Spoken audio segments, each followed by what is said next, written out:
Hi chat, how's it going?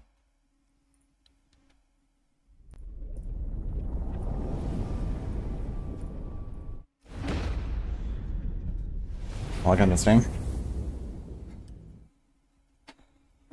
Ah, login, yes.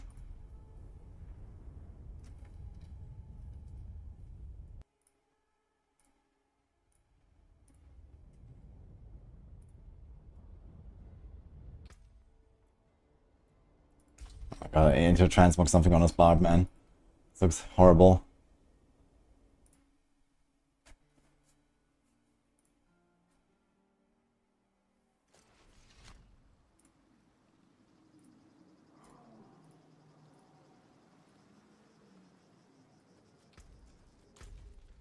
Let's go somewhere here. I think I just missed the world boss.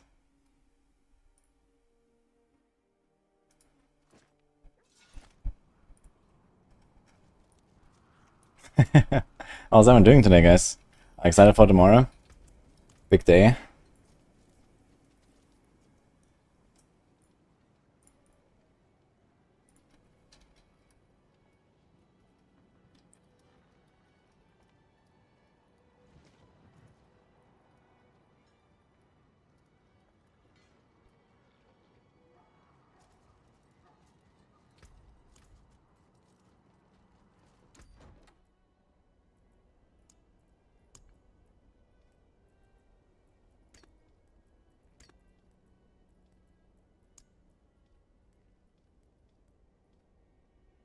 I thought it actually looks very cool.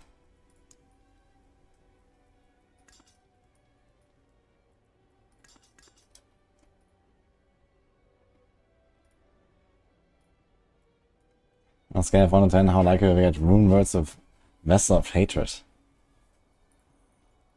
I'm not sure if I can put a likelihood scale on it.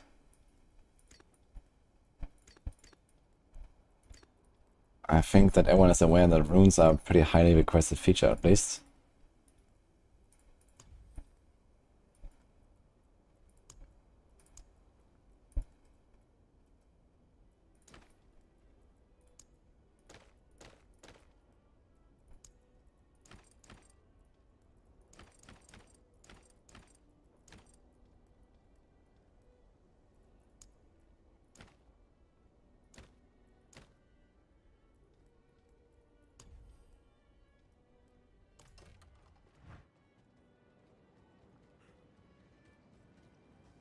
I'm gonna crash while you're trying to tap off on the map. You have that bug sometimes.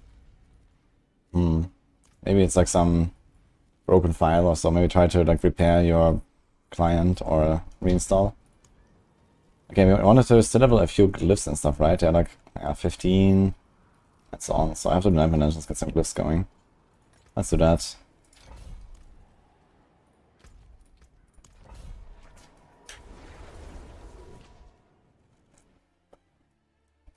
You have small loaves for Armory and Vessel of Hatred.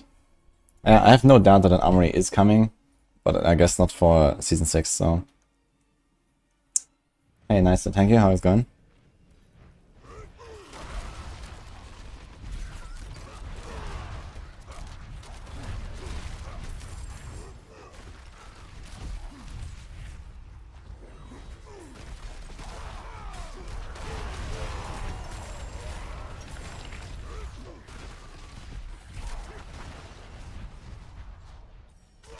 But now, we're gonna blast a bit of barb. And actually I wanted to try later if I can do like a level 1 capstone and then level 1, or like, I don't know, level 10 second capstone on my rogue. Just for the rules. See how that goes.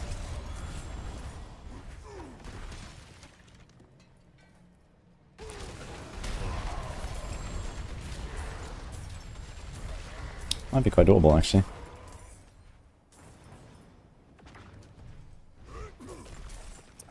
Barbarian can, I think, can give you Gate Shrine, but I think it does not give you the goblins. It's not useful for the Goblin Event.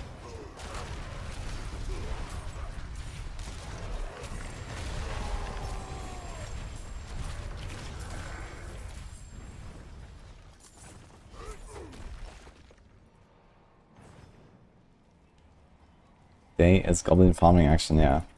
Well, I'm starting in some ambulance for now, and we're gonna do some cliff leveling.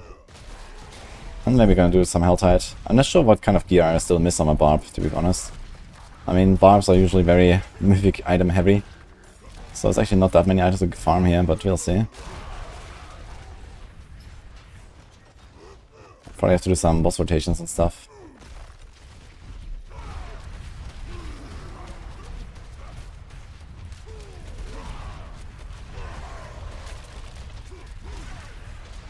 Boss damage. Oof.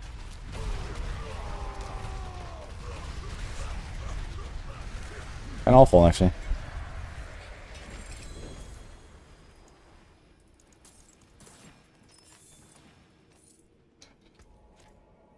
Hey, D.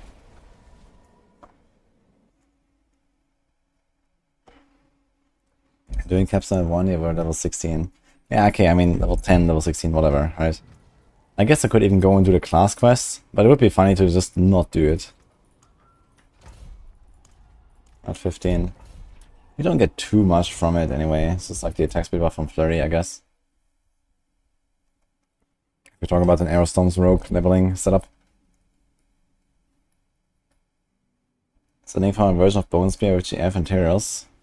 I just equipped those 2 items over whatever else was there. I think it was the Great Feast aspect I removed, and Hardened Bones. I'm actually thinking about running Hardened Bones over Bone Storm. What's that? Chilling Storm. Because I feel like as a Bone Spear build, I'm like ranged so often.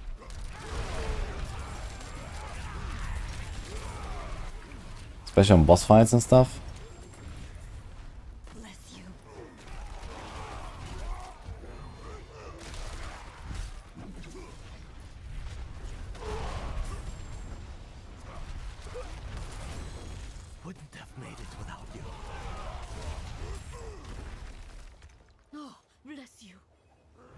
No, Aaron, thank you.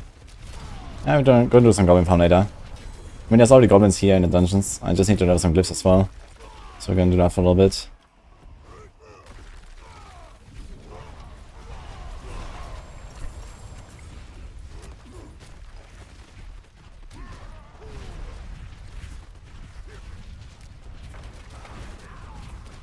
If you can loot filter, it won't be soon. Yeah, I think so too. I think loot filter is kind of far away right now. And I mean, these days it's not really such a problem. But yeah, like stuff like the Goblin Event, for sure it can be an issue. Also just like late in the season when you feel like you're done with everything. You only need like a few specific things that are very high-end drops. Like, you know, double GA items or whatever, at least. Then yeah, there's a lot of stuff you can just like filter out. Like even just like picking up loot and salvaging it is not being required anymore at this point. You have like 20k, 30k, 50k, 140k, all these materials. So I don't need these mods or anything anymore. Only bust it.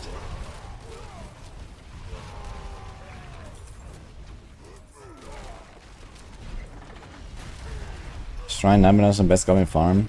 In 4-man it is definitely the way. The problem is that you get too many goblins and then loot starts disappearing very easily. So it can also be kind of ineffective when that happens. You need to fine tune this a little bit. But just farming in Helltide, for example, or even just going out and farming Whispers is also pretty good, so.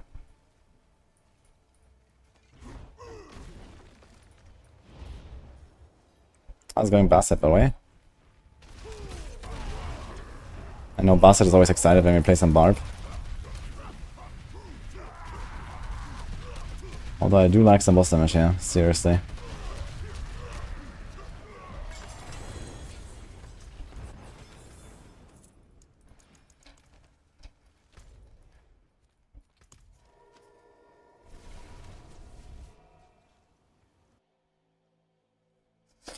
You know, do the controller is so annoying, can't click on a specific item. Yeah. How can I help? I think that's just generally still dropping too much loot, even outside of this whole Goblin event. I think that's just like too many items. Like even as a PC player.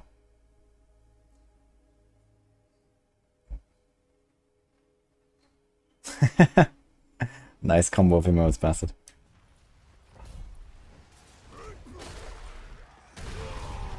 Retry. Let's go.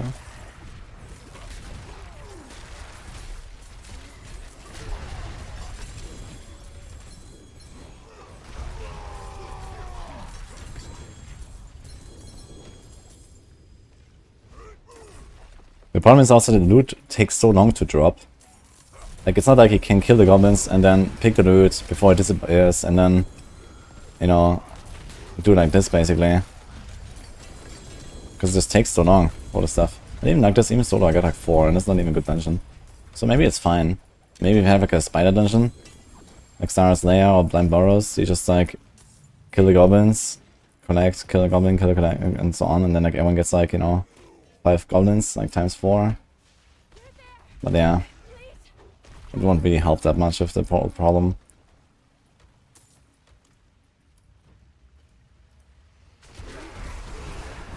Got a new barb tech up and running.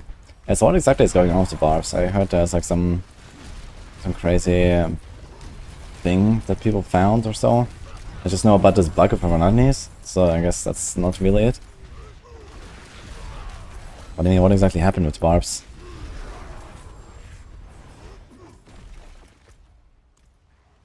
Morning, iced coffee. Welcome.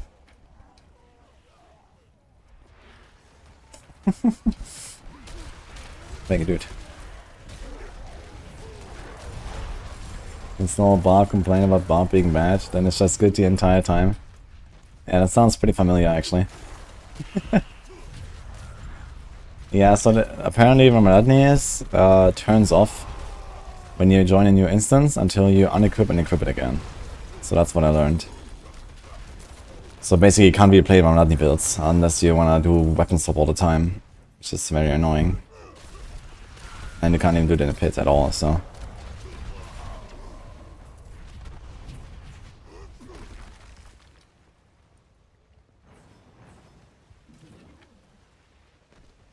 Hey, Tamalios, by the way. There's some bug and double dipping Remonadnes in the new Emeralds. Ah, okay, so you have to play Remonadnes. But then you also have to deal with the weird unequip and equip thing. Oh my god, dude. That's fucking stupid. So I wonder if I should play Deathblow that way. What if I play Deathblow? Try to get to 100 cost, get the guaranteed crits, ignore overpower, and go low crunts. Actually, no, I don't even need Rifura for this.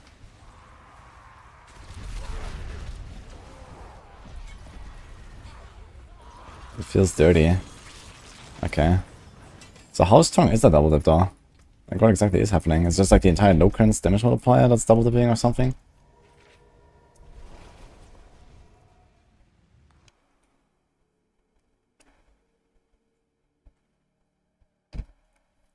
Fist of Fate fucks with Remonadne. Ah. Wait, do we get like double Fist of Fate? Like times 3 or something, or what?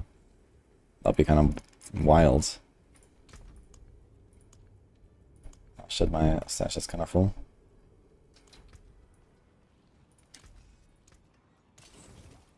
But we can alleviate this a little bit. We have all these caches here we can open. Actually, more caches we can open.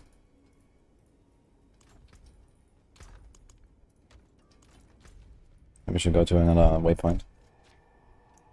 Anyway, how's it going today, Iced Coffee?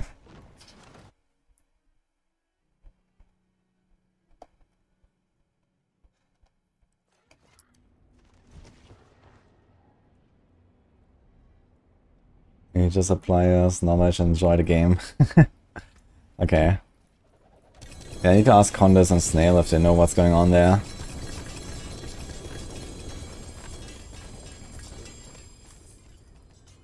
Oh. Dude, what? I got a recipe. Now.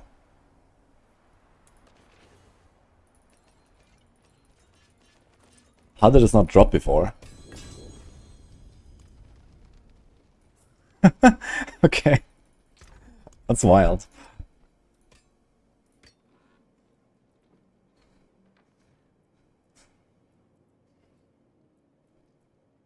I do have a pretty good low cards amulet actually that I could use. Not a GA, but it has a perfect affix.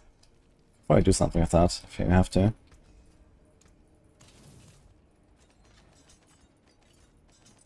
Here's another one. Do you only get them from the caches or what? Is this why some people don't have their recipes? Because sometimes people come to my chat and ask me, hey, I can't get the recipes. Now it's like, yeah, you know, level 70 or 80, you got everything, don't worry. People tell me they're like level 100, they don't have everything. And now I've become one of them. Uh-oh. Maybe you only get it from the bags.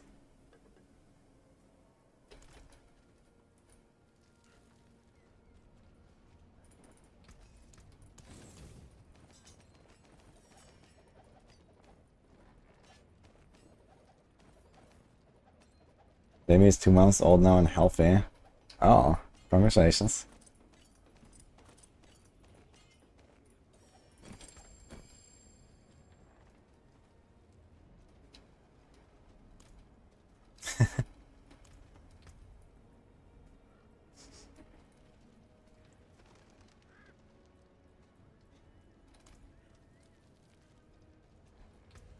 Necro has been hard compared to Rogue and Sorg. Dude, I agree. I actually discussed this. Was it with Chronix or so? Or with Panda? Yeah, was that during the speedrun? Yeah, we talked about Necromancers. And I was like, man, all my Necros I make feel so fucking squishy.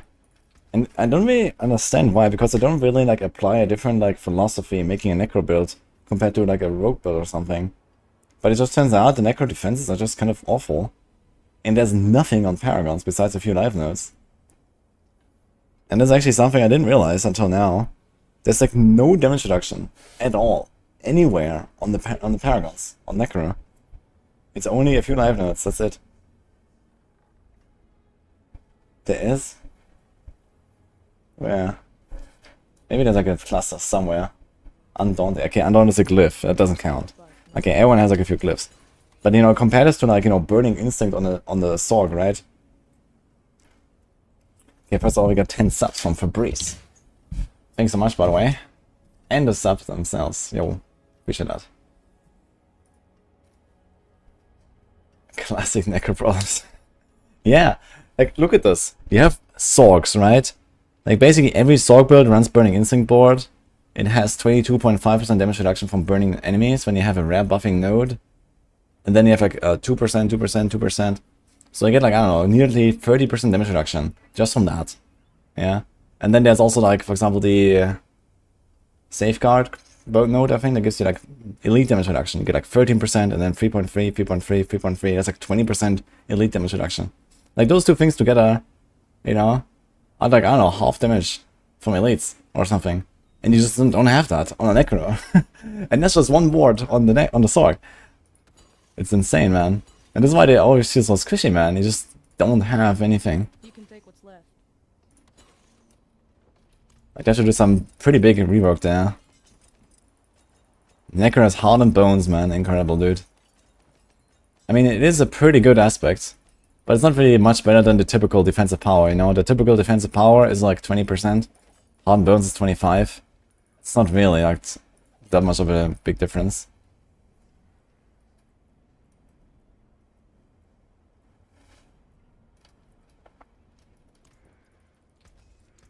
Yeah, the one thing that Necro really has going for them is Shielding Storm. Shielding Storm is pretty OP, but it just doesn't really work in all the builds, you know?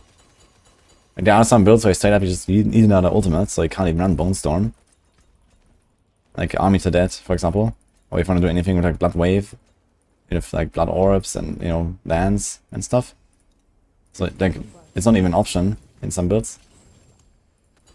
And then there is like, you know, Bone Spear, for example. I'm playing Bone Spear with Bone Storm and Shielding Storm. And I mean, it's a range build, you know, positioning and shotgunning and all that is like really important on that build. Like I literally cannot use Bone Storm in many fights. So it's like, it's a struggle, man.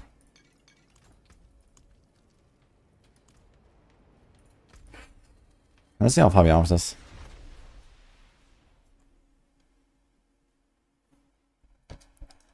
Like how it does that 2 to 4 uniques per class, and Bob said, hold my axe. Yeah. It's not a reason why I suggest to just limit mythic items to 1 equipped. I think it would be very nice. Oh, we are at 20. Let's go. Exactly at 20, actually. With no infinite. Nice. No, wait. We had 19, and this is 20 unlock. Okay, so we're not quite there.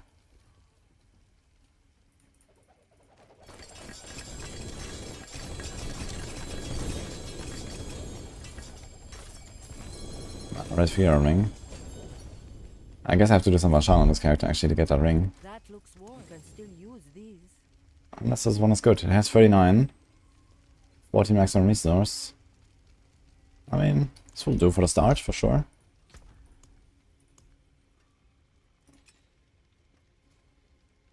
Do we not do anything with this, yeah? Rend. I don't think I'm gonna do rend. Ooh. Big ring.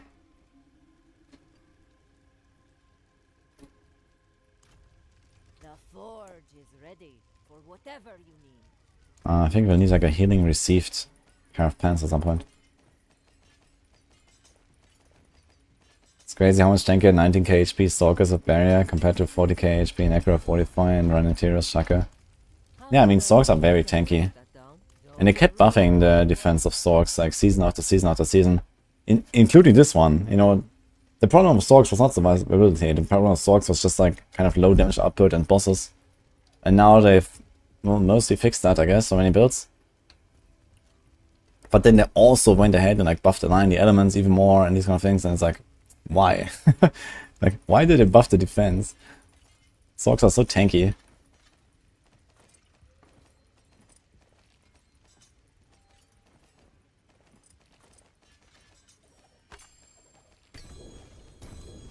That looks worn. I can fix it. It's so funny looking at the 600 item power Ancestral Axe with a greater affix life roll and 45 strength. Looks so weird.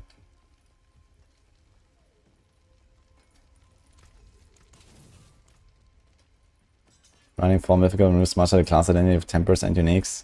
Yeah, for sure. Like, look at all these cool uniques that we have, right? Look at, like, I don't know, the druids with their chest pieces. Insatiable Fury and, you know, whatever. Like, it's just so really cool to use these items. Or, like, I don't know, the rogues now with Shroud of Conduras, right? But I used Shroud of Conduras for, like, 1 day. And that was it. At some point I got a Tyrael, I just used Tyrael. So, what's the point?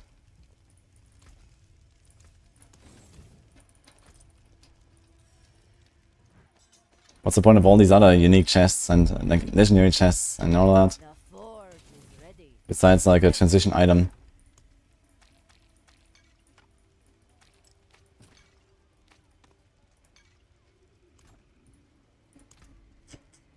Okay, we have to get out 20 now.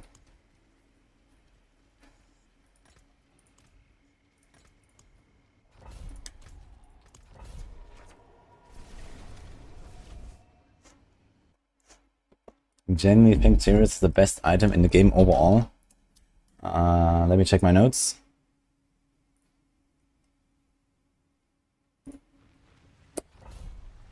I think you may be right, actually.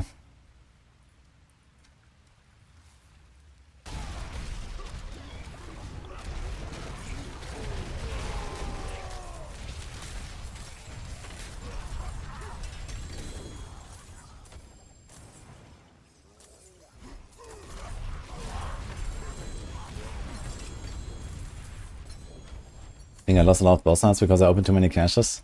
Really?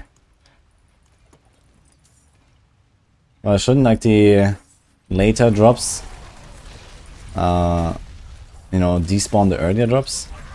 I don't think I should have lost anything there. Boss ones are only for like the last few caches, pretty much.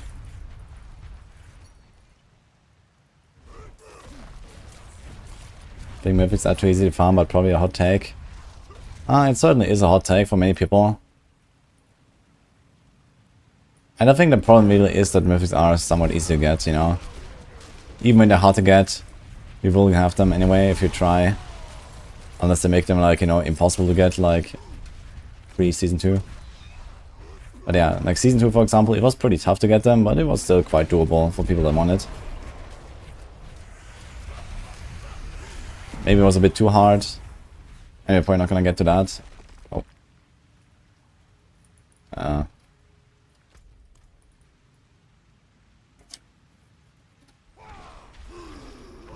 Okay. I guess we're TP in again. I don't know. It was a big jump, guys.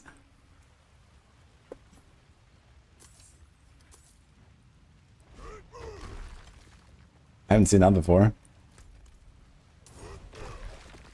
Barb was eating well. Can we repeat this? I guess I have to hit like exactly the right spot and exactly the right angle or something.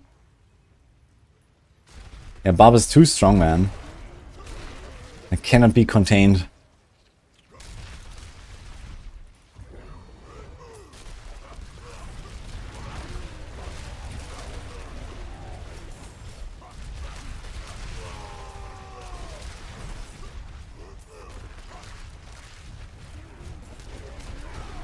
I was Sparta, any advice for a good class build for first time hardcore?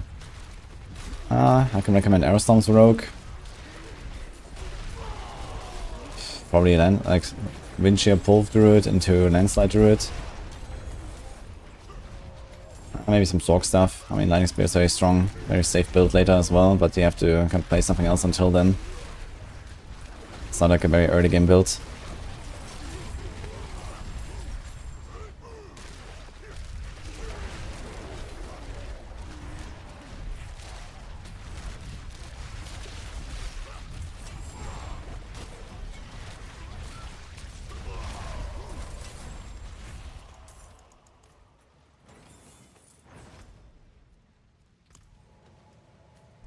I am drinking iced coffee, yes. I showed it to you earlier when you sent the donor. The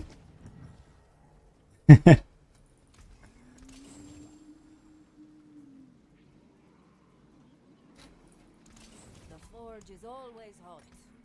89. Going slowly towards 100.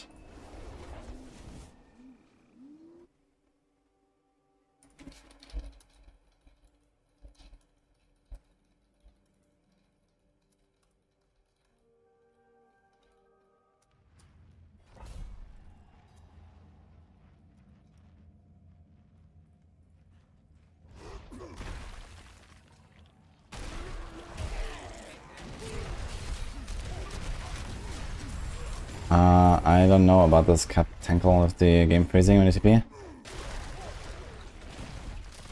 This might be something like with the recent patch or something, I don't know. Otherwise reinstall.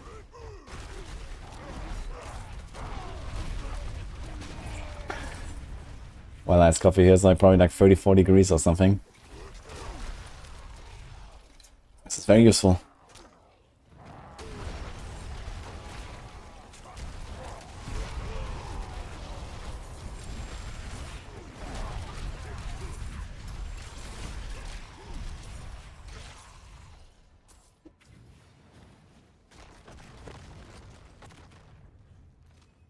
Is a roleplay where it's better farm Goblin, Helltide, and itemization?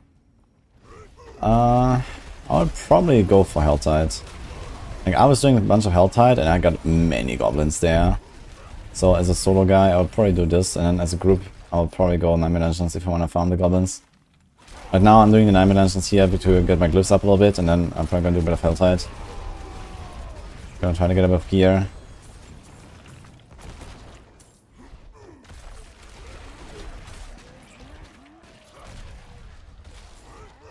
Don't enjoy Twisters being such a primary damage source. Yeah, Twisters have kind of taken over the Barb class a lot, huh? I think it's fine if like Twisters are mainly like a double swing or a whirlwind thing. But personally, I really enjoy like the old school double swing with no Twisters, just, you know, whack stuff. That was cool. But yeah, it's like these days Twisters really find their way into many Barb builds, I think.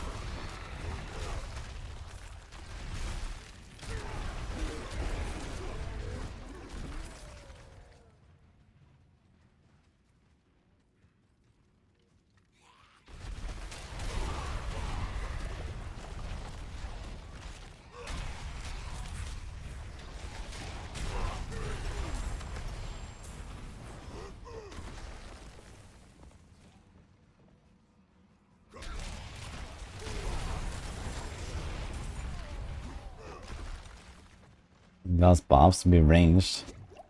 Yeah, does barb have to be ranged though? I don't know. As I said, I think it's fine that there are builds of twisters, but I think they are a bit too prevalent.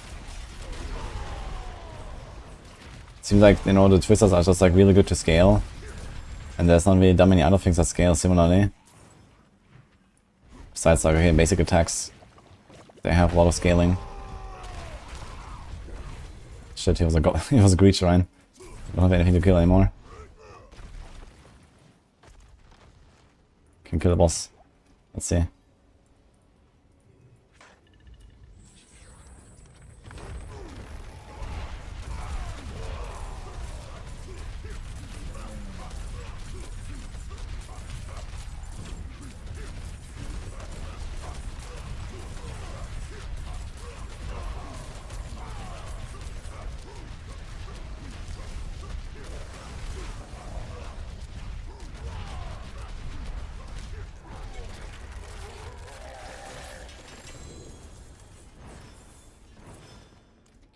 Maybe I should have respected a little bit at this point in the higher dungeons. My setup is extremely weak. Throwing axe grandfather. Imagine you could throw your grandfather, man. That'd be badass. You wanna play anything else before the expansion comes out? Not much. I mean, expansion is very soon. We have a lot of theory crafting to do still. I want to do like a few last projects here in Season 5. And then it's basically PTR into Spiritborn mode, into... well, we play the expansion basically. So that's kind of what's going on here. So there will not be much else. PoE, I don't think they're really inviting me anyway for the early access beta. So I can't do that. I still have to do one Armory into Blind Forest stream. So that is certainly coming before the expansion. And then we're gonna do a Dwarven Realms stream at some point for their big launch in end of September. And possibly some other stuff in between that I might do.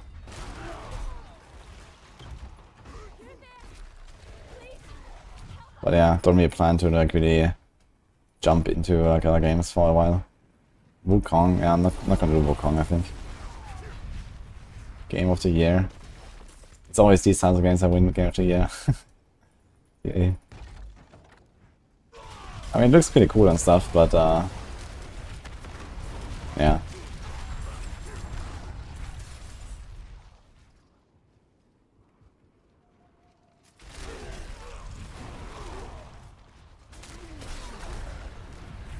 Already sponsored or personal.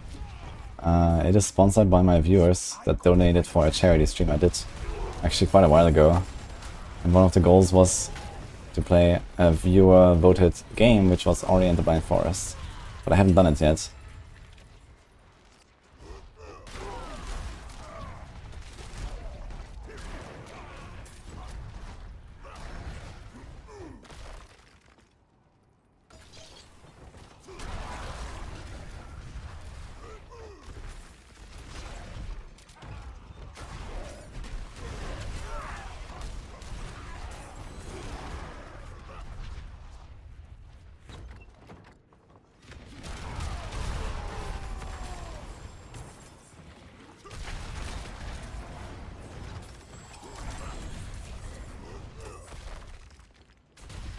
Morning Chronics. How's it going?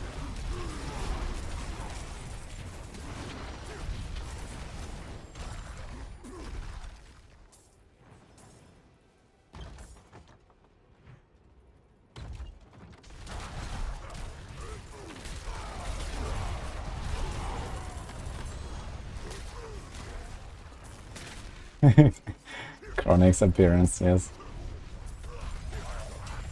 That was surprising.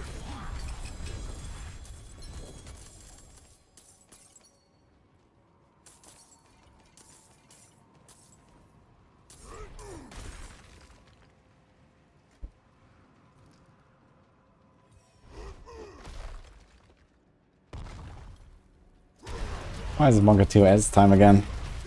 Chronix, how excited are you for the expansion? Let's talk about it.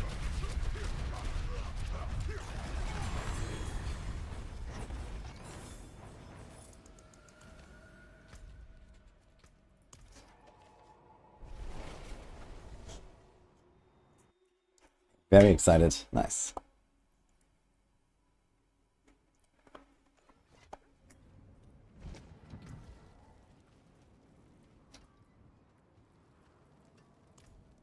Did they take away shrine buff duration? Yeah, in season 4 they removed it.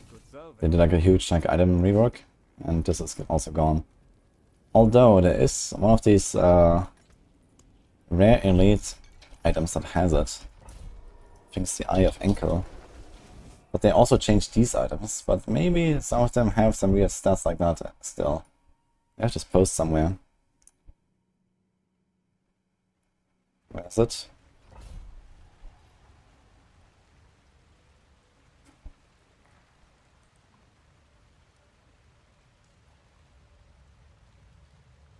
Wait, where do I have them? Here. World. Rare elites. I think it's on Havazar.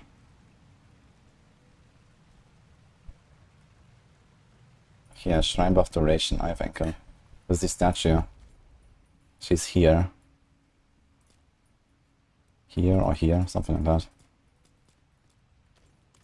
But they changed these stats, so this is actually not accurate anymore since it's like from season 4. But no one has ever complained about it.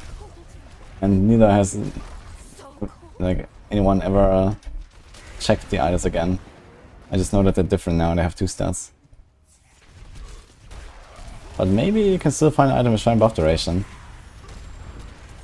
But people probably would have tried this by now and used it for the gauntlet.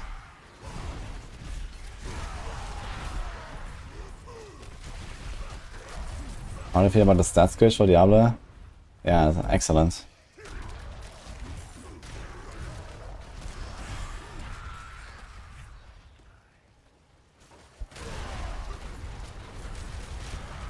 I want to grind with me for a while if I fully equipped Druid and Zork. You know what, why not, honestly. If you're on hardcore, you can do some T on 100s for a little bit or something. Let's go and level some glyphs now for like another hour. Otherwise I'm planning to do a bunch of boss rotations. I have to gear my Barb and my Necro.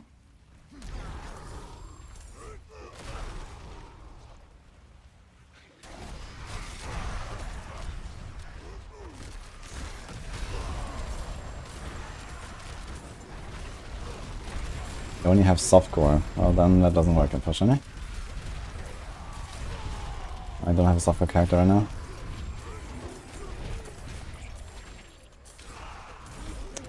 I think at some point in season 6 I'm gonna level one of each class in softcore as well. Just to make sure I have some shit ready for PTRs, because it's very annoying to play PTR and then have only hardcore stuff. How did there's like this one really big hit there? Like one of the chunks was super large and we had like 60% for damage. Ah, it was the artillery shot, I guess.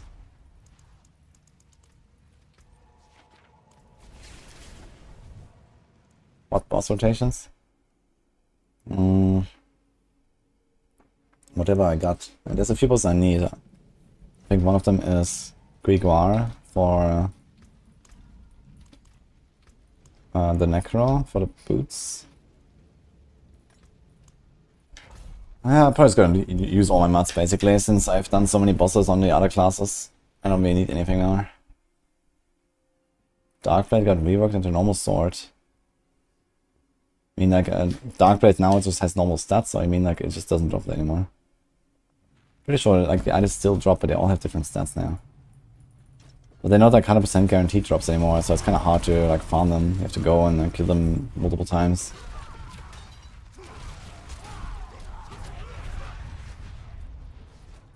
F, bossified. Another judgment, always gotta be careful.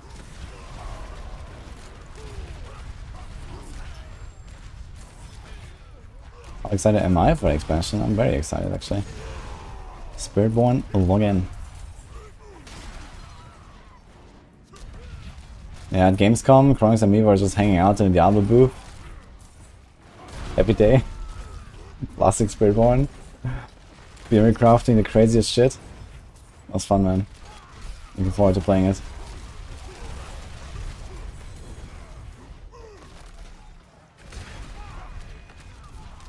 Yo, sir, awesome. Thanks for the friend.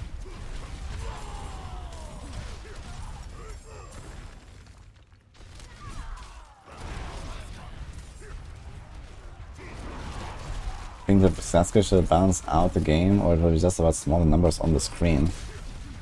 Yeah, I think it's mostly about smaller numbers. I don't think this has much to do with balance.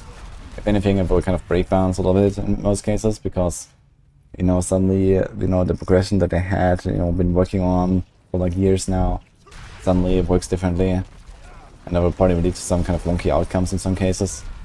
Then you have to, like, you know, round out the rough edges a bit.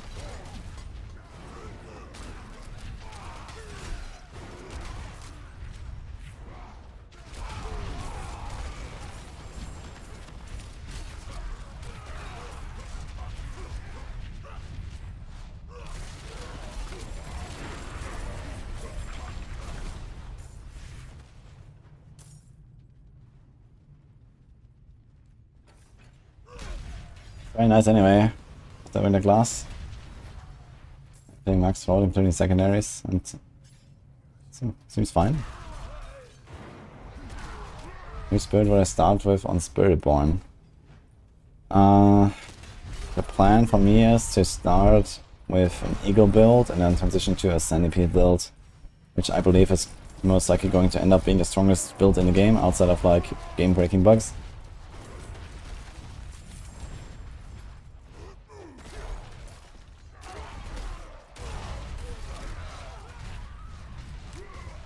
Oh, thank you, Chronix.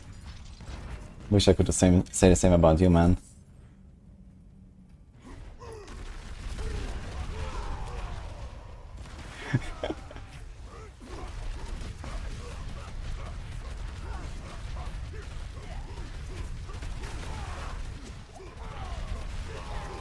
My god, he's tanky.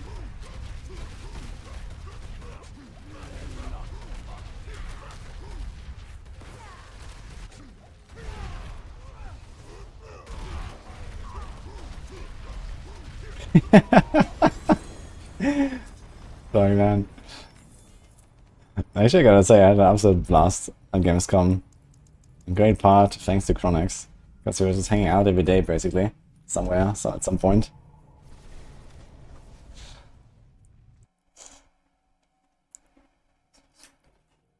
New class OP from Blizzard? No way. Yeah. They will surely make it balance. Or maybe even go on the cautious side of making things maybe potentially undertuned, because they know that players will figure out crazy stuff later on, right? Or you just slap double damage, infinite healing, and infinite resources on a key passive for all the builds, because why not? So that's kind of cool.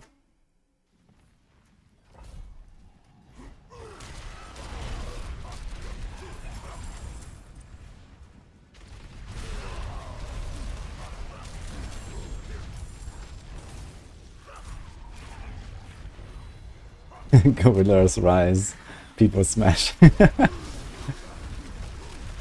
Yeah, honestly, payback is one of these skills that I'm not really sure of if I will ever make a build around it for now. It seems like clunky with like the cooldown, then you have to get these random resets and you know, all this kind of stuff. But yeah, it could become playable, I guess. But it's like one thing I have not really explored too much yet.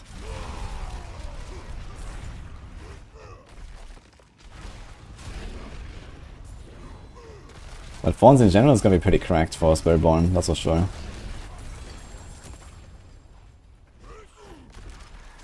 There's the, I think it's called Bruiser aspect. It gives you extra Fawns when you have less than full life.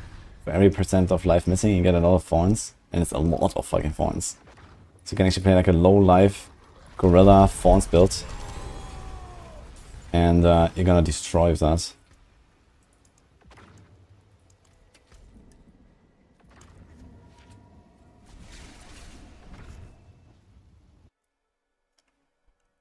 Spiritborn needs to start out strong, otherwise people would whine about spending money on the expansion for a piece of shit class. Yeah, I mean, I understand why they make Spiritborn, like why they make a new class pretty OP and stuff. But I think the extent of which they made Spiritborn OP compared to the other classes, at least based on what I know, seems yeah, a bit wild, you know. Like I discussed this with Connix, and then when we were like working on these builds there, and like we were discussing, and I was testing some mechanics and testing some builds that I had in mind and so on, and then I showed it to Connix. It's my level 30 Spiritborn post stat squish was like critting for like 6 digits plus. When other classes will maybe get to 4. So we were like considering, okay, we're gonna make a max roll tier list. It's gonna be Spiritborn tier. And then there's gonna be nothing. And then there's gonna be S, and then A. And then B, and so on. So that's kind of the idea. And maybe this might be a little too far out.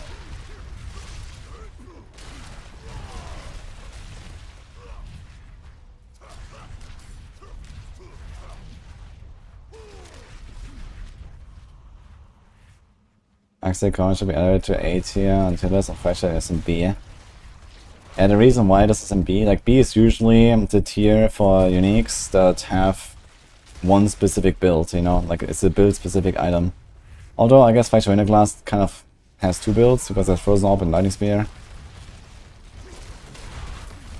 And I guess technically Axial Corner could also be used in non-chain lightning builds, just for the stats. So that's something we could discuss. But usually B tier is like the tier for uniques that have one good build, basically, or like a skill specific good build unique.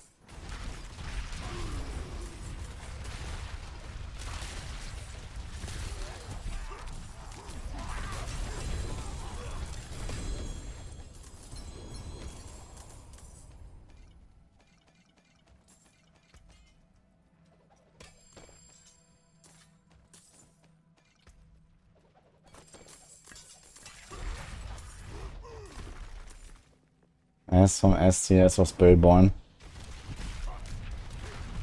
Yeah, okay, we could also just put like all the Spiritborn stuff into S, and then the rest we start at B. We can do that too.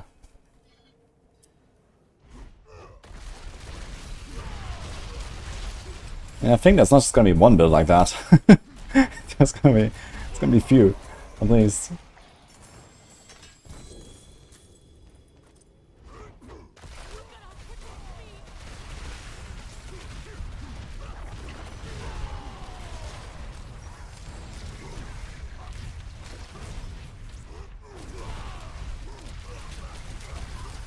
And the reason why Minus Judgment is so dangerous and is randomly like super high damage is because he shotguns you with the spiral projectiles.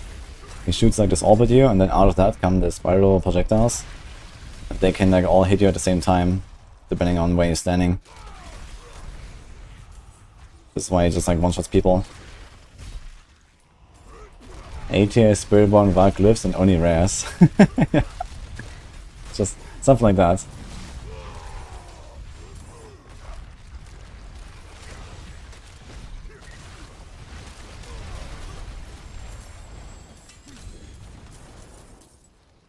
You know how we have the leveling builds on Max Roll, 1 to 50 without Paragons?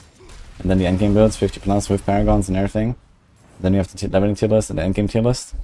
Yeah, maybe we should just take, you know, some builds from like the leveling section for Spiritborn and just put them on the endgame tier list somewhere in A tier.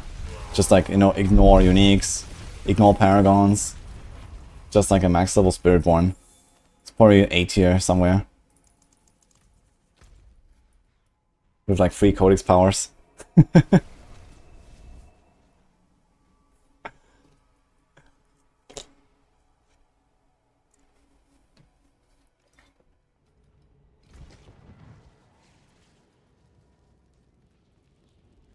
I'm not sure if I need this resource here. Let's throw it in there.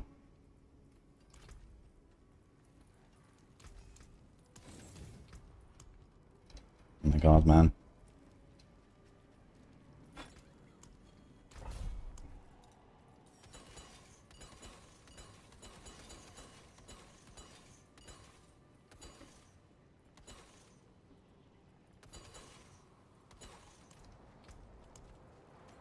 So many boss fights.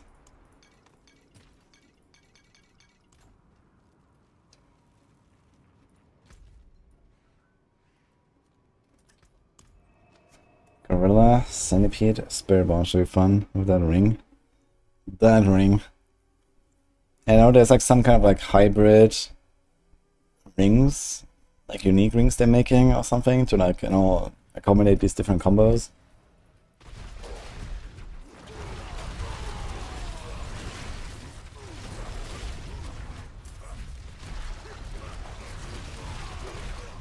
Morning, Mukas.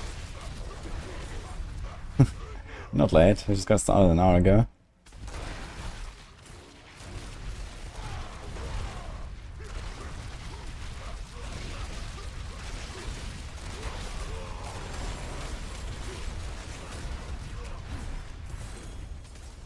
Yeah, you can get like 3 skill tags for the Spiritborn spirits.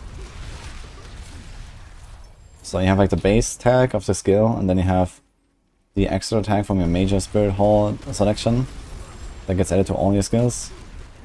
And then there's also this unique helmet, basically Tempest Roar for Spiritborn, that gives you your minor selection from the spirit hall as an extra tag as well, so you can have 3. And I guess the main reason for that is just like picking up more damage passives, I guess. But those passives are really powerful on the Spiritborn. So yeah. Like the typical Spiritborn passive is like in a range of like, I don't know, 5 to 10% damage per point. Compared to, you know, currently where existing classes have like in a range of like 3 to 5% damage per point on their passives. So just adding this extra tag and being able to pick up these extra passives is already a huge deal. Especially in a world where you have 69 skill points. Or potentially 71.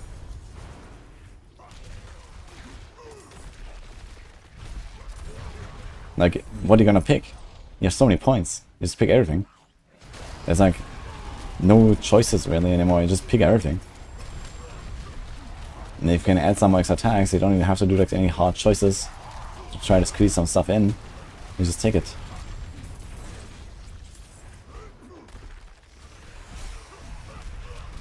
Yeah, Harmony is the helmet, exactly.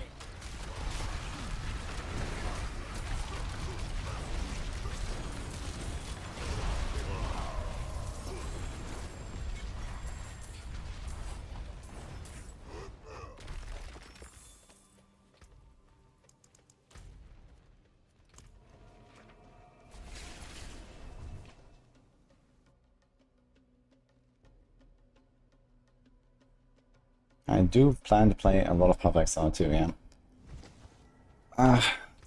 I'll be happy to be like in the top 5 in the world first race on hardcore when the game comes out.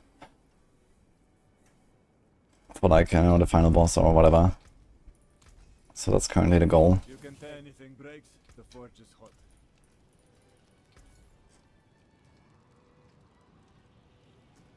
What do we gamble?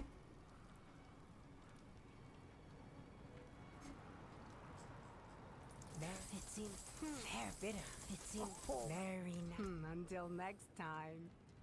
Father bless. What do you need?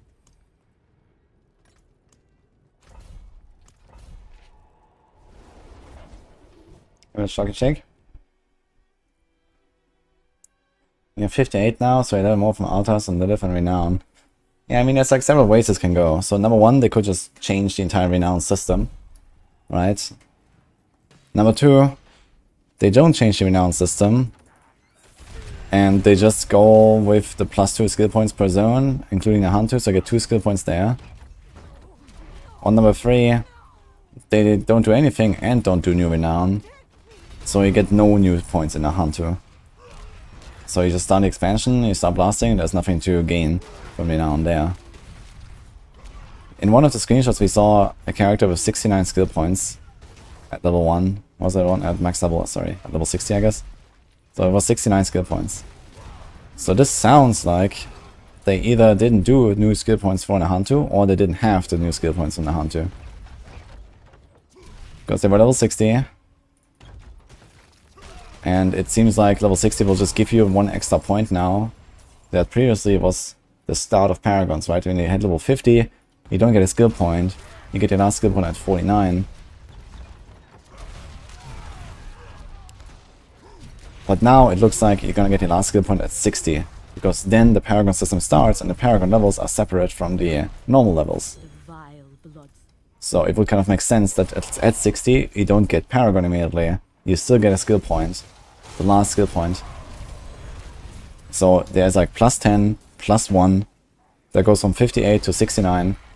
And it's exactly what we saw in the screenshot from the Blizzard video. But it could also be that 71, if they actually do Renown the way it worked in the past in the Hunt 2 as well. So it could be either 69 or 71. So these are effectively the two options. Unless they do like some other major rework on the Renown system or something. Honestly, I think it would be wise to just like completely remove the skill points from the Renown. So you start at a 1, you have a basic attack, and then you get like your point 1 by 1 as you level. And not give everyone just like 10 or 12 extra skill points. I think that's too much. Like there will be like so much depth that will go missing in the skill trees. Because even right now, most builds just kind of pick up most of the important damage passes and stuff, and then you kind of decide, okay, do you leave something out, and you know. When you have like an extra 10 or 13 or something skill points, well, you're just gonna pick everything on the tree. And there's no choices anymore. So I'm not sure if I like that idea very much. Unless there's like some other stuff. But I mean, it looks like the skill trees are not really expanding. There's no like third choices. There's no second upgrade tier or third upgrade tier in the skills. You know, there's not really any crazy new passive clusters that we can expect. If you look at the Spiritborn tree, it looks exactly like a tree from an existing class. You know, it's like the same. So there's no like big rework coming or something. So I don't really expect that we're gonna get so much new stuff on the existing classes. Which means it's gonna get like 11 points or 13 points. And then what are you gonna do with them? I don't really like the idea. And they're not redoing the skill trees. I mean, we can see the Spiritborn skill tree. It looks exactly like the Rogue tree, basically. Or whatever, any of the classes.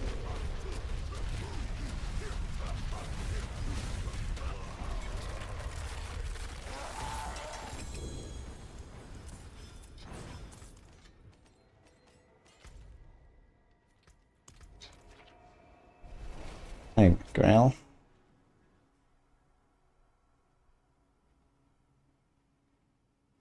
It would be crazy if they made a matching Spiritborn skill tree for beta testing and then plan new skill trees. Yeah. I mean, I've also talked about this in the past, you know, there were like many like interviews and whatever, you know, people asking like, hey, are you gonna do something with the skill trees at some point? You know, are you gonna make them larger? People are complaining about the skill twig instead of the skill tree. Yeah, and they were basically always saying no. And I understand why, you know. The skill tree is actually pretty well designed, I think.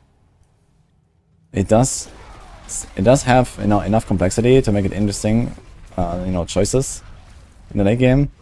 But it also has very low complexity for people that just come to the game for the first time, right? They open the tree and they're like, oh, okay, there's like, you know, a skill here, a skill there. Have like some choices. Pick up some passives, and you start blasting.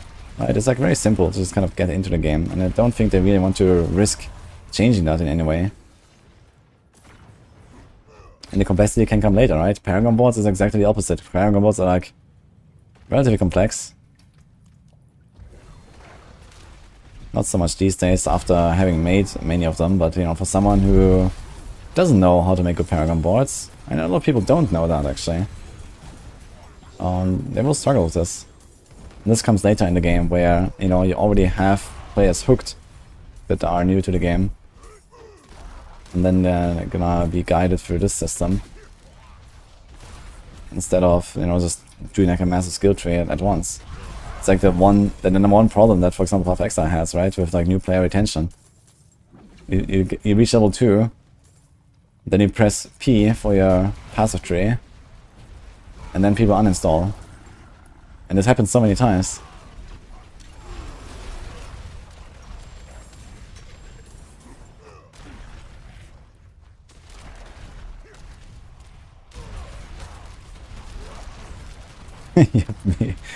Yeah, exactly. So in that sense, I think the skill tree is actually very well designed. And you can still add other stuff on top, you know?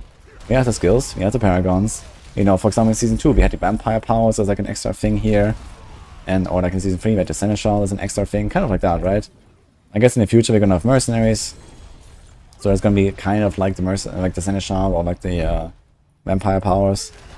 And who knows, maybe there's gonna be some other thing, you know, maybe at some point they're gonna do like some, I don't know, class, you know, mastery or class specialization or something, and there's like, you know, kind of like some more flavorful stuff and more impactful stuff like ascendancies from Path of Exile, for example, or so, that you can also choose, and then, you know, there could be like so much stuff. I think I'd rather have them add more systems there, instead of risking something with the skill tree. You're turned off by the fact that they're using the passive tree in PoE too. Yeah, I was very surprised, honestly.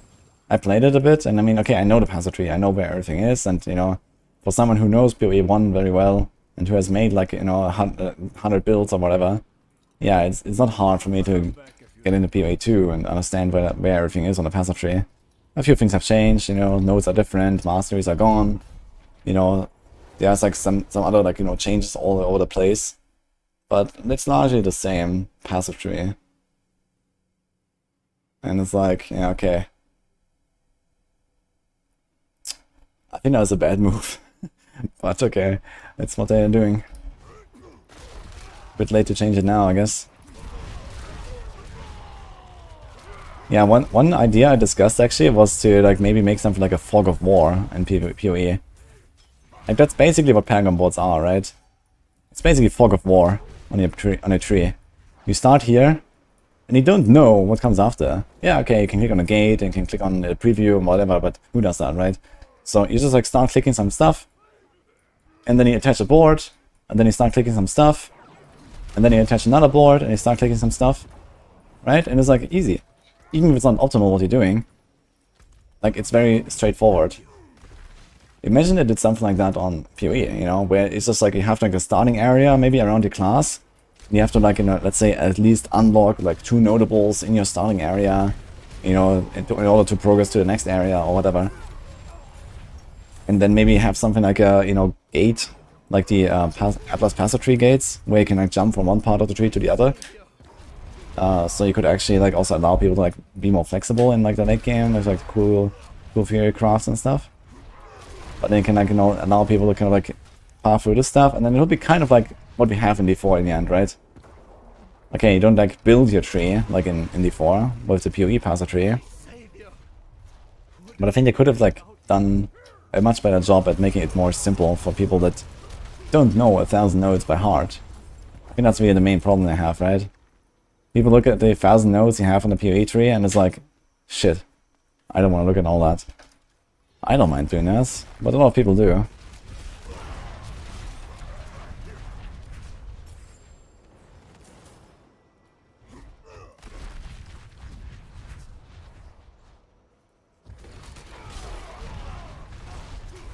PoE is good because you can do anything and D4 is bad. Yeah, I mean like this whole like in PoE you can do anything, but it is true. You know, they are moving more and more away from that. And PoE 2 will move even further away from that.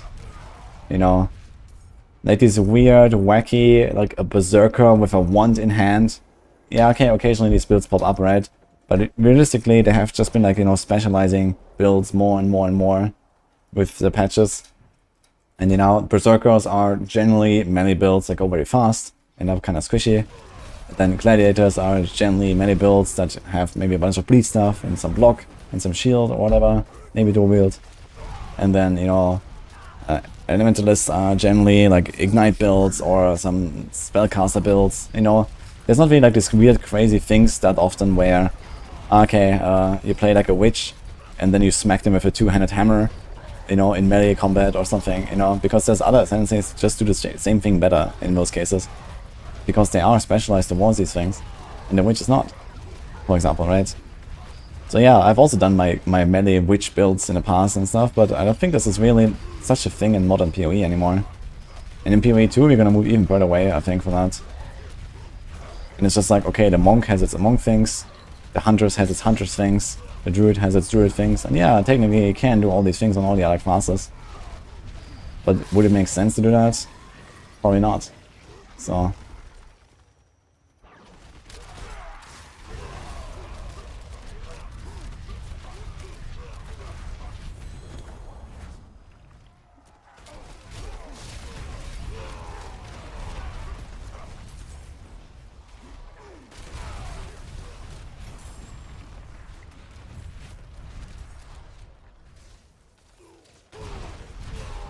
Yeah, the fantasy of Gladiator meta before this league, it made no sense to have gladiators shooting bows. Yeah, that was like the bleed bow gladiator, I know. Yeah, it's exactly one of those things where it's like... Yeah, it's kind of wacky. Fast fantasy is like 0.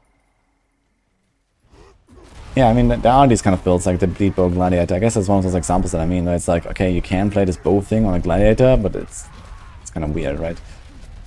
But it was just like the best way to do it. Because the other, like, you know, options for bow were not really, like, tailored towards bleed, for example.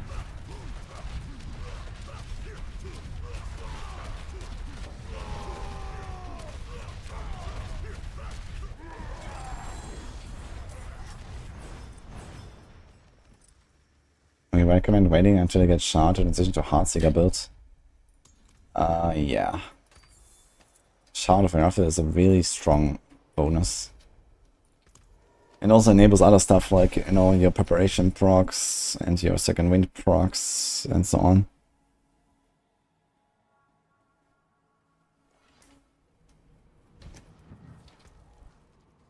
And I imagine it's better for goblins, but only in groups. And now I'm just getting my glyphs up. We actually almost at tier 100. Let's go.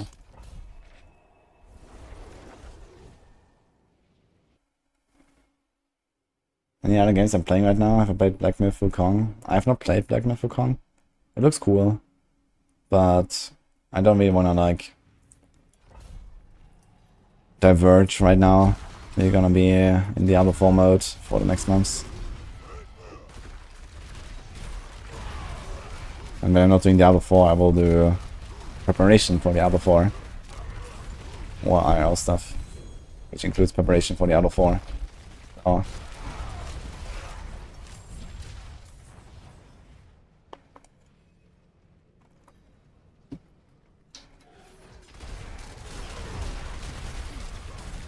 Got a shackle from a goblin, nice man.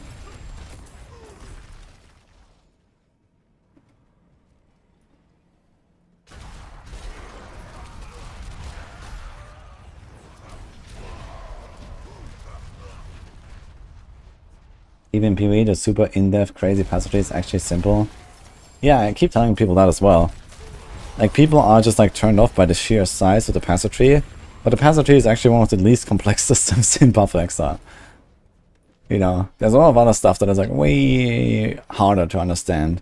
It needs a lot more experience to really get right, and you know, meek mechanics and how to farm them properly, and like, you know, how to combine scarabs, and you know, all these things are like 1,000 times more complex, I think, in most cases than the passive tree. The passive tree is just big. And not really a very high complexity. I mean, there are certainly complex builds you can make, especially like timeless jewels and stuff. But it's also like usually some kind of like very high-end thing that you don't really have to bother with.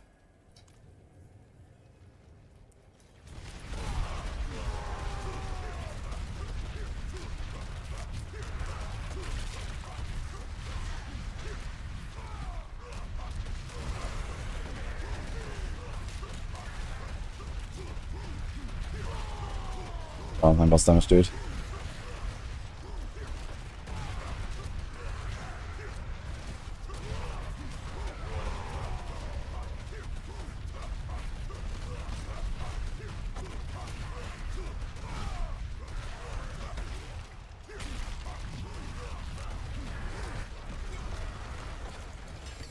Yeah, we have a bunch of blues at 21 now.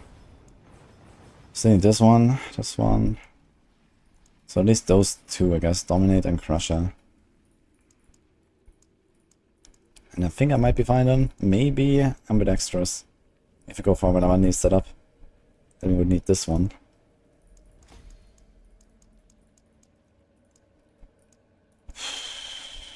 Okay.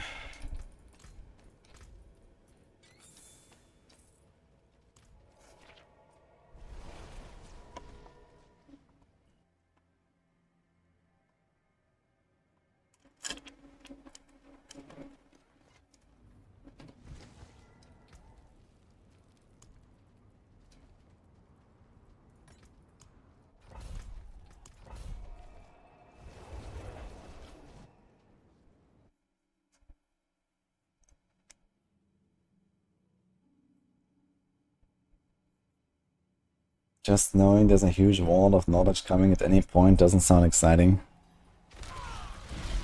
Yeah, I mean, the good thing about it though is that at least you know that Path of Exile is going to be a game that you can just, you know, sink years into if you want, right? You can literally just play Path of Exile forever and it will never be done.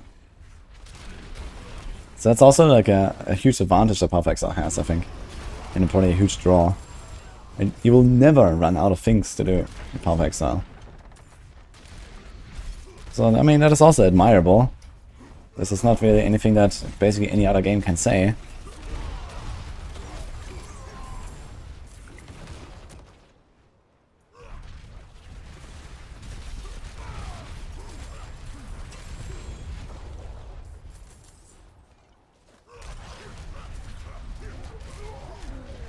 Unless they have good in-game tutorials to make it easier to understand, which according to drugs they have not. I never really checked the in-game tutorials, but there is in-game tutorials about like the basics of the game and stuff.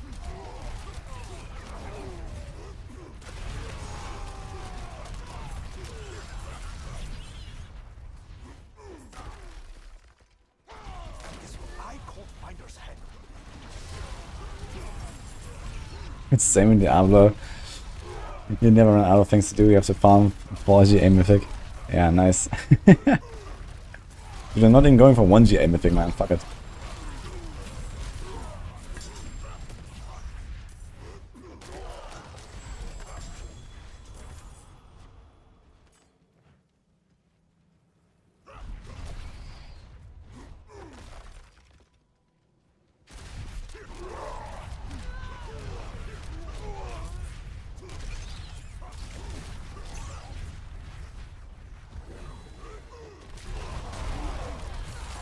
Hi, Julia. Having a good day indeed. How about you?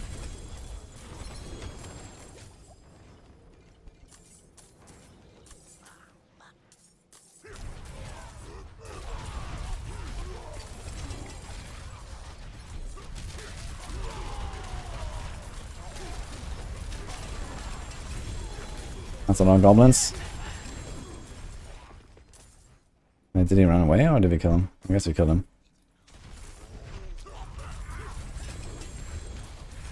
My god, man.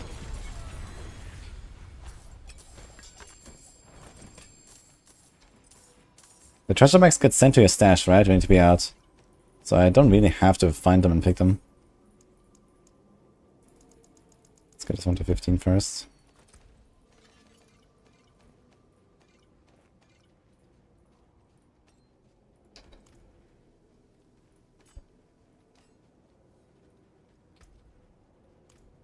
Oh no.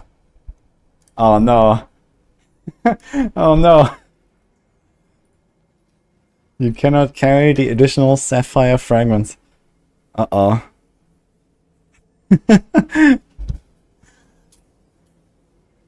Uh-oh.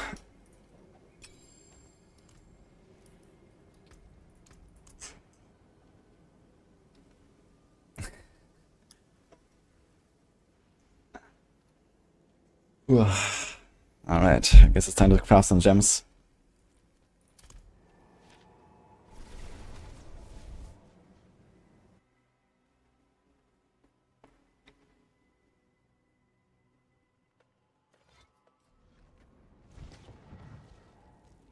You know, far behind, you started gems for tips on hardcore. Just here, have 5 rubies.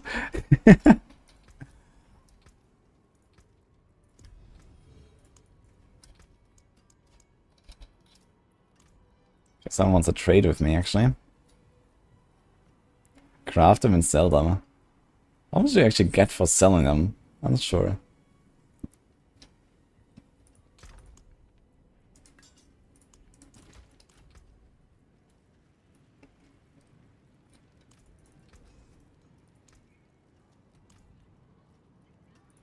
That's good salvage. Okay, this guy wants to buy something from me. Fractured Winter Class.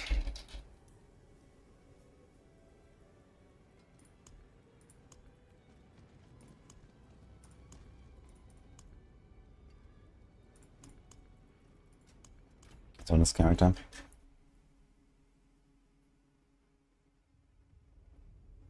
I think it's on my unique mule, maybe? I guess I can start deleting some of these mules and just like delete the items from trade side. I have like 8 billion.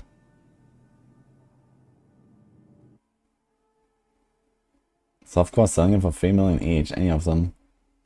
Costs 1 million to craft, so I have 2 million profit.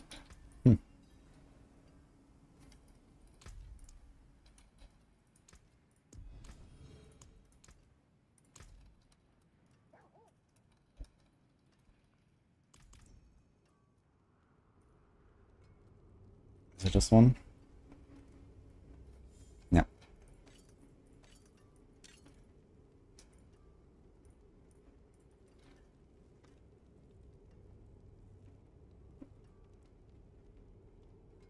PvE2 is in a tough spot. GG is fully aware of the gigantic audience they're missing out on because of complexity, and at the same time can't risk losing dedicated players.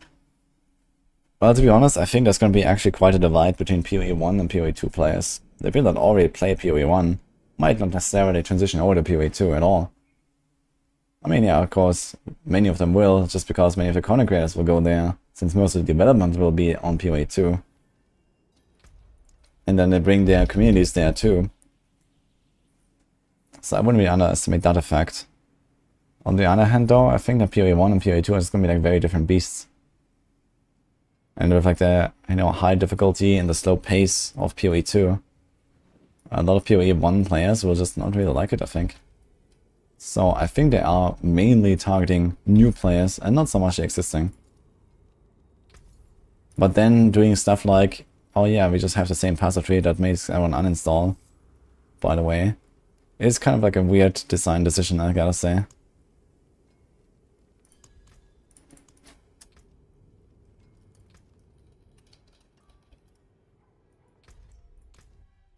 Okay, salt.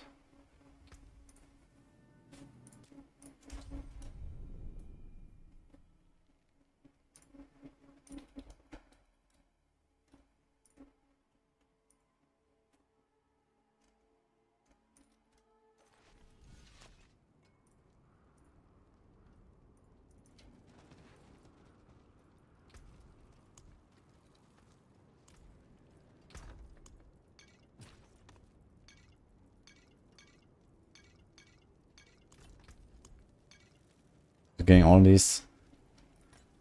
Here's my first tier 100 and it's on the route. Can't hold works, I guess. 108 million for that necklace. Yeah, hardcore life, man.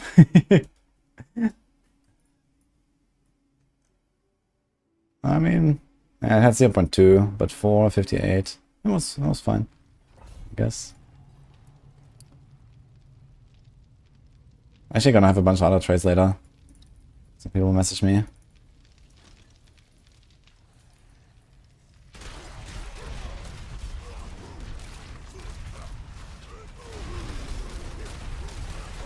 I mean, 180 million? That saves me like basically a full T8 run just opening the chest with gold or something like that. Probably more than that, like 1.5.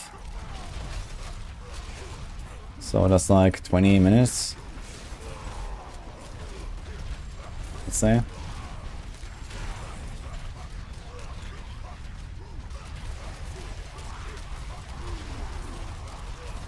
Oh, you found 180 million much? Okay. That's usually the hardcore prices are just extremely low. People are always surprised.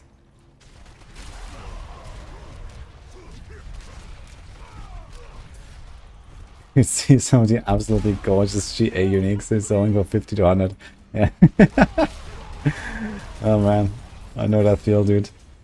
You're like, Pog, man, this is such a crazy roll. But who's gonna pay anything for that? Yeah, if it's not like a meta item, or like insane, like, you know, perfect triple GA at least or something, then I don't know. It seems like sending anything off meta is so hard, man. Even if it's like insanely good, and even if that off meta build is like, you know, the next best build or something. People really only go for the meta stuff. It's crazy.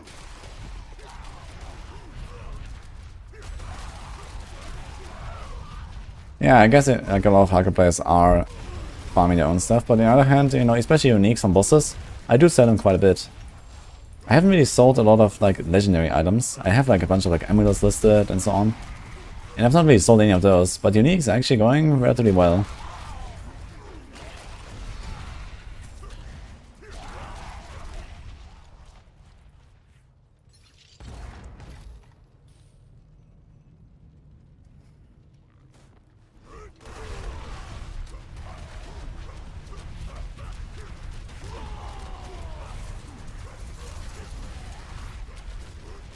I mean, treasure racks got deleted because it didn't pick them up and there was so much loot. Yeah, that's like a problem in party especially. You also had this on Avarice, when Avarice spawned. And then there's like the 10 goblins and then like all the loot just like flies into the ground. Can I stagger him just because? Yeah.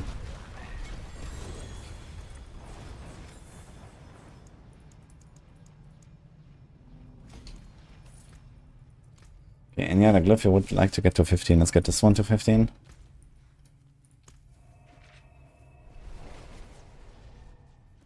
Big moneymaker is the live carries for 150 mem. You made 600 mem last night on carries. That's nice. Yeah, I know some people carry bosses for gold and Lilith and stuff like that.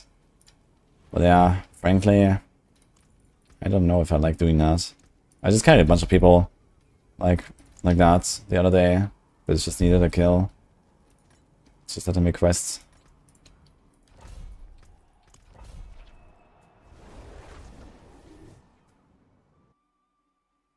Can't believe people pay for that. Yeah, but you know, imagine you could just not make a build that actually works and just get carried.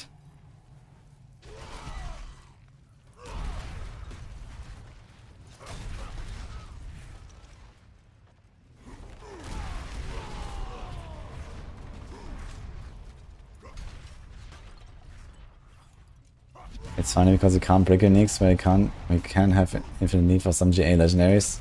Yeah, it's very interesting, right? But I guess especially this season, it's just like not that many legendaries that people use, right? Like maybe like big weapons, and then like a ring or something, and maybe pants, but pants are not really hard to get, you know? And it also doesn't really matter. Like, I guess most people don't really care if they have like a GA life roll in their pants or not, or something. So it's like, okay. Like, what are you trying to get as a legendary in the first place, right? There's not many legendary slots in many builds. Almost everything's just uniques. So it makes sense that the uniques are mostly the ones that are being traded.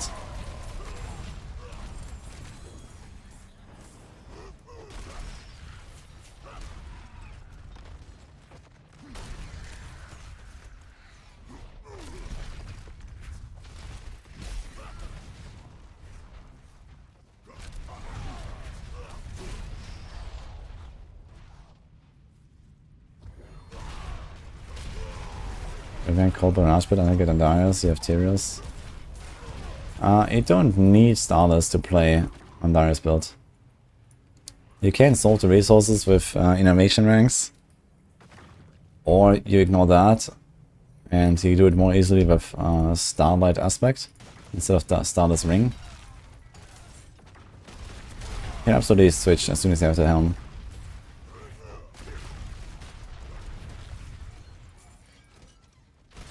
You can also throw like a resource cost reduction roll on your two-handed weapon, for example, which is not a huge damage loss.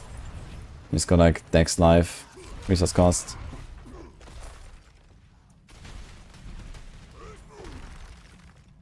What's in the loot bags now? Actually, I don't think I've opened a single one.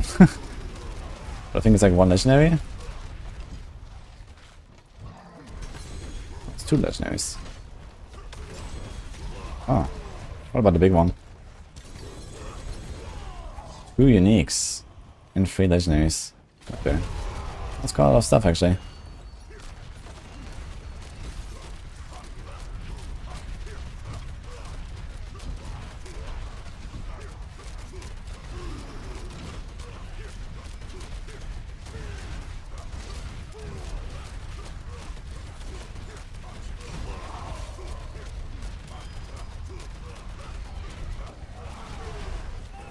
Actually, the first bags I opened. I was been collecting them in my stash.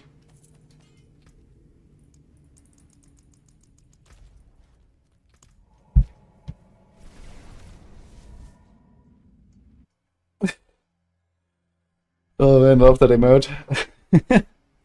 We're doing 3 boss carries. Or giving out sock pants. Actually, I do have some items for giveaway that Art gave me. He gave me like a few really good items. Including this one actually. If anyone is looking for something like this. So here's like a few uniques that I get from R to quit hardcore. And he just gave me his stuff. So here's like 2 Fists of Fate, he's a Fractured.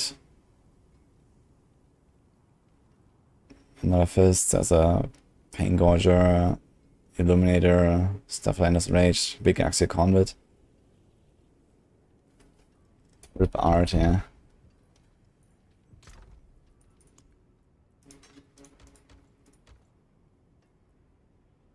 Rage of Hargot. Father bless. What do you need?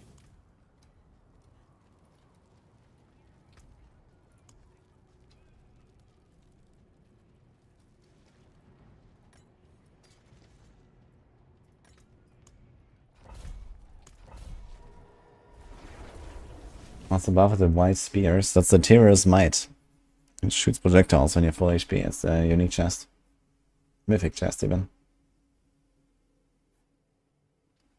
Why can you see my build? I should search Whirlwind Barb on Maximal.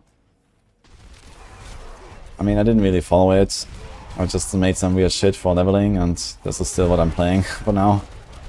Before I respec to Death Blow.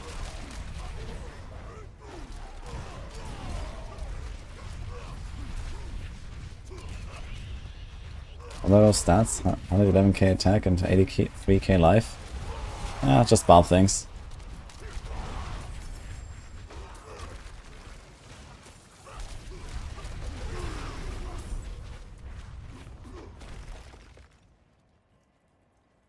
I did sell my perfect tables for 1 billion, yeah. I had them listed for 2 billion for a while, and then I lowered it to 1 billion. The guy eventually offered it.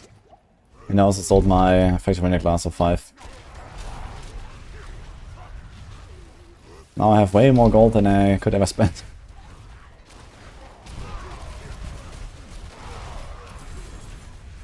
It's kind of weird, man. Suddenly it's just like, you don't need gold anymore.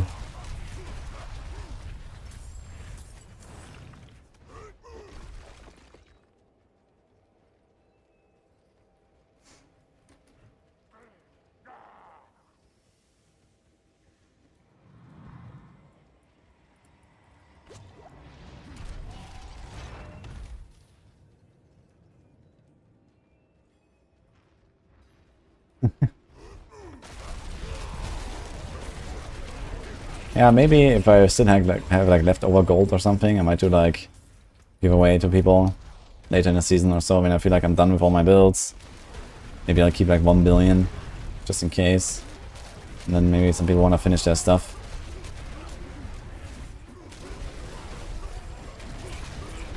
Okay, Holy See. Do you want the Axial Conduit? If you're going to... Okay, someone who's going to ham on Chain Lightning, I have a pretty good Chain Lightning pants.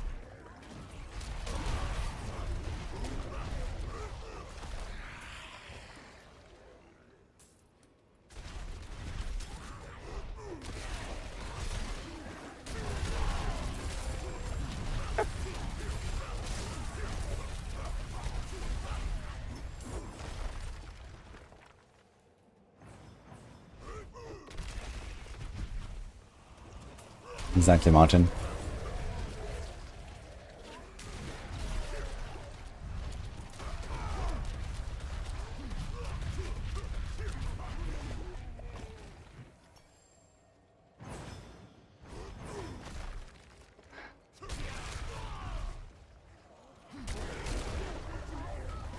Eight ranks fireball, huh? That's a lot of ranks. It feels really good to have a lot of ranks in a skill, I gotta say. Even though at some point they're not really doing that much anymore. It feels good.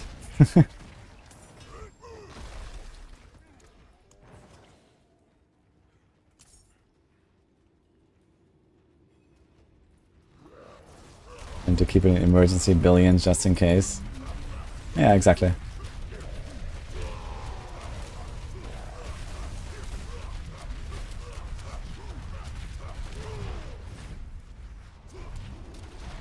How did I... Wait a minute. What just happened? It was a weird charge.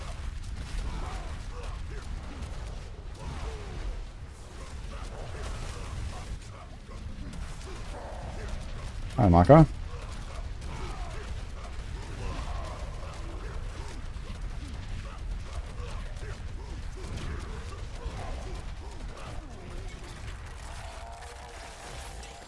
We got to 15.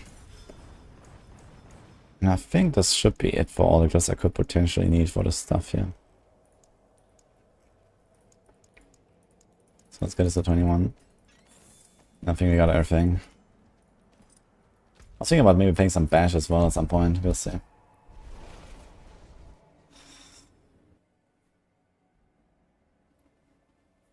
Why is it I only play hardcore? I don't know, I just transitioned to more and more hardcore over the years. Basically now we're just doing hardcore only. It's just a way of life that I enjoy. In Diablo 4 it has the added advantage that I get to play with my friends who are also hardcore. And hardcore in Diablo 4 is really good. You know, there's no cheat death now like in D3. Game is pretty fair. And also the economy is way better. Like softcore economy is like really fucked up. And I generally don't care too much about trading, but it is part of the game, and I do it a little bit. And in softcore, like, everything just kind of feels bad about trading, I think, compared to here.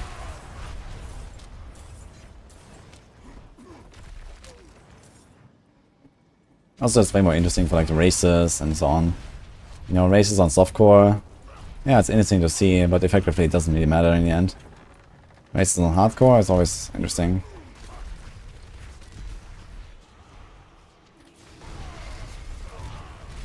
It's just like a way better competitive mode, I think.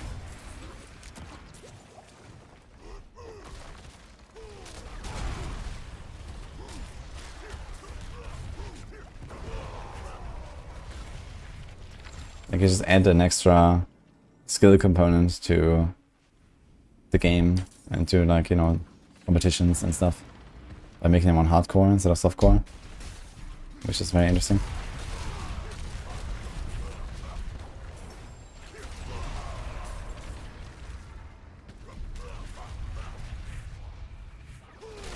A softcore simulator in Exile.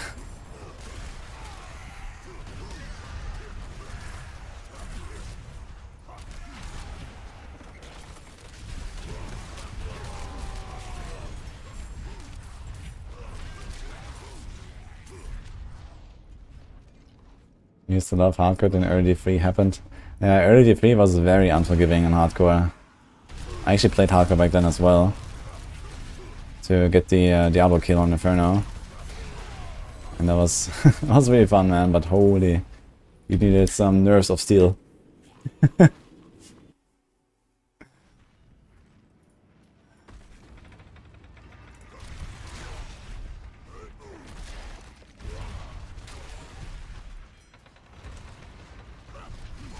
Yeah, exactly. The boss in Act 2 Inferno, man. Yeah, basically I had to avoid every single hit, like in Act 2 onwards. Maybe like very small stuff, you know, you could survive and stuff. I got, like, on my Inferno playthrough, on hardcore, I got hit by one thing. That was right before Diablo. Because I was like, fuck, what if I rip to Diablo? I want to get my Whimsydale stuff at least. So I was like, okay. I had to go collect something, and then my checkpoint disappeared. I was at the checkpoint at Diablo. Silver Spire level 2, done. And for some reason I had to go back to Silver Spire level 1 at the start. I had to go both Silver Spire levels again. And then an oppressor charged me, in fact an instant charge, you know. And he nearly one-tapped me. And that was like the only hit that I took in the entire like playthrough basically. With my Demon Hunter. And I just barely lived through it. It's interesting. Yeah, the tongue lashes, yeah exactly. I just made sure that nothing ever touched me basically. This was like pure stutter stepping, dodging playthrough basically. That was fun though.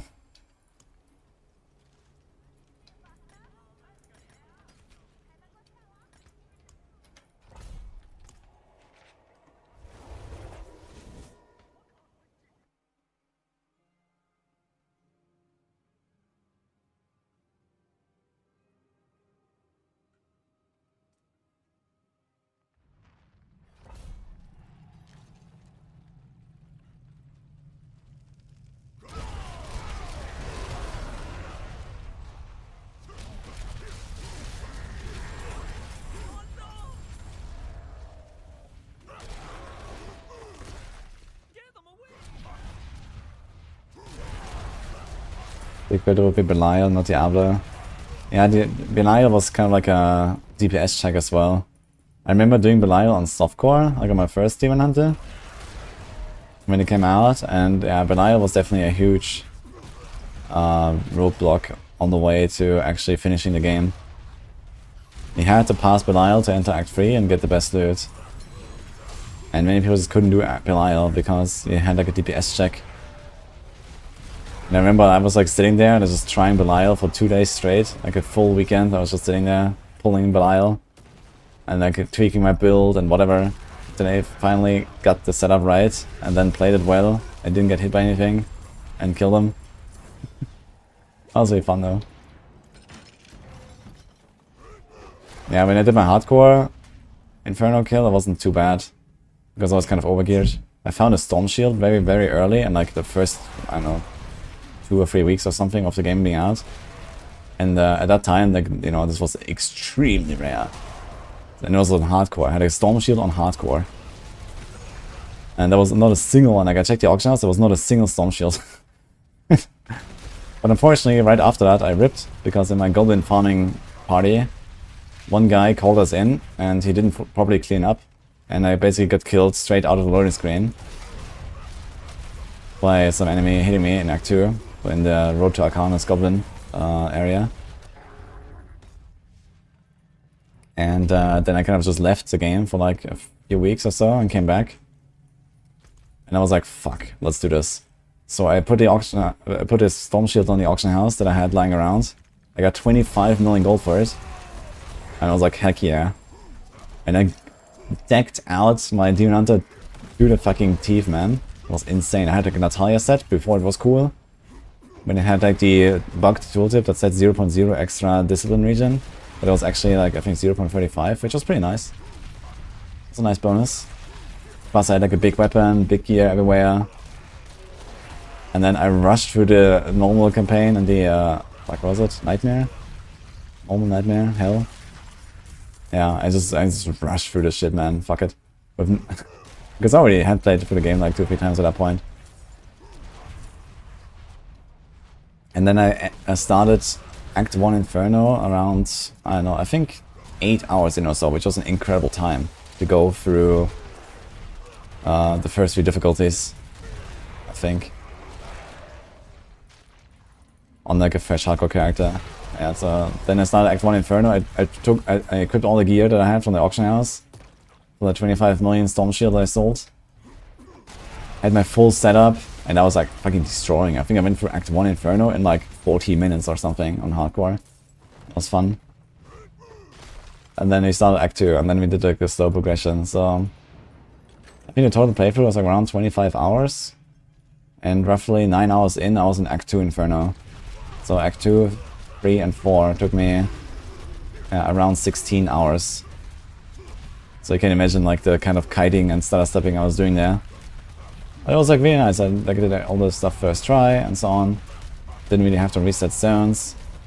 I think it was like maybe 1 or 2 times when I reset a zone or so because I got some really shitty pack or whatever. You know, back then we had the invulnerable minions and these kind of things. But that was really cool. It's definitely one of my fondest gaming memories, I'd say. Yeah, and then at some point we had this one incident then right before Diablo because I was like, fuck, what if I rip to Diablo? I need that Whimsy Dance stuff for no reason whatsoever, you know. Not that I really did much of it. I mean, I was farming the Rainbow Goblin at the Rainbow level a little bit afterwards because I was done and there was nothing more to do. But it was kind of stupid. So I went back and finished the stuff before I went to do Diablo. And then on my way to Diablo again, after I had already reached him before, I nearly got one-tapped by an oppressor charging me. That was the only time I got hit.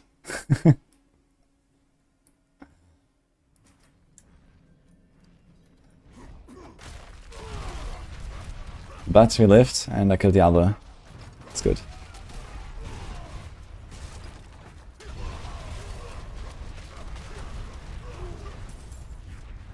That was fun.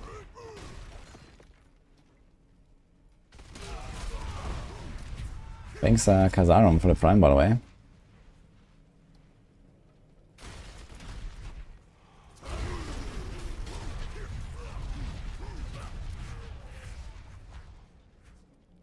Gonna Shaco and Doomringer from boss drops. Now you have 4 sparks. Made you spark to your Shaco. Okay, that's dude.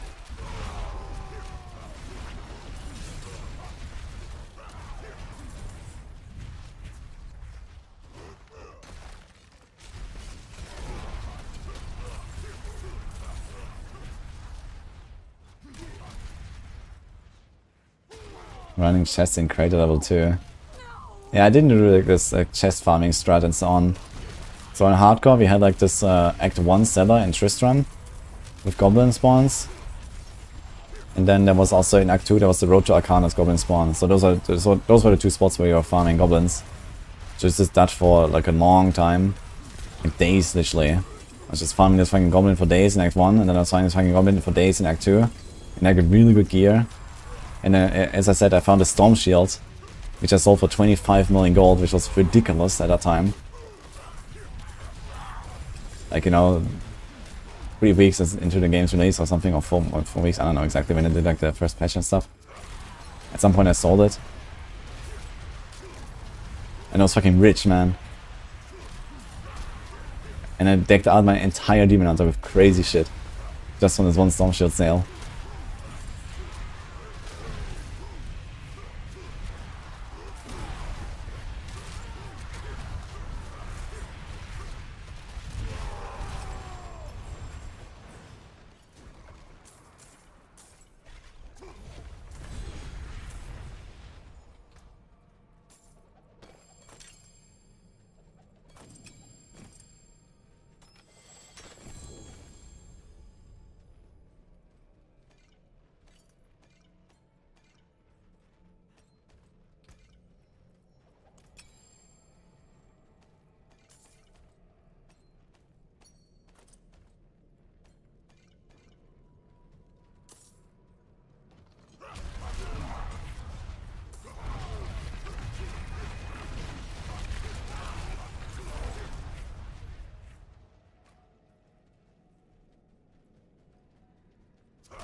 Did you ever do real money trades?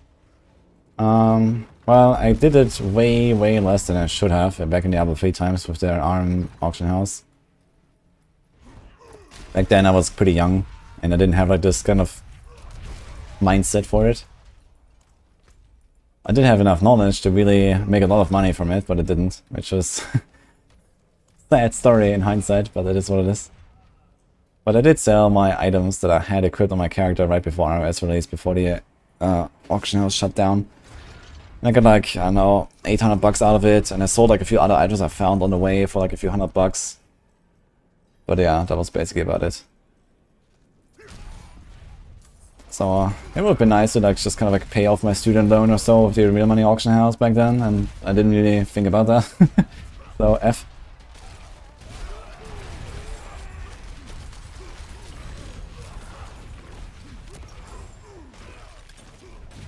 Yeah, I had some pretty sick stuff.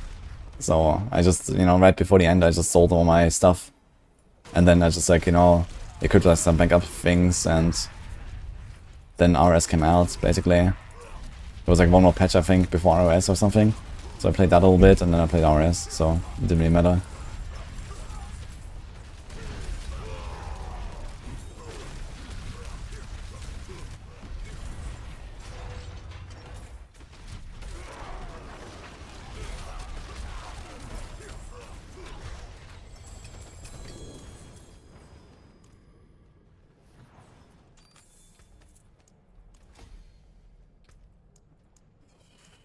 Almost.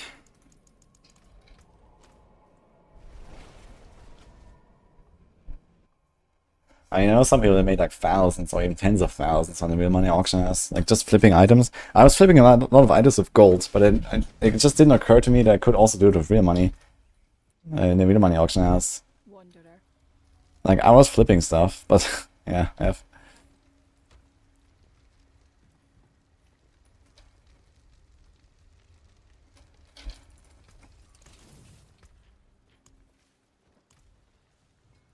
Well, let's have a look.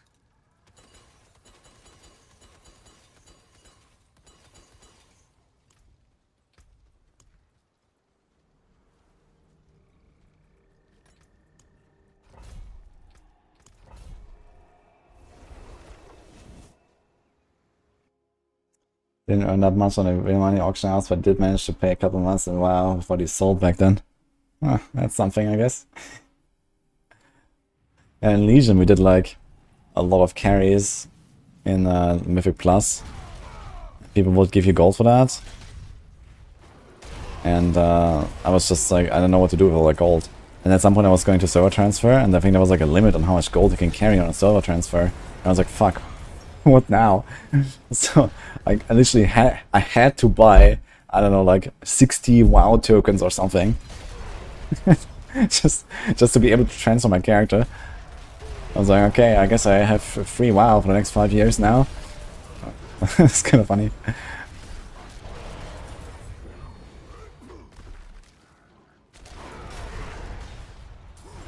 Goblins worth hunting. Goblins are pretty good. Should try Helltide or group 9 dungeons with the Shrine Apex. Oh, yeah, great.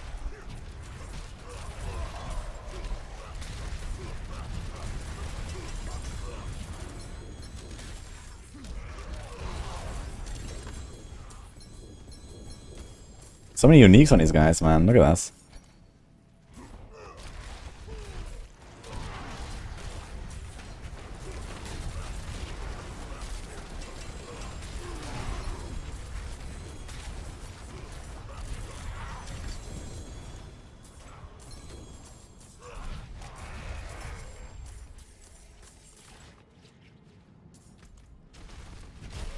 I wonder if it would be such a bad idea to go on Darius instead of Harlequin for this stuff.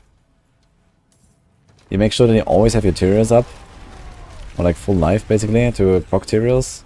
You also get this extra attack speed, which allows you to get more Tyrios procs. I mean, Harlequin doesn't really do anything offensively for Tyrios procs. Maybe we should go Andy. We save our Undying slot here, this could be like another power.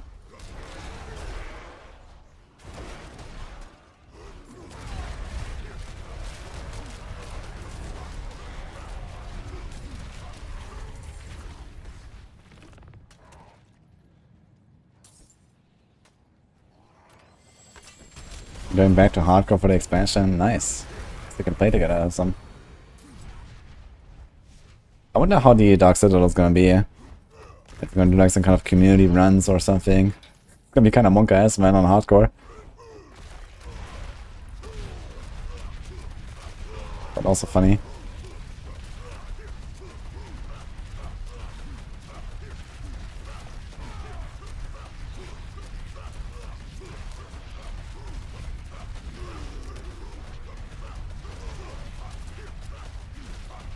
my god.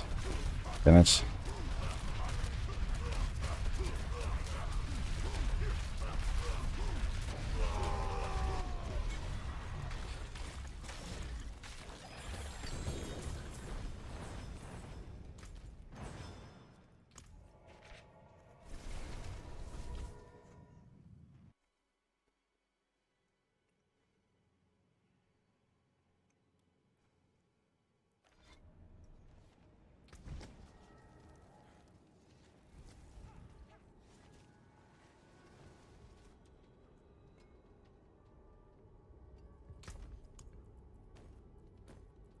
Sure, I have one of those saved. Movement speed per walking arsenal bonus. Damage to stand enemies, ground stomp size.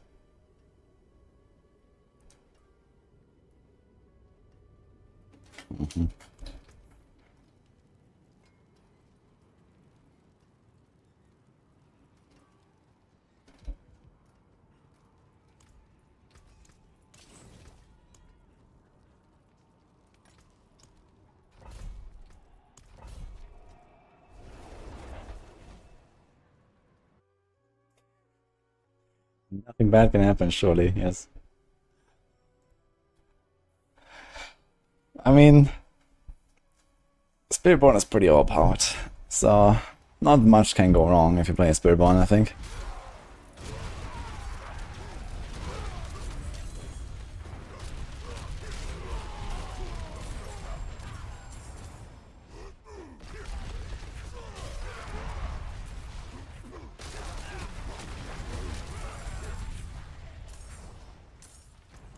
My savior.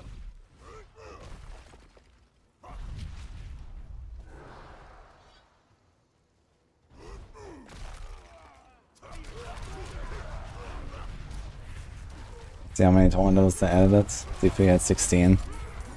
Yeah. Yeah, D3 just had like this incredible power creep and stuff. And then D4, I mean, they are definitely holding back the power creep a lot more than it did in D3. I think. I mean, okay, there was also a lot of like power creep in the last season and so on, but there's also like progression in like the game's difficulty, let's say, and the upper ceiling of monsters, which didn't really happen much in Diablo 3, right? At some point we were able to do 150s, and then well, at these days we just speedrun 150s or something, right? So it's like, okay. And in D3 they just didn't care. They just went crazier and crazier and crazier, and never really nerfed much. Wouldn't have made it without I think it would be a huge mistake to add too many like torment levels again or something like that, like in D3. Also in D3 it was just like, you cannot just like jump through all of the torment levels at once, you know. As soon as you got your Hades Gift to your 6-piece set, you were basically in torment 16, jumping from like, I don't know, torment 5 or whatever, and just skip 10 difficulties in between.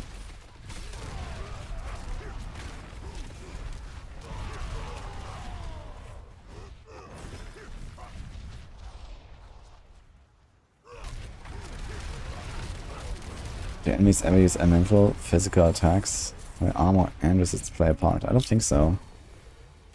I'm not sure if there's like hybrid element attacks in this game, but I don't think so. It's kind of hard to test this. You would have to like specifically make a character that has no resistances of one type or no armor or something, and then you have to go and like just get smacked and then look at the numbers, and yeah. I guess you can test it, but it's very annoying. Not a very hardcore friendly test either. And the thing is that, you know, there's no reason not to have your resistances in your armor capped anyway. It's very easy to do, and it's just kind of like the main defense that you even have in your setup. So there's never really a question, should you do it or not? You just do it. So.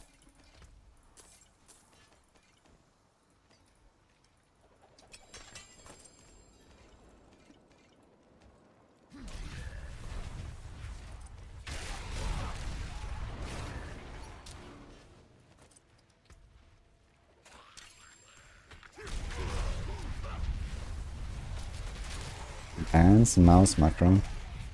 I'm not sure how strict they are with banning macros in this game. I think it could happen. So I strongly recommend not to use any.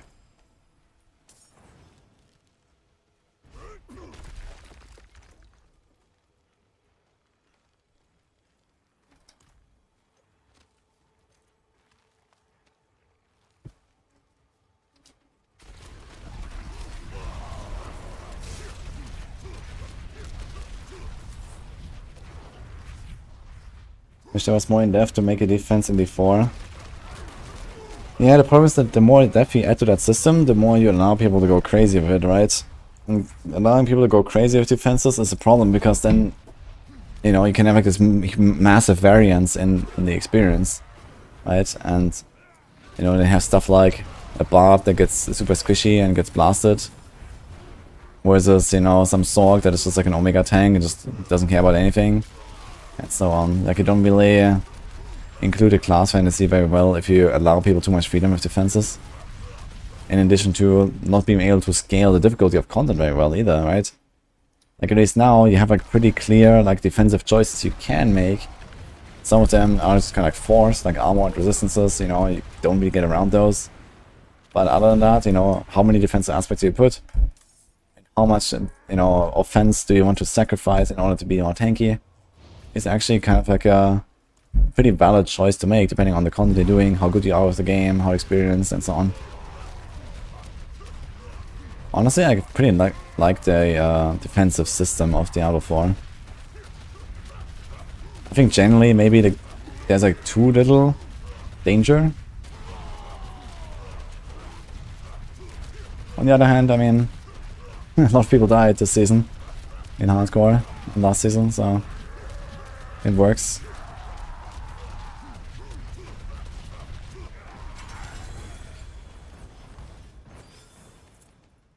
And it's fun that you're not like struggling for your life at every moment in hardcore either, so it's okay, I guess.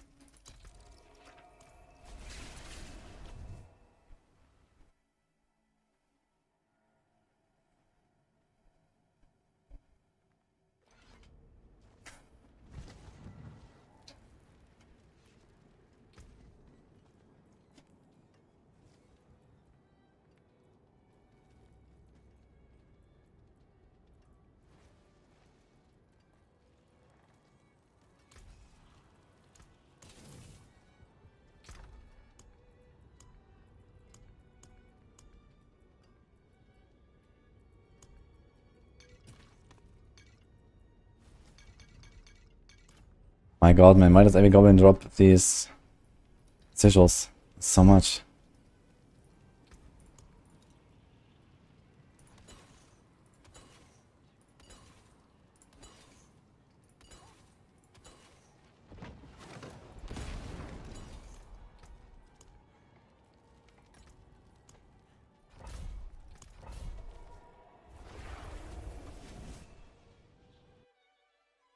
The choice between interiors and Raymond can make a build feel entirely different in terms of damage and survivability in a good way.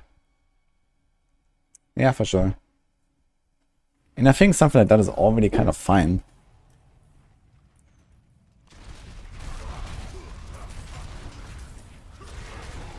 Like, if you really want to squeeze out of damage, yeah, I can go Raymond. You don't have to go interiors.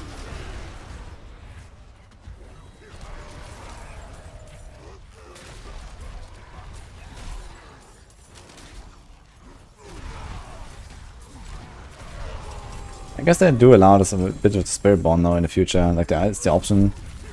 Well, I wouldn't really call it option. There's the necessity to invest into block, and you know, there's block chance, block reduction that previously wasn't scalable really. But you can now scale both to 100%, for example, on a Spiritborn. So it can be pretty OP with that, and you can actually like kind of invest into defenses outside of just like armor, res, life, and aspects. So there's a bit more stuff going on there.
Hot in Germany.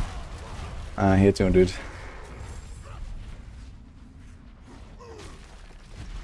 But yeah, when I was at Gamescom, man, it was crazy. It was actually worse than here, man.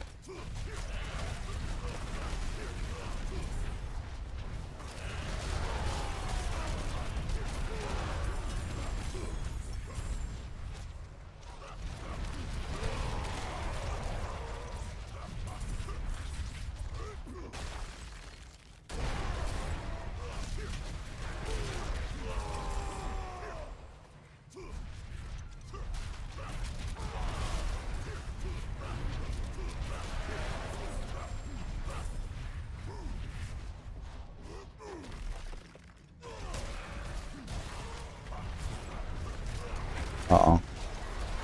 Oh no. Wait. Is it here?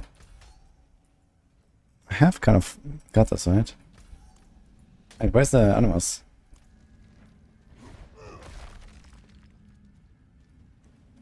Why does Willenbarb fall in endgame tiers? I think we had it in A, but it seems like there's like some bugs or so that people found that made it stronger, and now they're like blasting tier 8 hordes and stuff.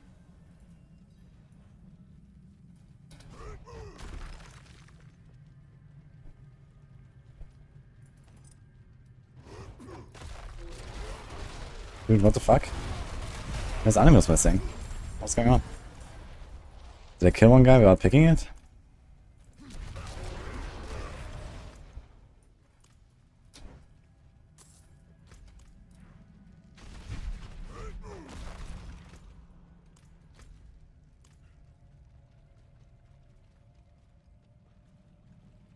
I don't get powerful enough as well in bar to get mythic, so you can't kill too many bosses.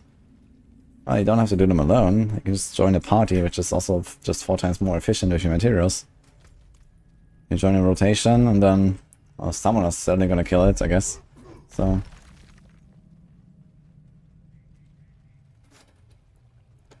Rob's targeting tier 8s. I thought they were doing tier 8s now. But either way, I mean, if you can just farm tier 7s, that's plenty. I think this shit is bugged here, there's no animals.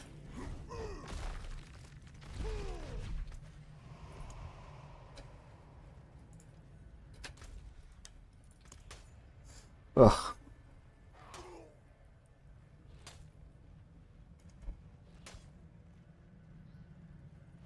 Dude, this guy does like 1% damage to me, and he actually interrupts my portal. It's wild. Season is very good, Bones. Buchatza. Naja, I don't know. Guys are getting Buchatza. Guys know Buchatza?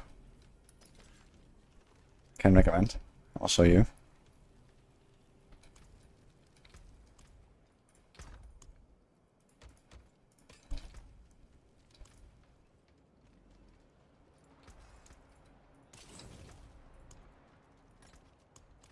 Help.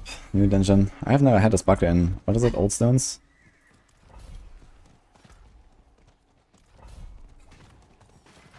Made a bomb for speed farming. I didn't make that build or something yet. You can just follow the Worming guide from Maxwell. Snail, I think, made that one. He makes very nice in-depth guides.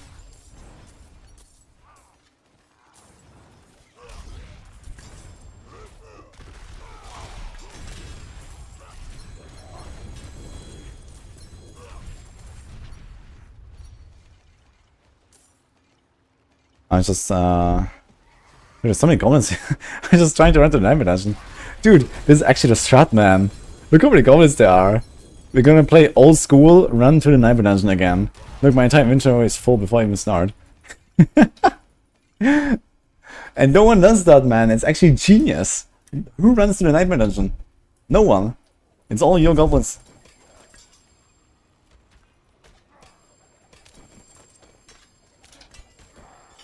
Let's go. Start leveling for Barb for what purpose? I want to play a Deathblow Barb. It's just a fun build. I've been working on it on the PTR already, and now I want to see like what you can do with it on a live server.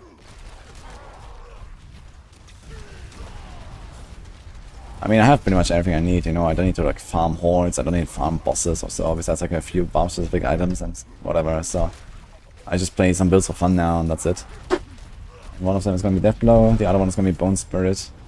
These are pretty powerful builds, I want to see what I can do.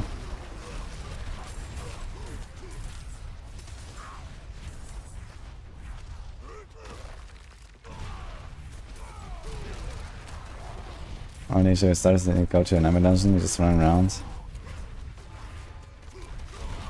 Yeah, I mean, you know, I kind of just get to play the old school, you know, experience of Nightmare Dungeons, which I actually enjoyed. I did enjoy the, you know, running from waypoints to the dungeon and stuff like that. And I was always hoping that would just like, you know, make it more exciting to do that, right? And there's like more events and more stuff going on, and sometimes you get sidetracked and do some stuff, and just more rewarding basically, but that never happened, right? Now with the goblins, I guess we're kind of there, where at least for like a little bit I would probably do this.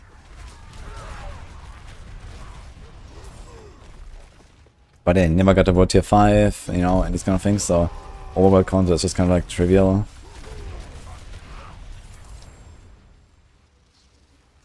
But Blood Surge, I will not play it this season. It's very strong though. But I've played like Blood Surge, I don't know, many times already, so I don't want to do another season of Blood Surge right now.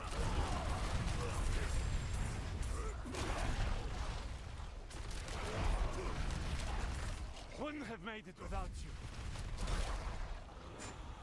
Yeah, I mean, if they actually make like these tournament tiers and then everything scales, and like overworld content is actually like legitimately like, you know, high-end content and stuff like that, and even whispers are gonna be like, you know, hit level 100 at least or whatever.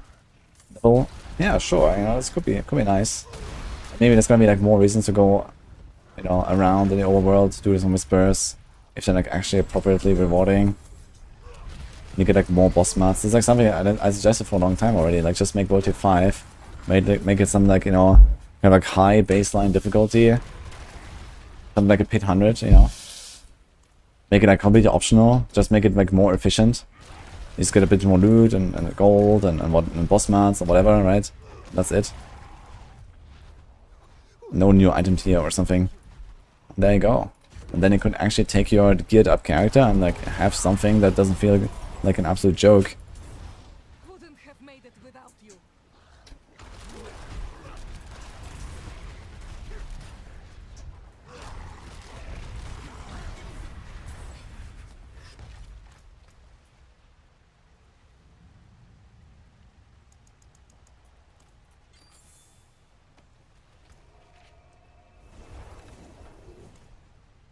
Replace the final goblins in Helltide. Okay. Oh, I think I need like maybe do we have a fork or something? Do we have a fork? Napkin, so you can grab it.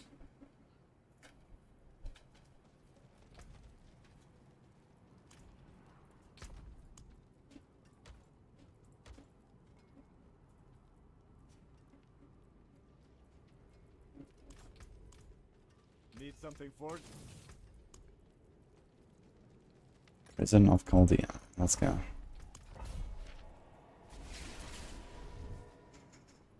Is that the best season for me? I mean, the game has gotten better in some ways, but it has also regressed in some ways. I think I probably enjoyed Season 4 a bit more than Season 5. I think that grind is too short right now. The uniques are too intrusive. You know, every build I just like equip the same 5 items, you know. 1, 2, 3, 4, 5, and you know, like half my gear is already done. I don't even need to like masterwork it anymore. I don't have any like progression really, besides okay, I need a new weapon. I maybe need like a new amulet or something, maybe a pants. And then that's pretty much about it for most of my builds. So I think this is kind of like where the game has lost something right now. Some of the uniques are too good, and they're too reusable in many builds, especially the mythic items. And the Infernal Hordes is like too good as well. Maybe it's not the problem that Infernal Hordes is very good. I think the bigger problem is that you can just farm Infernal Hordes all day long, non-stop. And there's no cost to it, right? You can just infinitely farm Infernal Hordes. I think it would be okay if we just couldn't do that and it remains as powerful as Infernal Hordes is. I think that's fine. But I don't want to do like 90% Infernal Hordes. I want to do like maybe 10% Infernal Hordes. So they could, like, you know, massively reduce the availability of compasses, for example. And I would probably also enjoy the game a lot more.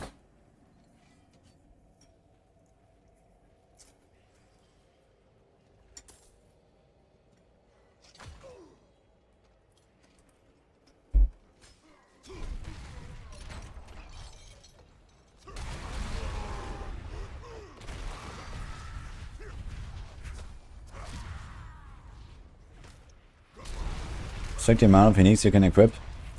Yeah, that's actually something I've been talking about lately. I think in particular, I think for normal uniques it's fine. Mythic uniques, I think, would be way more interesting if there was only one per build. You have to choose which mythic you want. I think that would make it a lot more interesting. Would partially solve the problem I just discussed. And it would also give a lot of other items, a lot of, you know, like even legendaries, a chance to shine. Which right now is just not the case. If you have those mythics, you kill those mythics, that's it. You know, on every build basically. No exception. So, it's just kind of boring. Rip barbs. Yeah, what do you mean rip barbs? Of course, you know, they balance barbs finally around actually having high-end gear. And this means if you reduce the high-end, you know, gear thresholds, then yeah, sure, barbs are more gear dependent than other classes. You can just make them less gear dependent or give them some other buff or whatever if they have to get something. I'm not saying they shouldn't, you know, do any kind of compensation for such a change. I'm just saying that they should limit it to one, because it's just boring.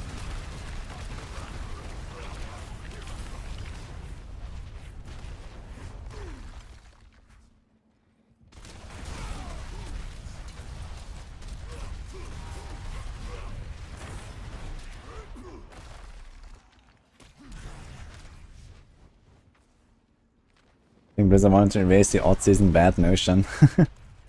Yeah, I mean, they did a pretty good job with Season 5. You know, it's a pretty good season, anyway. But yeah, Infernal Hordes, you know, there's definitely some work to be done. And also, like, you know, what I just said with, like, the uniques and stuff, there's also work to be done. We'll see how there'll be an expansion. A lot of stuff will be shaken up there, I guess.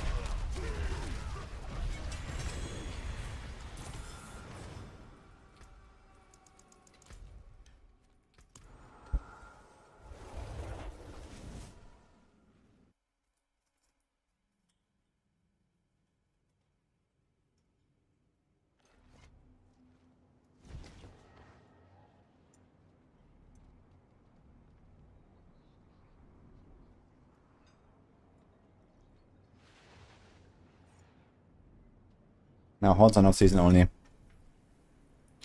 The breaches are the season mechanic. Not the hordes. The hordes is just permanent. Yeah, these things, they're the season. Look at last season, was mostly legendaries and no uniques because tempers outweigh the affixes.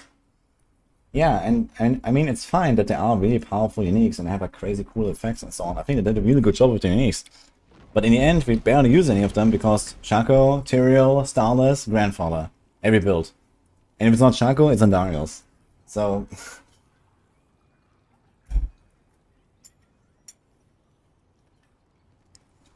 you limit it to one, then you could actually have the option, okay, do you want to put a legendary there? Do you want to put like another unique there? Or whatever, right? I think the game would just be better. Can take what's left.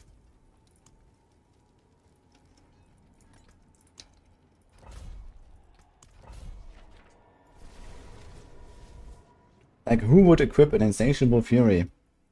Or a Mad Wolf's Glee on a Druid? When he could equip materials.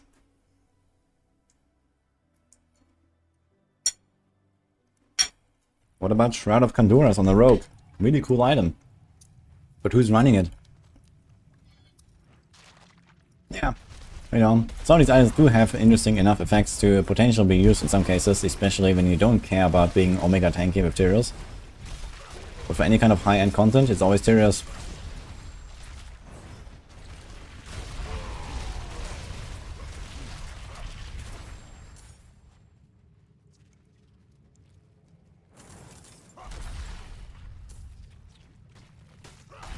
Did say we should have 4 unique limit before season 5 came out, and he thought it was crazy. Yeah, the problem is like how exactly do you justify something like of an arbitrary, you can only have 4 uniques? You know, I think if people want to just make a build of all uniques, then let them do it. But I think we already have like this special class of items, you know, mythic uniques. They're not just uniques, they are mythic. They have a different color, they are acquired differently, you can craft them if you want. They have like always, you know, these weird fixed rolls. You know, they're like very high budget items with their power level. And I think it's okay that they are just working differently, and you know, they have like a limit of them, for example. You could even like, you know, try to find some lore justification for that, whatever. That actually makes a bit of sense. I think for normal uniques it's fine, you know, normal uniques are kind of competing with normal items. I mean, of course, there's like, you know, certain build defining uniques that you can't really leave out, you know, Fractured Winter Glass for a Frozen Orb. Well, that's just your unique, you need to have it. Or Gloves with the Illuminator for Fireball or something like that, right? And that's okay. That's just how the build works. But everything else is technically optional. But when you talk about the high-end stuff, then, you know, these mythics are not really optional.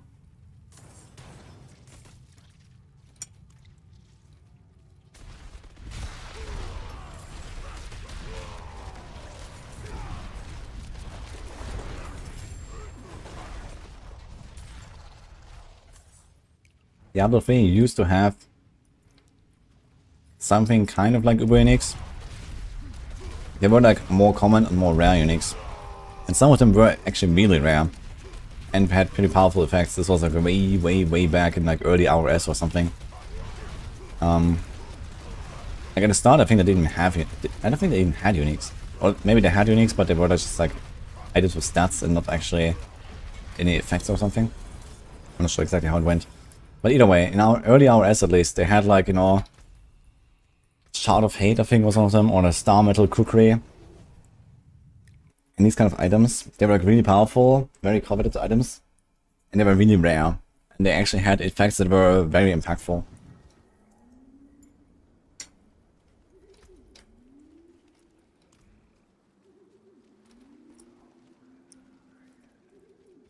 It is done. For standouts back then. But over time, they just kind of like normalized this, and they just buffed random shit and power creep, and yeah, all that kind of like fell apart.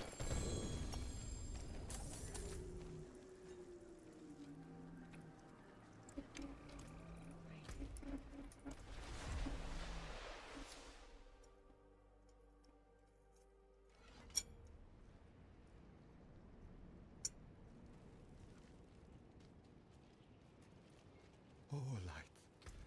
Cleanse these bolts from my skin, and I promise to be gone.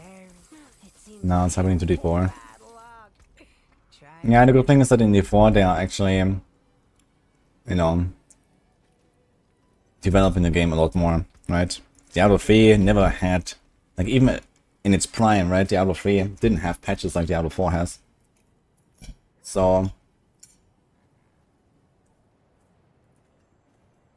even if it's kind of fucked up now, they can still make adjustments later.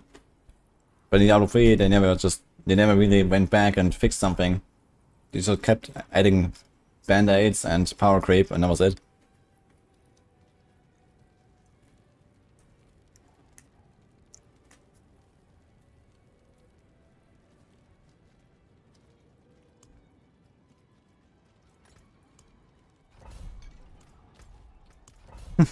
You were so jazzed when you find your first Star Metal crew game. Yeah, man.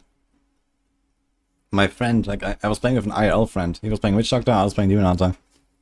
And we were like, I don't know, just grinding through Act 2 Inferno Oasis. It was in the Oasis, I remember it actually. And then this thing dropped for him. And he showed it to me. And we were both looking at the item, like we both didn't know that this item exists, you know? Star Metal Kukri. It's an item for Witch Doctors in Diablo 3 that it says something like when your fetishes attack, they reduce the cooldown of Fetish Army by 1 second or something. So effectively you just have permanent Fetish Army or so at that point. Which usually is like a 2-minute cooldown and lasts 10 seconds or so. And we were both looking at that item, and we were just like, what the fuck is this? Like, why is this in the game? And then he equipped it, and it was OP as fuck, man. You know, for the standards back then. And we were like, what the hell, man? They can't do this. It was funny, dude.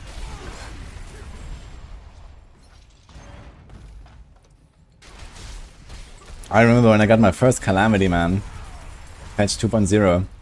I was grinding my solo Torment 6 Nephilim Rifts before Greater Rifts were out. And Calamity was also one of these items that was extremely rare, like one of those, like, you know, high anti-mount items, also a weapon. It allowed you to automatically apply Mark for Death to enemies when you shot them. And that was really good. And I was actually gambling for one-handed crossbows, man. That was fucking painful. Because like a T6 Nephilim Rift was, you know, even when you were kind of good, was like between 5 to 10 minutes each. And you could maybe gamble like, I don't know, I think one item per 1.5 rifts.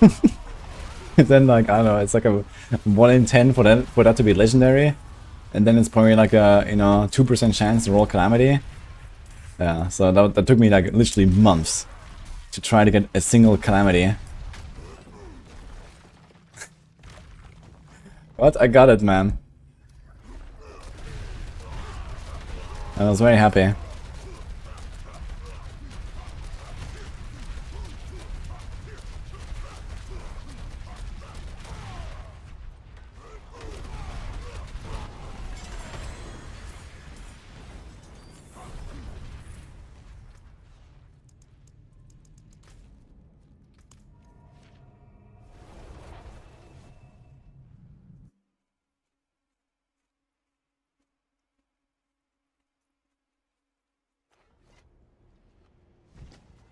Remember dropping a score in the second week, the free was out?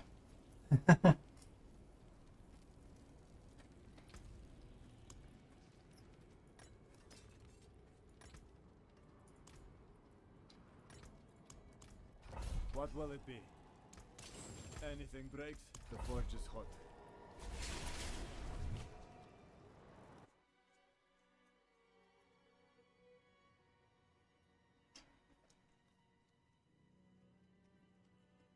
Yeah, I'm talking about a Sever. And it actually did do damage. And to this day, Sever still has a damage effect that almost no one understands how it works. But it was abusable by Mark for Death Demon Hunters. With the Grim Reaper rune. We were able to spread then damage done. Like, Mark for Death has a debuff you can put on enemies, and it says they take like a little bit more damage. And then there's a rune for it that says 15% of the damage done to that target that you mark is spread to everything around it as well. And Sever is an item that says slain enemies rest in pieces. And what actually happened when you used that item was that whenever you killed something, basically the corpse would be destroyed. Which was mostly just like a visual, you know, splatter. But also, it would produce an insanely large damage number. Like, you know, 1,000 times higher than whatever attack killed it, basically, or something like that. And people thought it was just visual, but it was actually not just visual, because there's a hidden effect of Sever, which works like this. When you hit an enemy for more than half of its remaining life, you will instantly kill it. This is basically a hidden effect of Sever. And that effect that kills the enemy is actually that large damage number as well. So what happened was, you could use Mark for Death with the Grim Reaper to spread the damage done to a target, to everything around it, with that Sever effect that did like, you know, 1,000 times your damage. And even though it was like, you know, just like a tiny fraction of it, split to everything around it, you know, it was enough to just kind of like one-shot everything. As long as you set it up properly. But this means you had to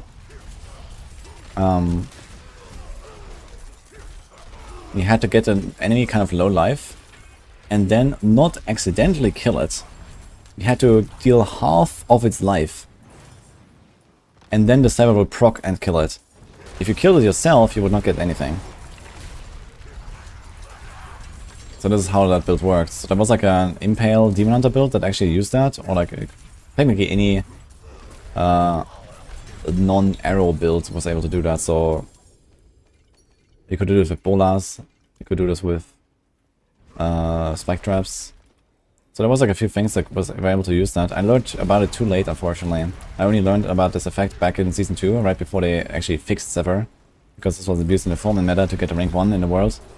By my clanmates, actually. Featuring MP. So they used exactly this combo to get the rank 1 in 4-man. And then Blizzard decided to end the season and change that effect. And, well, they never changed that effect of Sever with the 50% kill. But they changed the Mark for Death to not spread that damage anymore. So to this day, you can still kill enemies with Sever when you hit them for for more than half of their life.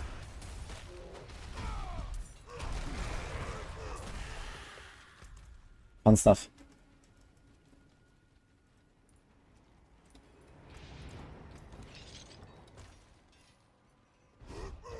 In fact, I did actually use it at some point for a Tempest Rush push, I think.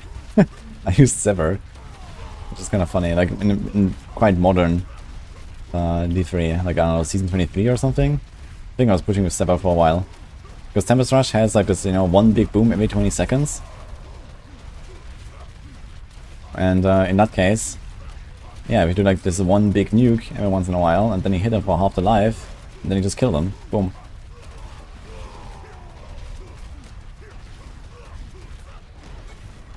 And there was like not really any other like big important weapon to use in that build or something, so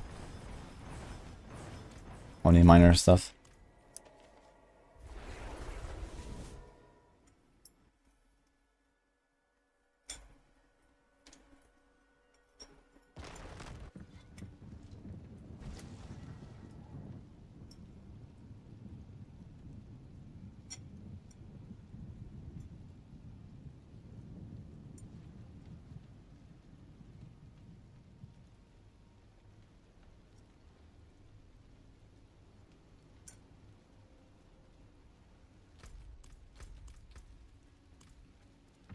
Why does the game prioritize despawn boss mounts when you kill too many goblins? It's just a mess of you. What else?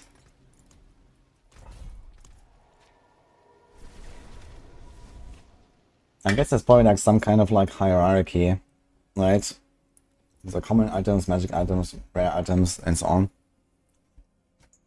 And I guess the boss items are just like below legendaries.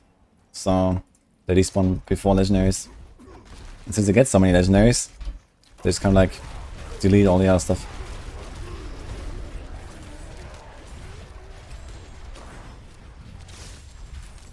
Online Demon Hunter of Helter was Prime D3 gaming.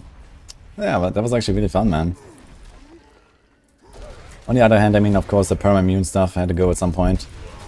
And it didn't wait too long with that.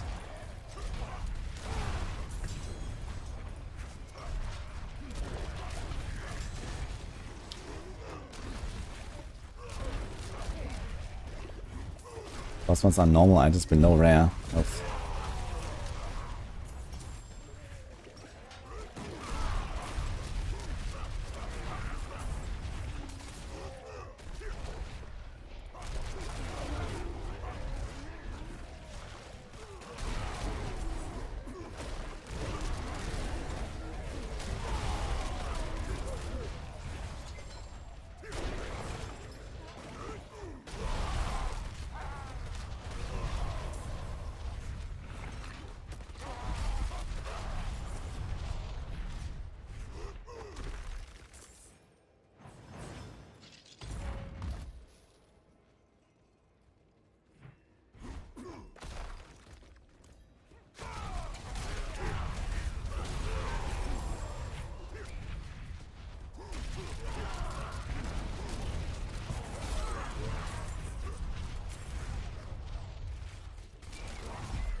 That's the kind of damage I need here.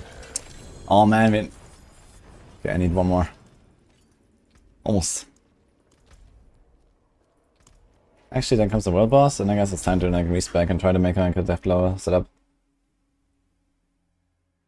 So benefit using mind case as a target, yes. You get more cinders, more loot. It's very good.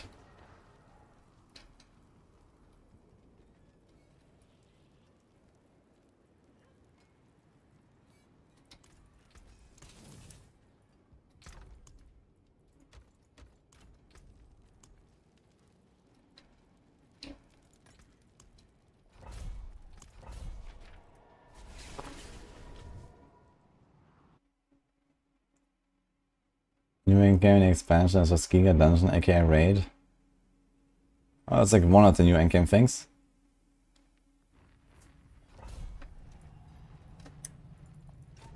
Max mentions we got a lot of additional details of things to come. We did. But I think I should wait until 24 hours and 44 minutes from now.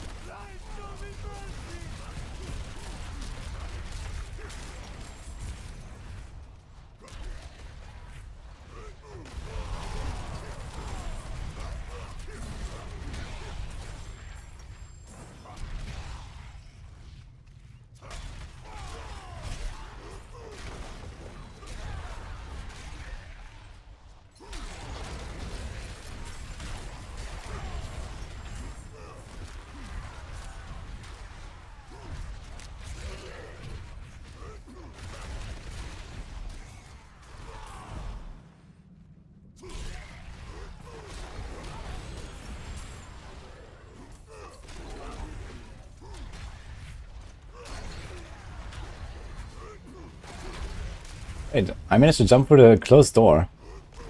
How? Okay.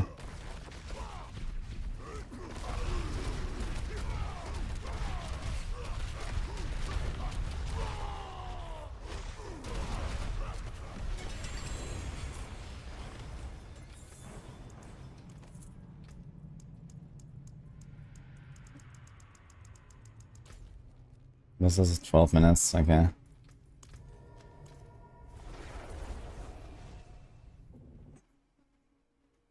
Anything above level 35 can drop Tyrio's Might and friends. That's not BSing.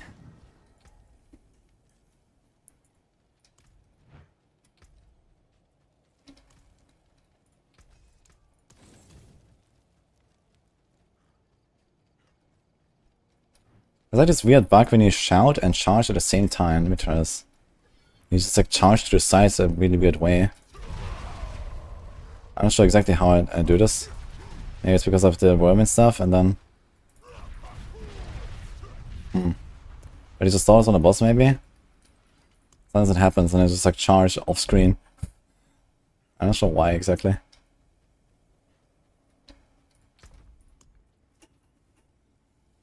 Oh boy, okay. So first of all, let's see what we got and what we need.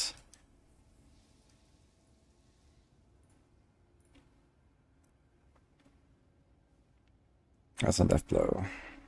Here. So that's like the setup I made. It's actually the old crown, right? It's the old crown.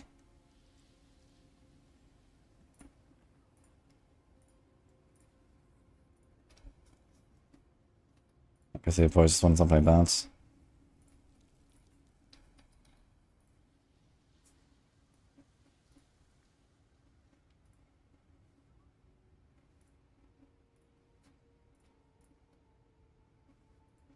Okay, let's update this here as well. Too late.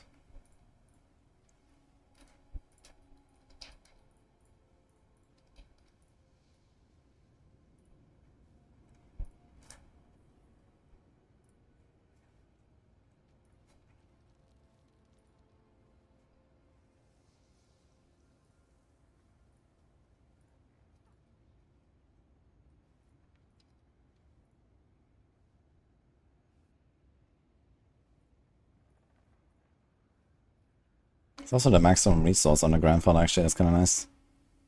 Which we lost here, but now we got it there. I think this is also outdated. So let's do all this here. That's core ranks. Maybe want something like that.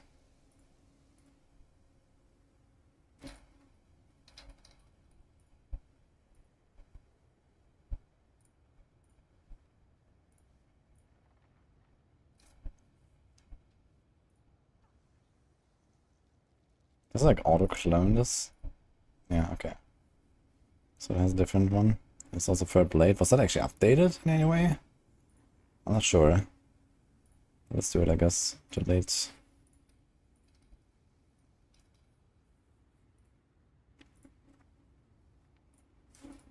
we do this. I think it was not actually updated. I think it was exactly the same as before. From the PTR.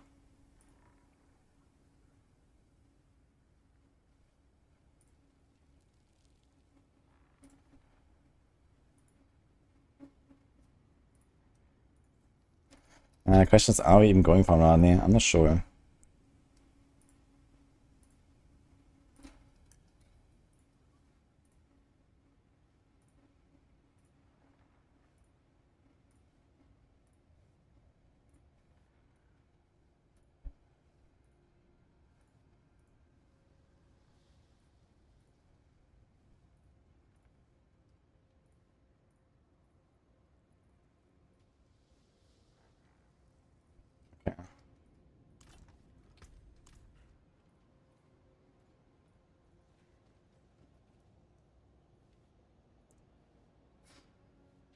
This boss is wandering death, give us more avarice.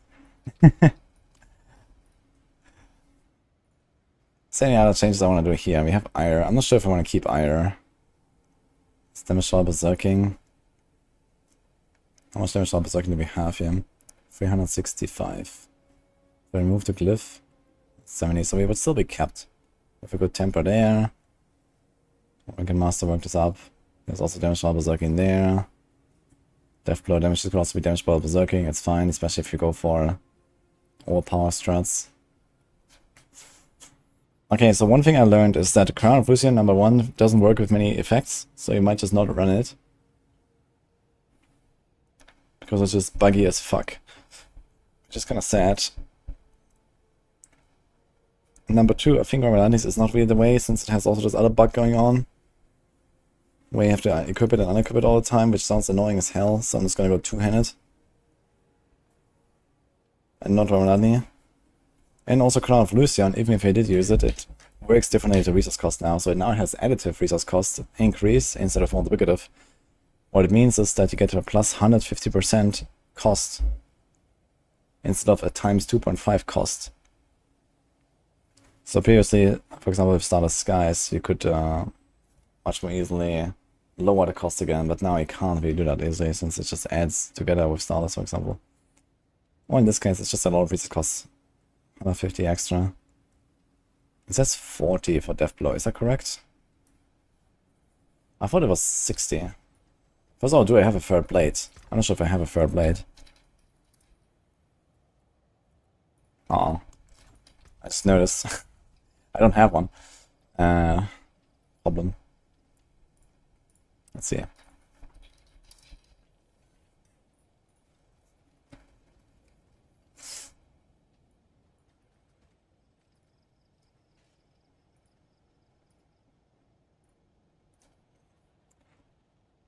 think Snail made this one here. Or was it Condis? No, Snail. Yeah, I think we do have an overkill, or was it an Alamar I got? Yes, Tibalt's. It does have maximum resource, this might be important. We got a decent Red Führer. Yeah, oh, this is not really optional.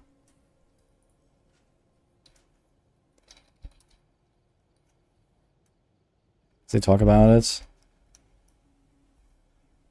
Combination of third blade and crown gives Death Blow base hammer cost. Yeah, so it is 40, and then times 2.5 is 100, exactly. So the planner is actually accurate here. This means I don't get to 100 if I don't have Crown of Lucian. So I have to go Crown of Lucian anyway, just to get a cost. Which means we might not go Unbridled, we might just go Walking Arsenal, for example. So we get 100 cost, we get this every time. We go Encroaching Wrath. Does he run it? Yes, Earthquake. Accelerating. Giant Strides, Leap in the floor. Okay, what about this one? Okay. Okay. Put in a Doombringer, I guess that's fine. And Accelerating. So he actually left this out. Look at this setup, man. It's actually hilarious. Unique, unique, unique, unique, unique, unique. There's like 2 powers. One of them is a resource power to make the whole setup work. And the other one is accelerating. That looks hilarious, man. So we went for Call of the Ancients. 50% CDR.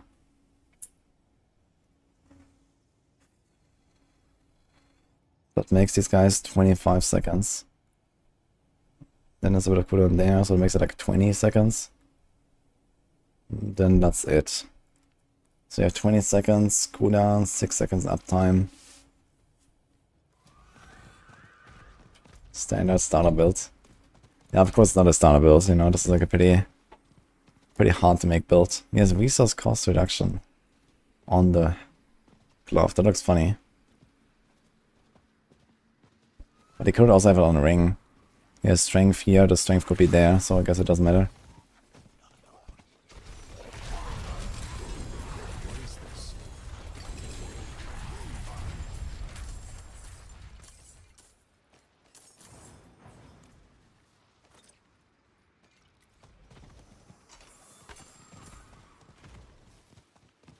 Yeah, Crown is like super buggy with many things.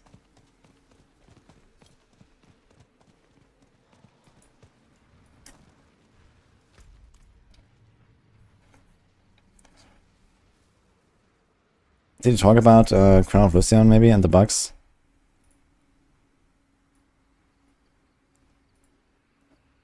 I mentioned the Third Blade. I think it's because of Crown, not because of Third Blade, as far as I know. And Limitless Rage is not that crazy, I think, but Encroaching Off is really nice, man. 70%.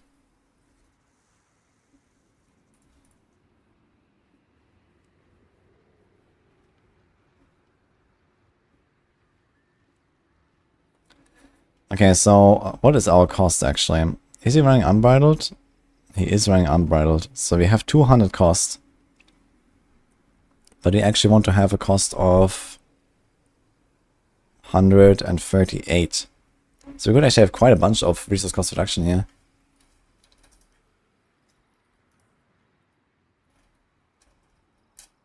We could have 31% resource cost reduction.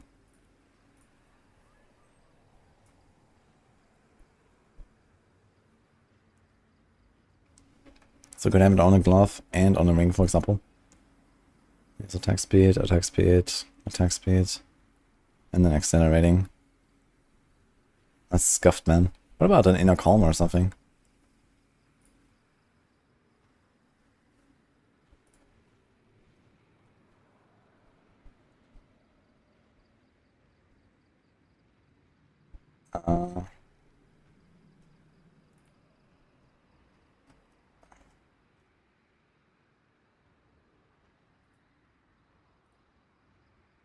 Okay.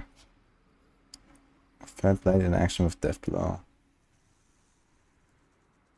So everything works with Third Blade, it's just a Lucian. So Expectant, no. Encroaching, no. Initialize, no. Limitless, no. Not least, no. So this is just out, basically. Do they have Inner Calm? No. It's not on the list. I wonder how Inner Calm would be instead of accelerating, but I guess it works. I'm just gonna go accelerating as well, maybe. And yeah, this means I have to remove this. I mean, I'm gonna go for the Uber variant anyway, so we have to move Encroaching Wrath. That's gonna be accelerating. This is locked in, this is locked in. Ramadan needs to drop out. And that's it, basically. It's not too bad, I suppose. Did he go for Tyrius? No, he went for Fortress, Fury per second, Invigorating Fury. And then Tybalt's. Okay, how reliable can we have Perma and Snowball? It's 4 TDR, that's quite a lot actually. 40 TDR is legit. 20% damage. But how to gain a Snowball that often? Just Rallying Cry. And Yen's Blessing. Could probably do it permanent. Right. It also has resource gen, which is really helpful. So I cannot... Oh wait a minute. Yen's Blessing can trigger Death Blow, right? Fuck. Yes. That kinda sucks actually. So Yen's Blessing can trigger Death Blow. Because it is a non-mobility, non-ultimate skill with a cooldown. It's kinda funny, but it happens. You can actually test this. Hey, where's the boss?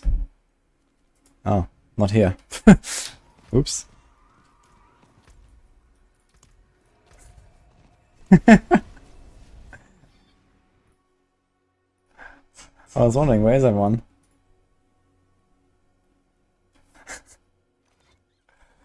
Unlucky.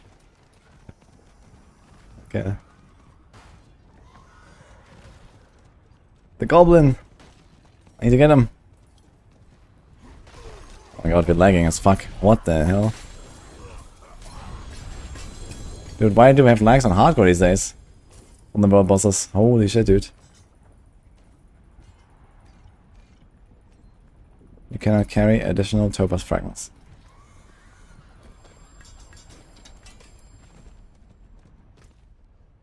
Oh my god, it's far.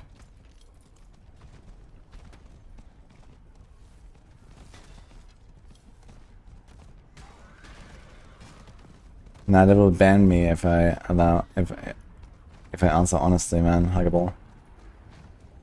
Instant ban.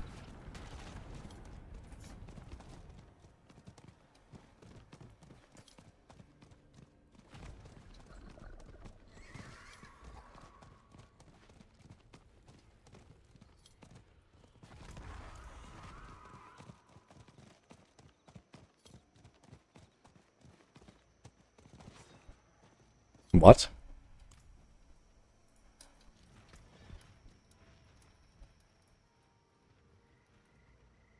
I wonder if this guy killed it already. 2 minutes is very fast.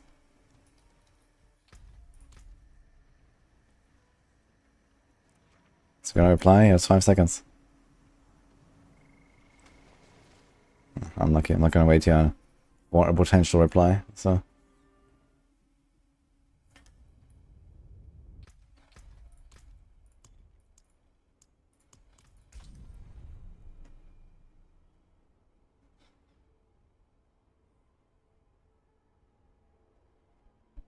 As an Nephian, go to the Eternal Realm? Yes.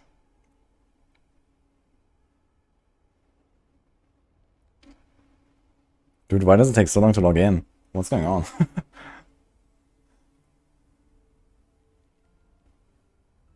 Poor guys in console. True, it might have been console actually, they can't just type. But I can't wait, so I have to get my boss.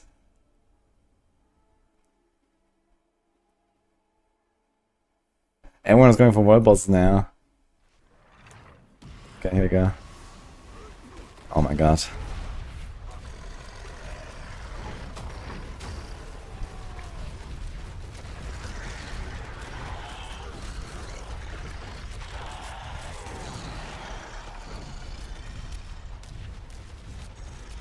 Ah, wait a minute. Yen's Blessing cannot cast Death Blow because Death Blow doesn't have a cooldown anymore. So he has Holder, Death Blow. Mobility, ultimate, and then there's only Rallying Cry, so he has Perma, Rallying Cry. Actually, do I still have like Tybalts lying around like that? I sold my 4GA Tybalts. But like this, we could actually be Perma Unstoppable, have Perma Tybalts, get a damage reduction. Yeah, not even run Tyrios necessarily. He might be tanky enough. Go with the Migrating Fury there. Fury per second on the chest. It's going to be pretty chunky damage. And still 40 DR or so.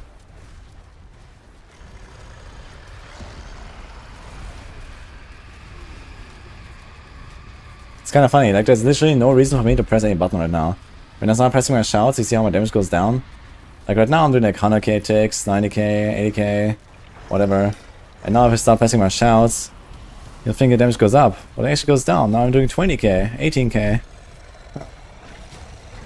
Cool, huh?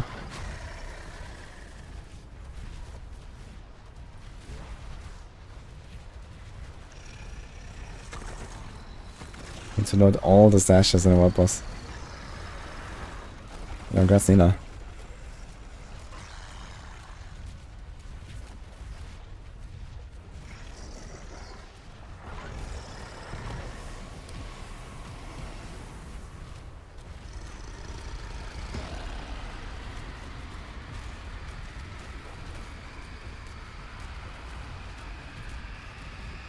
Anyone else wants to join here? That's taking forever.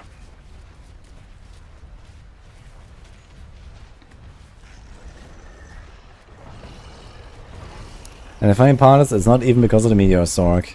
Because your build doesn't matter. He's trying his hardest. The boss is moving all the time. But he's actually kind of pumping a lot of meteors here. I wonder how good his cooldown setup is. So before this guy disappears later, I want to check him out.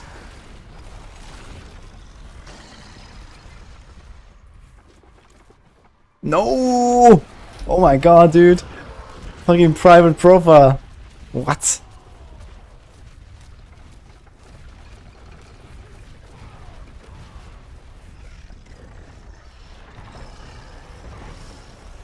F.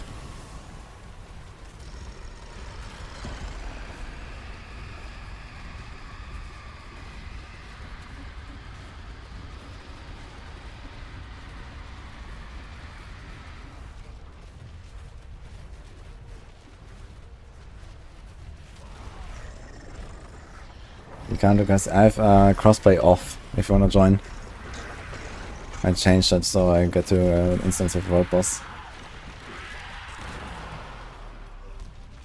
Show me what you got.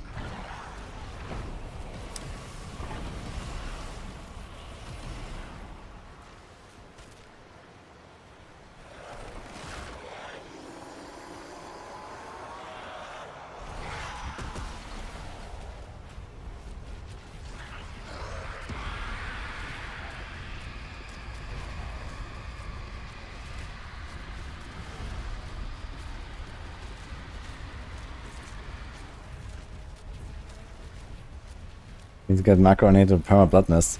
Yeah, I saw a macro actually rated him and I saw he was like working on this perma blood mist stuff. So the question is, why is his blood mist just not going on cooldown? So what what is going wrong there?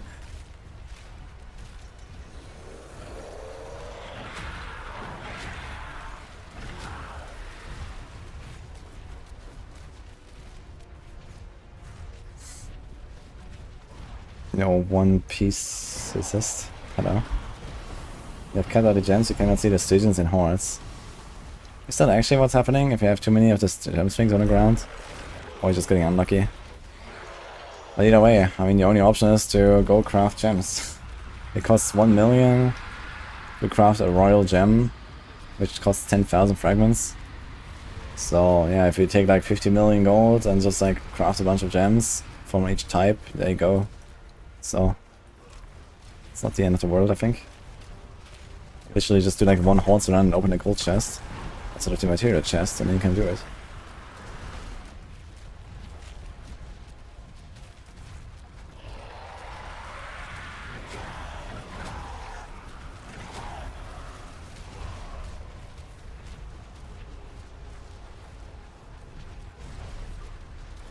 Wizard's way to tax the rich.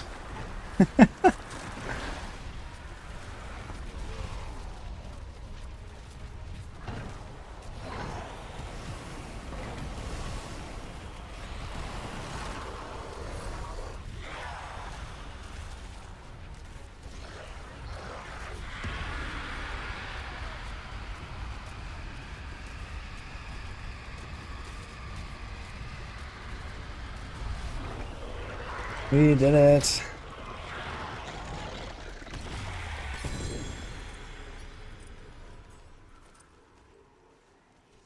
Greetings.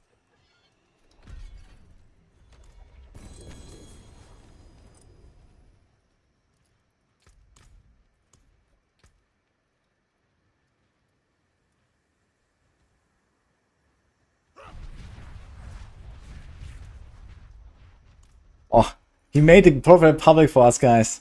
Let's go. Okay, so 4.3 cooldown, barely masterworked.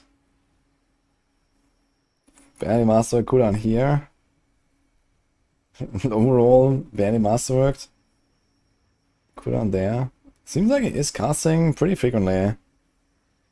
Even with like pretty crappy cooldown he has.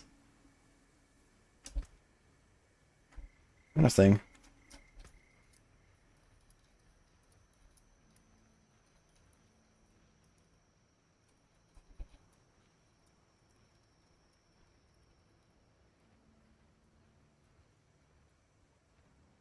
It doesn't really have much cooldown. It's gonna be a lot better. Yeah, 0 GAs on the cooldown. Shitty masterworks, shitty rolls even.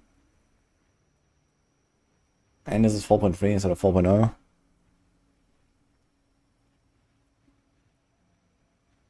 But here is a GA, man.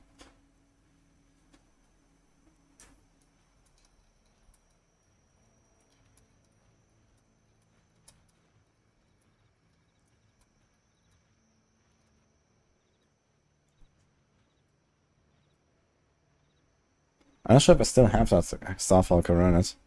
I could check my mule.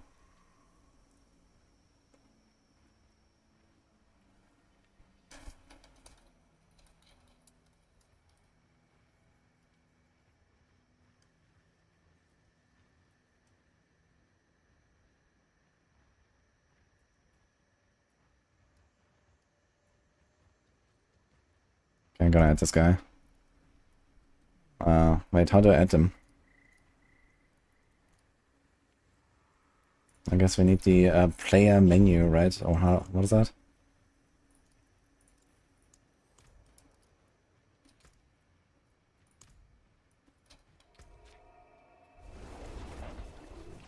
Meteor Sorg login, man.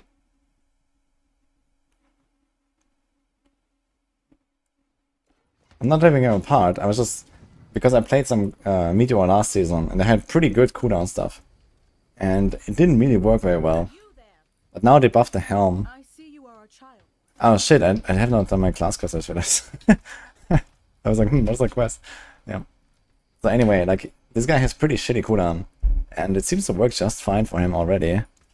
Probably not as good as it could be, but yeah. I was like watching like how often is he casting his meteors and stuff. It seemed pretty comparable to what I was doing last season with like way better setup.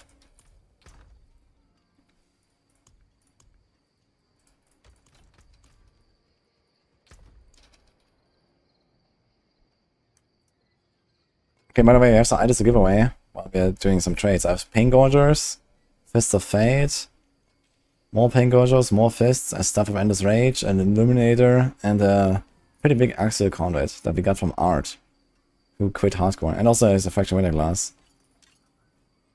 Not a crazy good one, but it's something.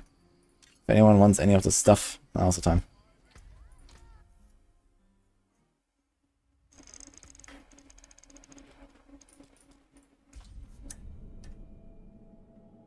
Oh, what was his name again? I just added him, but now I don't know his name. It doesn't show in chat anymore.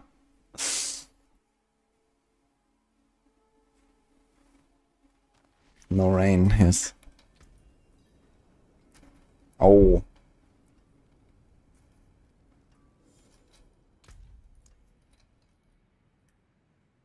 What?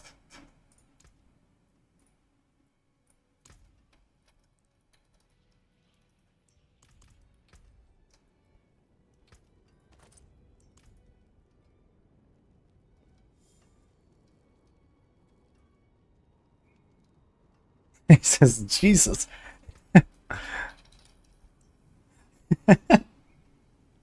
How much for main glass?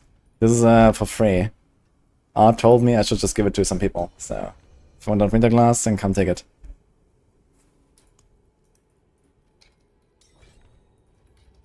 And also, He's an okay fists with 39, 39, 300. Pain Gorger. Illuminator. Fists again. Pain Gorger again. Starfinder's Rage. Exile Conduit with a GA resource.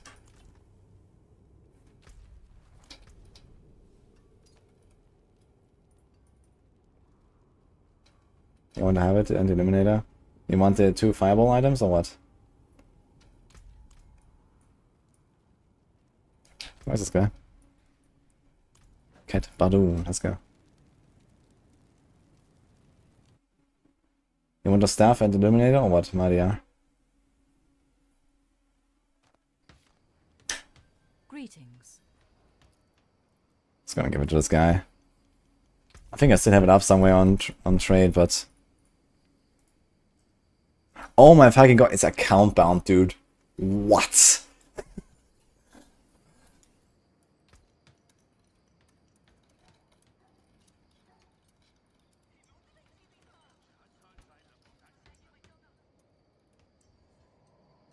Oh no, I got his hopes up, man.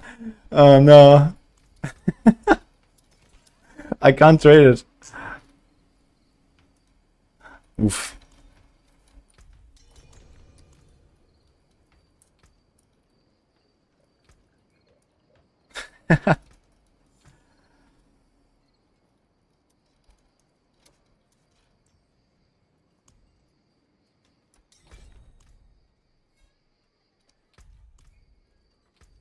Scammast, yes, that's unfortunate, man. I didn't look at that.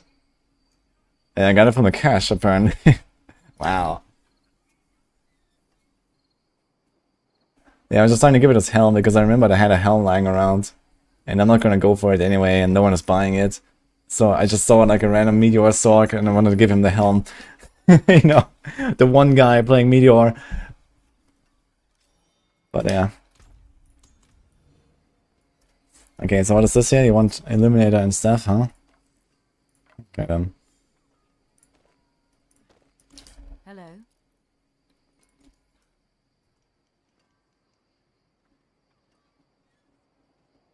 That man will never trust a streamer again. Maybe he doesn't know I'm a streamer. Wait, was that a... Oh, the winter glass. Okay, wait. Alright, let's take the winter glass.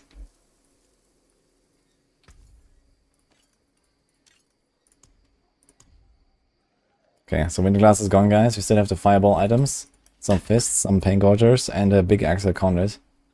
Anyone wants this? Who's getting started on hardcore?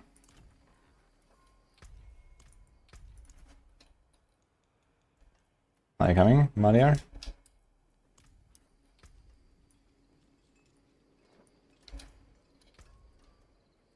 Do I have a Jens blessing?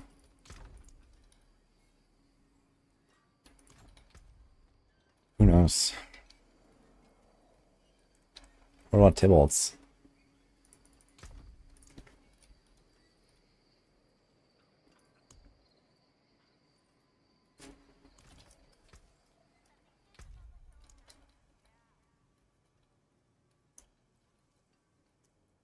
You have to log in, I don't see you.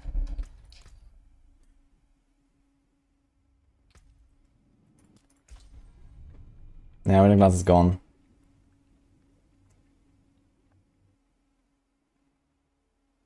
It's hardcore, yes. We're in hardcore.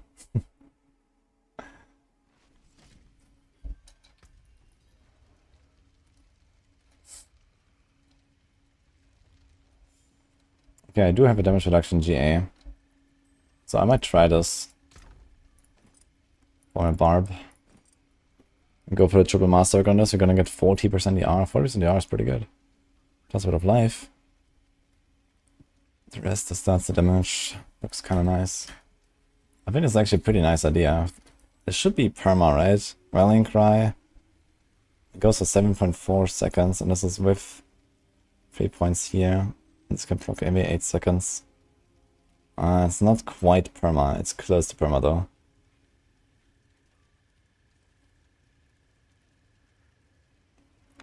So you shout and you start attacking. Then it triggers.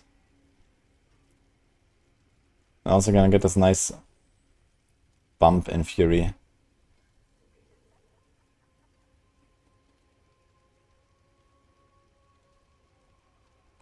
I prefer if there was like node gap though.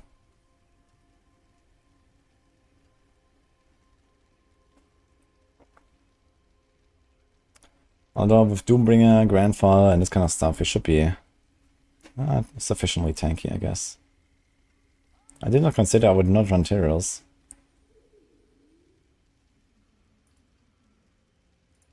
Not sure if I even saved any chest pieces like that. But okay.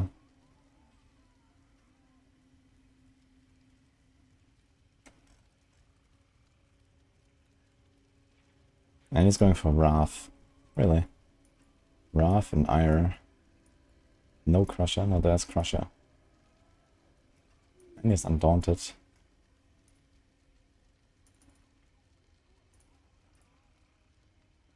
So it doesn't have Dominate? I guess Dominate doesn't actually do that much, I just realized. Every 20 seconds to get a guaranteed overpower is actually not that crazy. I shouldn't do it. Doesn't have Territorial, but that's okay.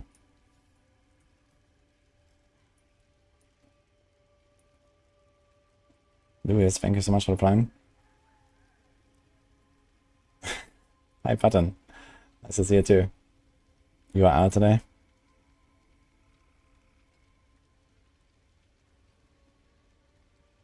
Is the tempo to extend rally duration? I don't think so. There's like some cooldown tempers on some, like Warcry has cooldown temper, for example. Does he have that, I wonder? But I mean, where there's concussion, there's not really slots for this stuff. There's like not really any cooldown. So there's a bit of cooldown. That puts our rallying cry to like 20 seconds. And that's about it, I guess. Yeah. So there's unfortunately this little gap. And I don't think you can get extra duration on like booming voice or something. I don't think that's a thing. You're in the office and movie theater. Okay. Which movie are you going for?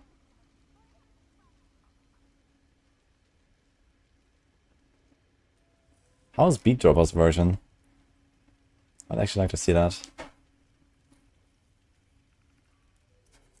I'm not sure if I like this Jens Blessing idea, but it does have a lot of really good stuff. It has a lot of movement, has the resource, and gives us the Rallying Cry, which solves a lot of our resource issues as well.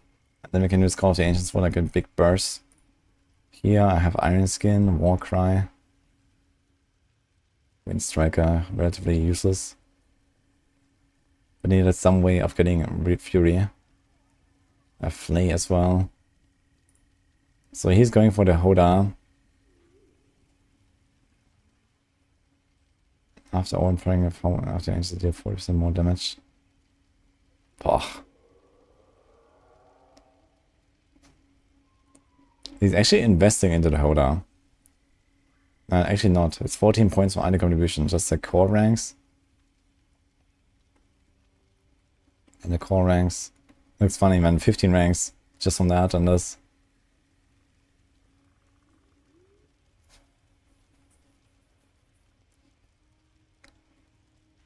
So both of these effects stack to 5 seconds. Stacks 10 times. It seems kind of rough to get the overpower reliably though. After overpowering with Hammer of the Ancients, deal 40% more damage. So I guess you have to like check when do you get your overpower, right? And then basically do like 1 death blow, 2 death blow. You have banish loss already. Hoda. And then spam death blow for 5 seconds. And then at the end, you need to time your Hoda again. I guess alternatively, you could just Hoda until you get your all-power. And it will probably still do an okay amount of damage. But it seems like much less.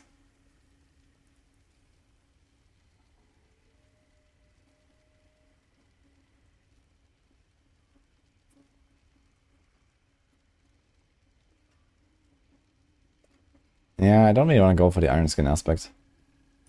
like on this build, there's like not an easy way to. I actually have Iron Skin here, and I was already thinking about removing it. And the thing is, you have insane amounts of healing. Like per second, you heal like your entire life pool basically. So Iron Skin has very low value, especially with the aspect. I think I actually did this here because I wanted to get some stuff like Unstoppable and so on. But yeah, this was not really necessarily a good move. So I think this is definitely a better setup. And we should be tanky enough. How much life does the setup have? Just like that. It's probably like 100k plus. 136k. So it should be plenty. That has the DR there. And even if the 40% DR drops occasionally, it might not be like in really big danger anyway. Because you have so much raw life. I got the Doombringer, the proc and the damage reduction. So it might be just fine. Something like this is gonna be hard to get though. Triple Call the Ancients cooler, man. Yeah, I might try to go for the double. And then we'll see.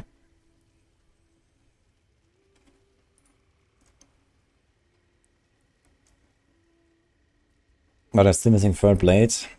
I don't think I have an overkill. Nope. I didn't have the trade set open earlier. Yeah.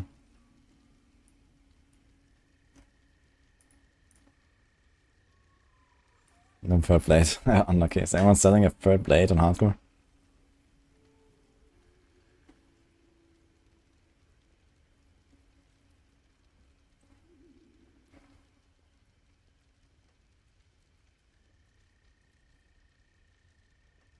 Here's a Crown of Lucian.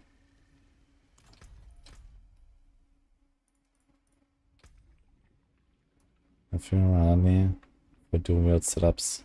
Yeah, I'm not gonna do that now with the around me.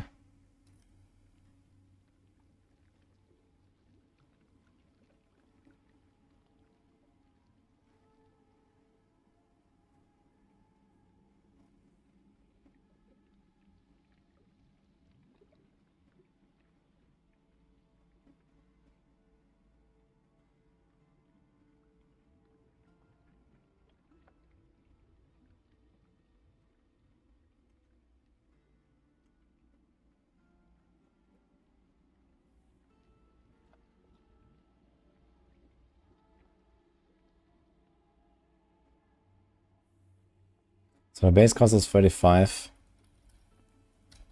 Then we get times 2.5 times 2, so it's 175. So we can have 21.5% resource cost reduction and still get a guaranteed all power from 2 holders.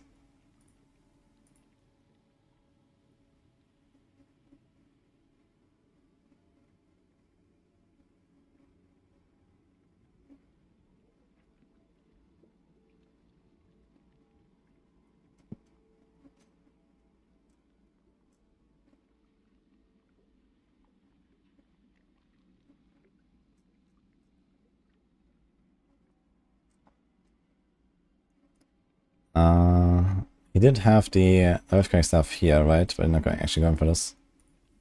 Okay. So we kind of ignore the Rumble stuff later as well. There's no Rumble. I'm not so sure about the Raft Glyph. I think you get 3 Raft per crit. But since you want to also optimize it around single target, you're gonna get, I guess, 6 Fury per attack. It's not very much.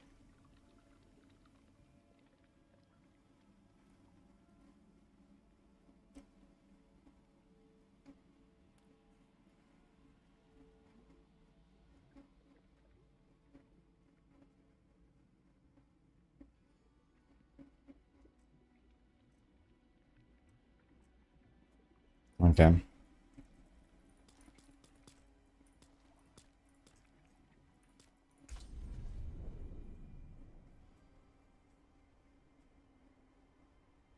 Been looking for a good fair blade and overkill and no one sells that stuff. I guess worst case I could just like whirl around a little bit through Infernal Hordes and hopefully get one. But I wasn't really planning to play more Whirlwind, to be fair.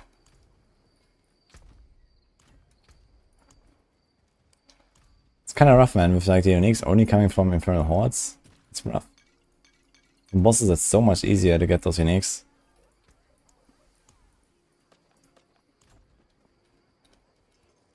Yo, Cody, it's 29k life, good for Andy. Yeah, it seems nice.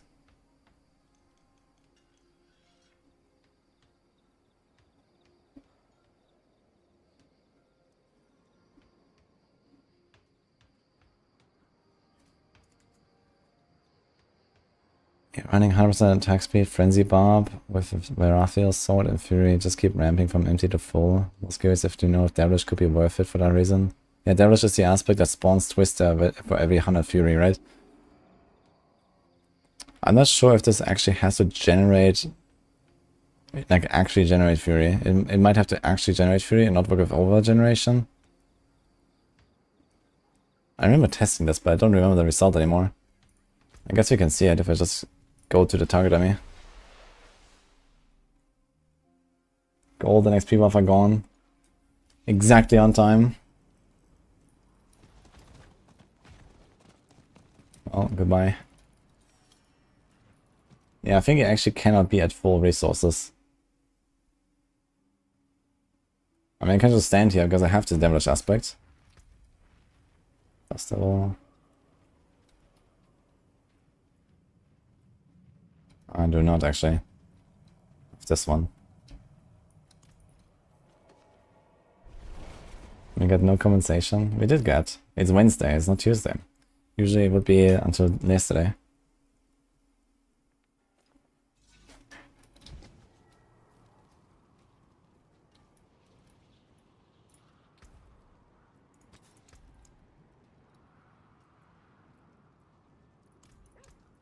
Yeah, let's see this.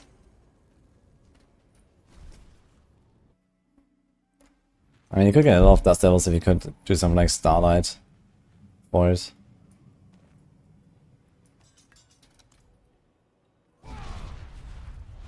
There's also no Shout. 3 Devils on the Shout. We have 5 euro per second. Yeah, look, there's like nothing spawning here. It's just 3 Devils on the Shout.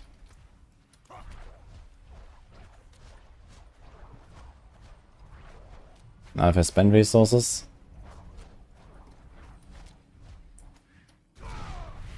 Like there's one more.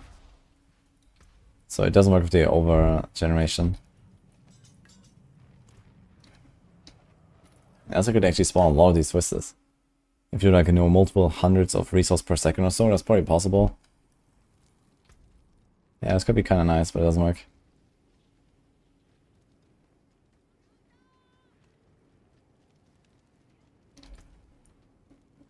I mean, it doesn't work with regen, so why would it work with anything?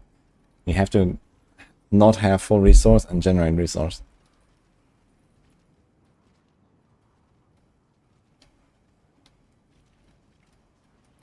It's just a passive? Wait a minute. Okay, we can try. I'll try Starlight. Witchcraft here. Only honest magics.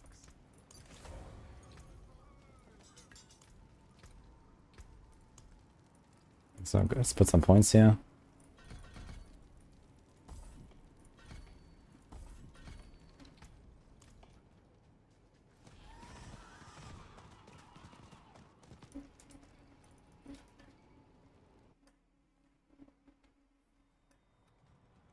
Wasn't gold buff planned till 28th?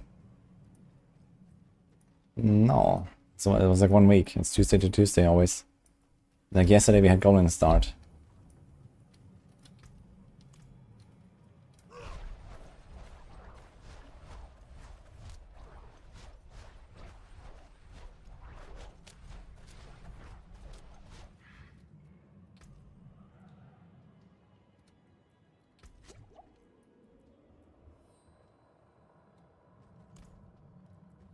Yeah, nothing's happening here. Ah, here. Burning Fury for Dust Devil. But I had... Okay, wait a minute. How did we do this, actually? So we got 48 here from this.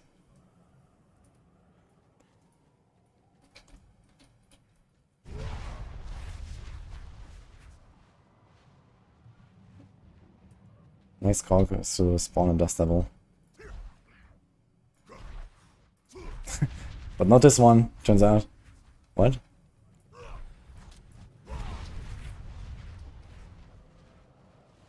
Where's my counter?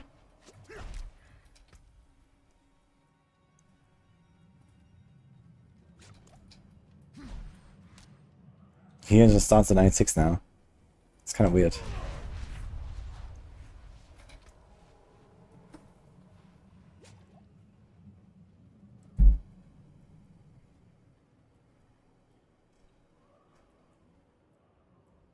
Wait, what is that about with the next core skill? Here says next direct damage. I guess this 2-tip is not updated or something. Yeah, because boom.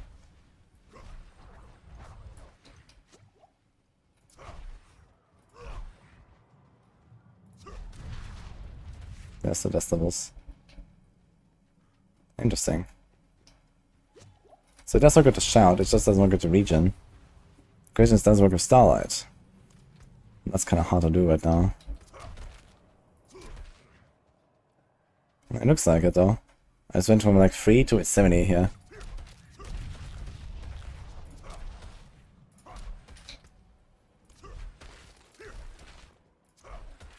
Yeah, look. I guess it works. You could actually do a Starlight tech. And then you can do a Shard. Bash, you like double generate basically, because you spend with Shard. And that gives you Migrating Fury. And that gives you Starlight procs. And at the same time you also generate with Bash. I wonder if that is viable. Like more than, let's say, just going Shaco, tons of cooldown, and just shout all the time, for example.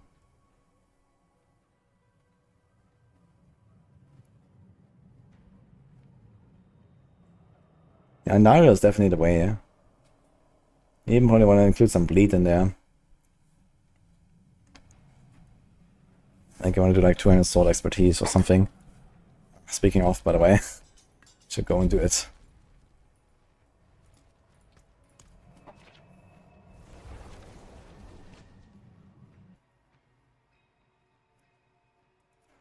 Yo, Baloney, get a third blade, it's pretty bad. Yeah, it's better than nothing, I guess. I'll pay up for it.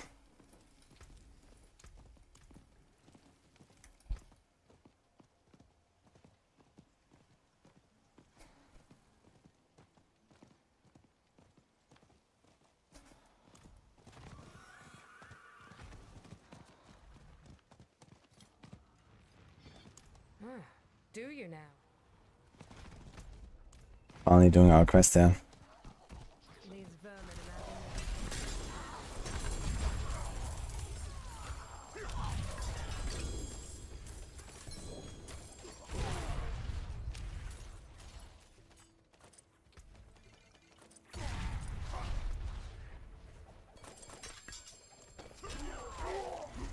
Clean kill. The Forge Master was right to send you. You might just survive. Survive what?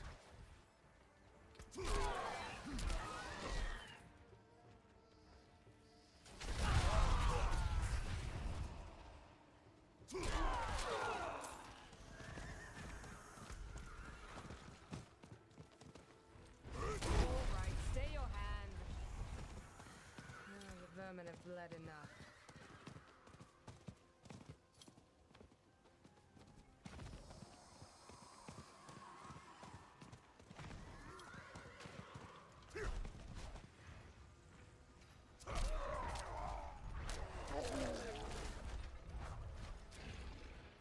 A great and terrible beast. And dynamic does when you invite someone. Wasn't it always like this when you make a party? It closes, or maybe it's like depending on who invites who. If they invite you, you will join them, and then it will close the dungeon, I guess.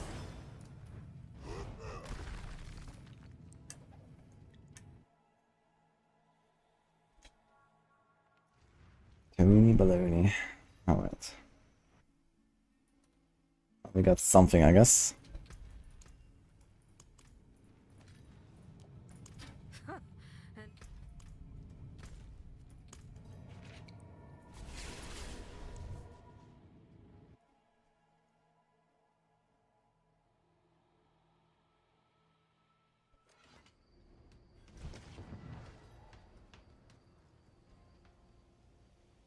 Hero button Barb NATO builds. I see this one from Samantha, by the way.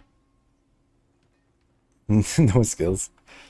That looks a bit like the Sucker Wall Tornado builds from PoE, huh? So you just like generate Fury and then it spawns. Yeah, it's basically also with the devilish aspect, right? So what, you have like a tiny bit of thorns to trigger it? Why do you spawn so many tornadoes, man? It looks so wild. Ah, what's the season 4 PTR, I guess, right? It's kind of funny. I just run my crossplay, I guess.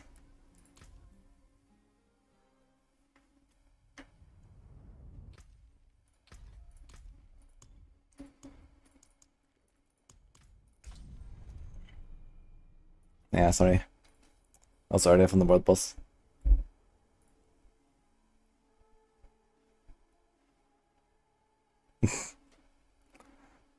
Dude, this Dust Devil stuff was so wild when the thing came out.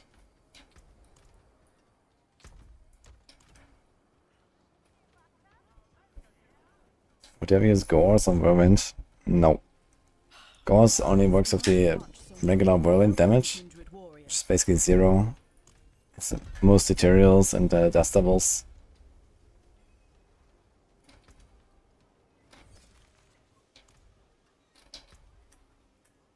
Okay. Now we can bleed something. Greetings. This guy's called Bonk. Hello. But he's playing Whirlwind. Thank you, man. Appreciate that. That 4 out of grandfather. Oh, the other stuff is like 8.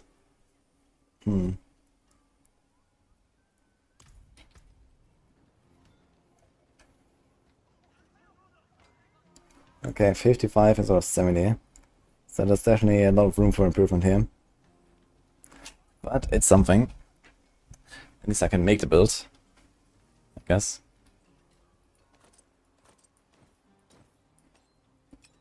Yeah, I still have to find against Blessing, actually.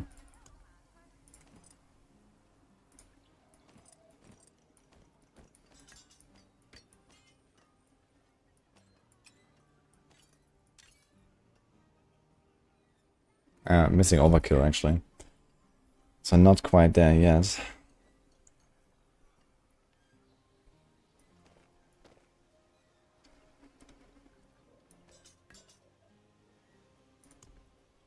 Where's my Doombringer actually? Is it on Rogue? Seemingly.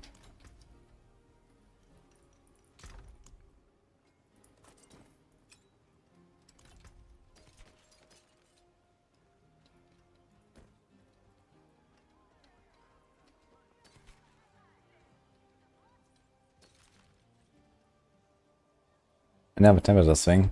Oops.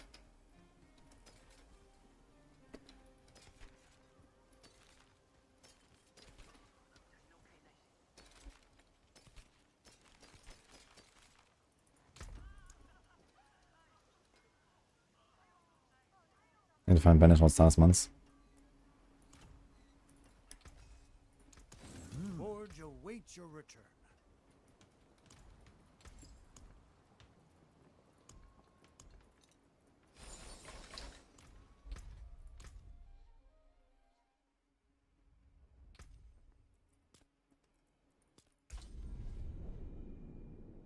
A GA resource ends. That sounds pretty tempting, actually. I'm not sure how my resources will feel, but it does make things a bit easier. Because I don't have to go so hard on...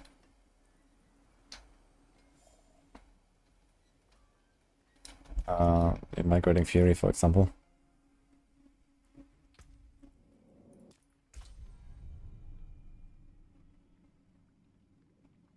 Bags are wild.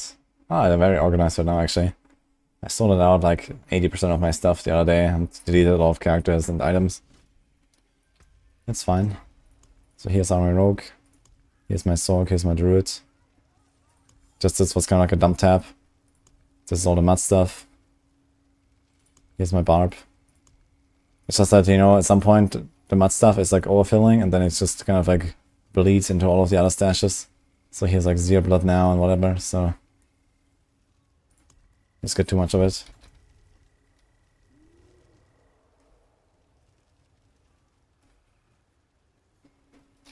$9.52.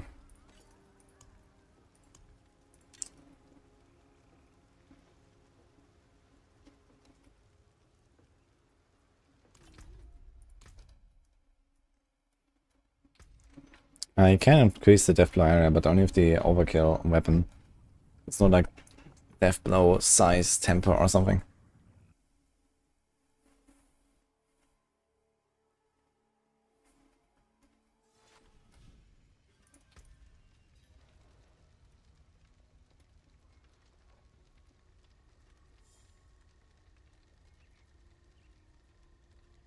Okay, I got a GA all stats, Jens. And again.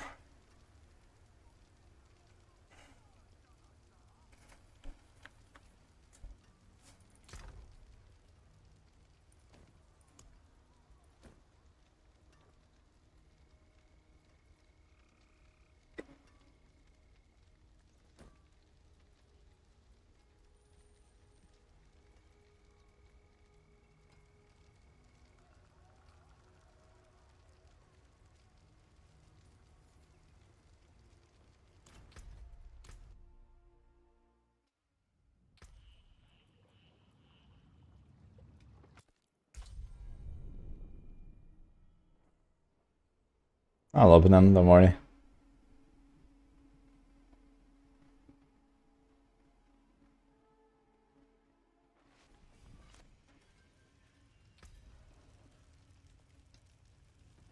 Okay, so I got a lot of random items, especially pants. No chest pieces. Oof.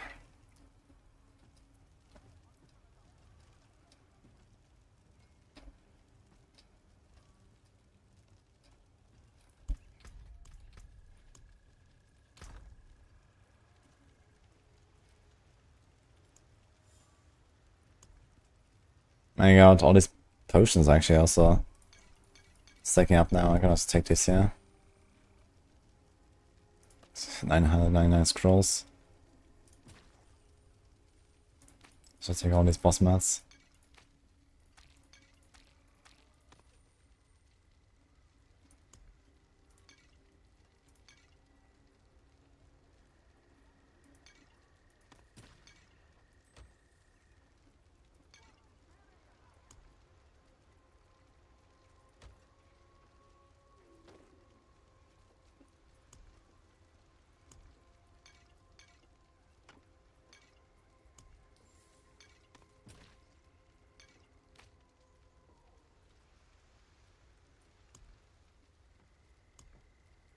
Okay.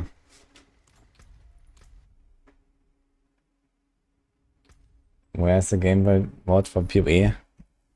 Soon. Yeah, I have a bunch of stuff to still make from Gamescom actually. But we had like, you know, like the event and whatever, and tomorrow's the campfire, so yeah. But the interview is coming tonight, or maybe it's out already. Is it out? Soon TM. So we're doing that. And then I will do PoE 2, and I will do Titan Quest 2.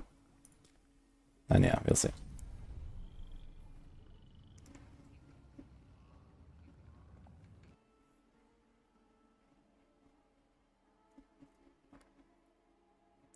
Aaron knows how the extra shrines buff works in Diamond Dungeons. No, I think it's just like, I don't know, +6 shrines or something. Maybe with a bit of RNG. Okay, we got a Doombringer. Very nice. Okay, the shard here. Oh, I'm still Spectre Heartseeker, huh? Okay.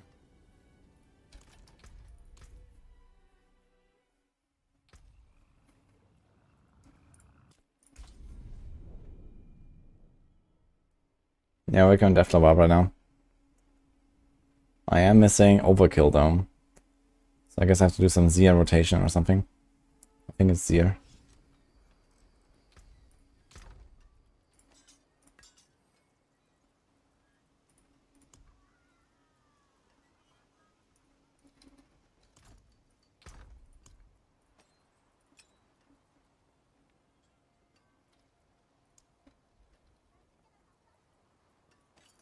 I'll just check some more mules.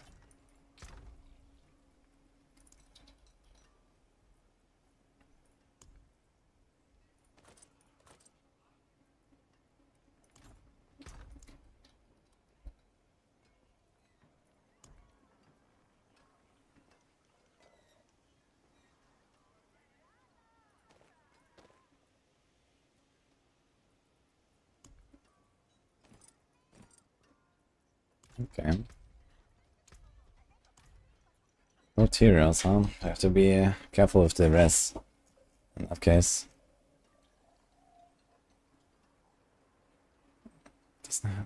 No, wait, we have Jens. Okay, so Jens gives us a...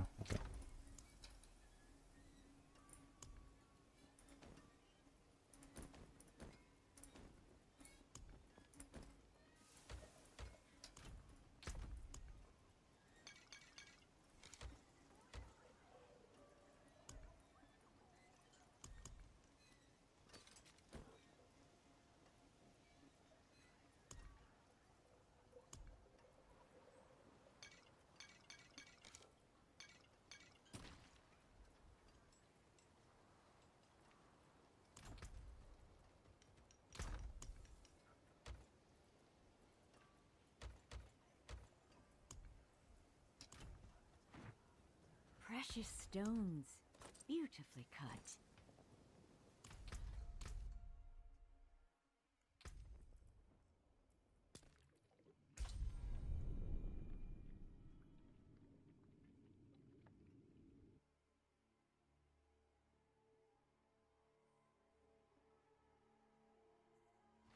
Thank you, Blood Rage. Okay, it's just a bunch of necro items here. Not really impressive. Let's just check a few more of these mules. Maybe there's something. I guess I could check how much Zia blood I have.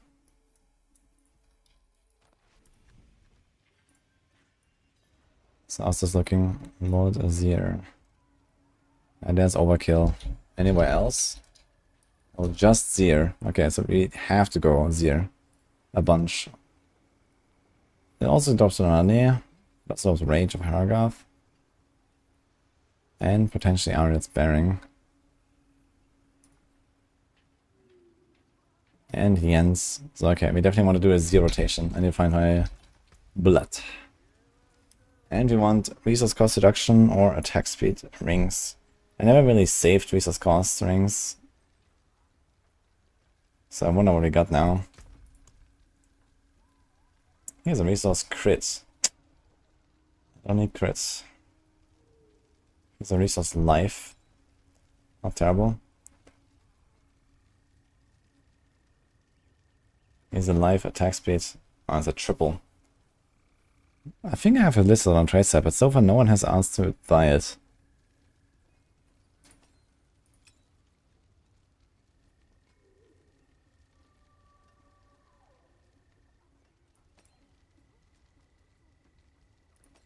Attack speed, life attack speeds. Life attack speed, I think there should be enough rings.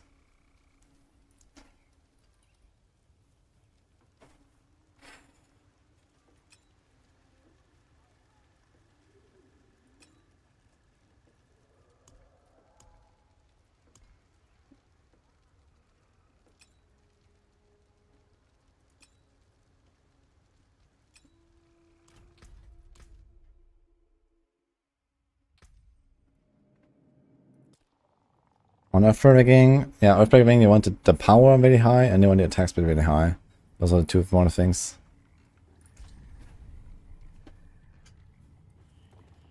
I think it's time for a break, guys.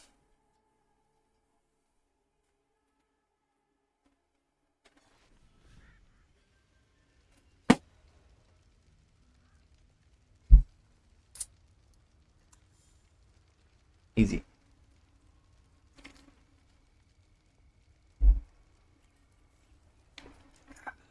Okay. Any other uniques that I would like here? Jens, yes. Rakanov. No. Okay, we got this. Do I by any chance have an overkill lying around?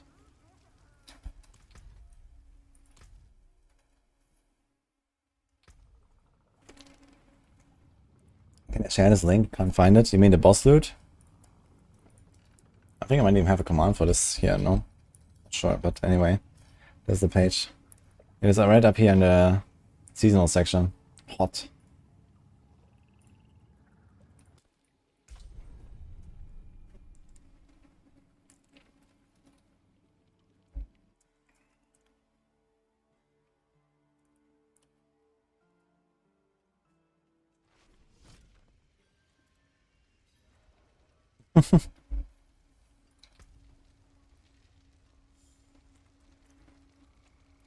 Tabs that's open all the time. Hell yeah.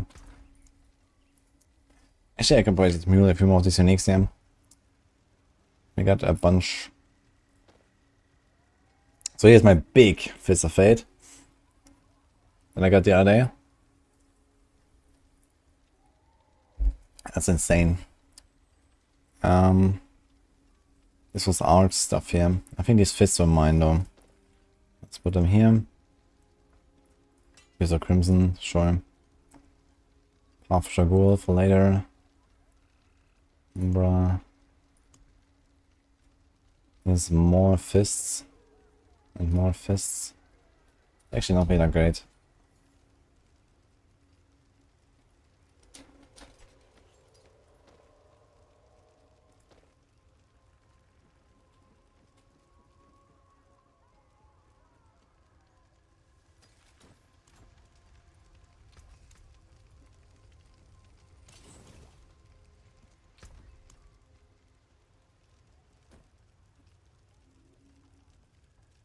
Okay, wait a minute, this is a 35. Greater crit. I guess that's a salvage. It's not really worth keeping, I think. This one is also pretty nice. 200 and greater cooldown, greater attack speed.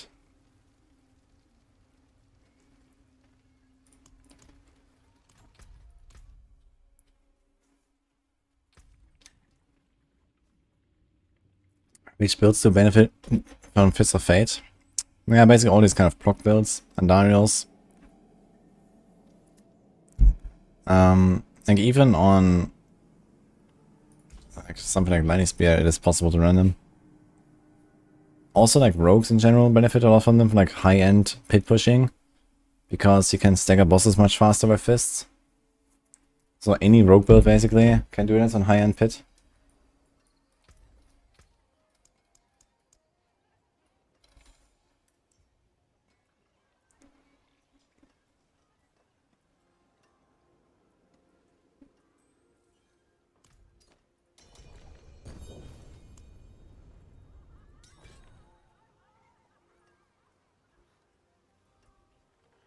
So it's like slightly more life, slightly less attack speed. This is Spanish Lord.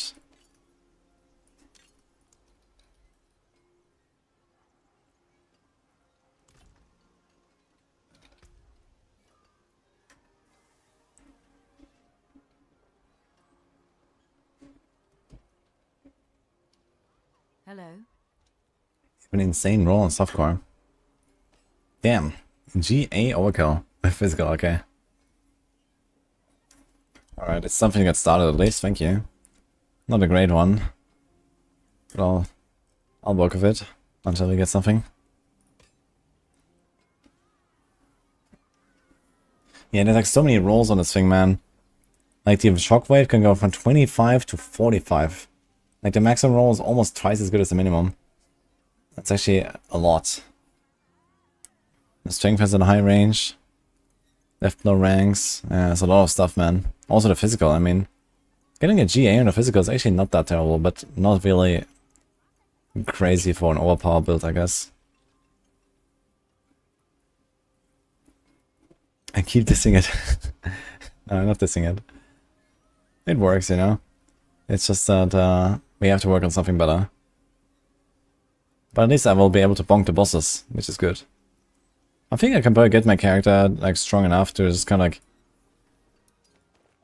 kill these so many bosses just fine.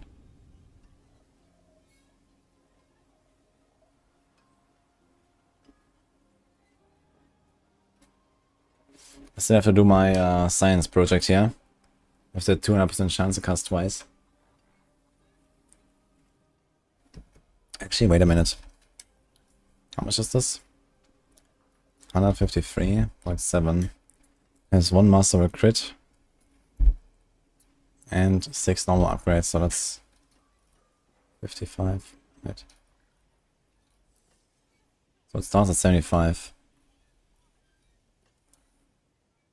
Okay, so we need 3 masterwork crits to get to 200%. Just out of curiosity, I want to try to masterwork this up to 200% chance to cast twice. And just see what happens. But it probably doesn't do anything. We'll also do it with Word of Arcana, I think, more easily. I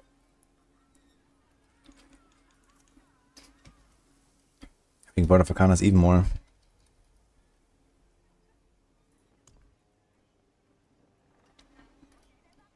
Does it? No, I don't think so, actually. I know, he has 90% chance to cast twice.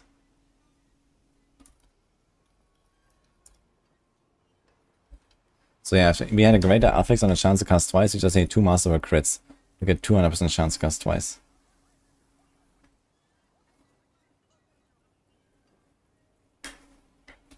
Okay, anyway. Thank you for the overkill.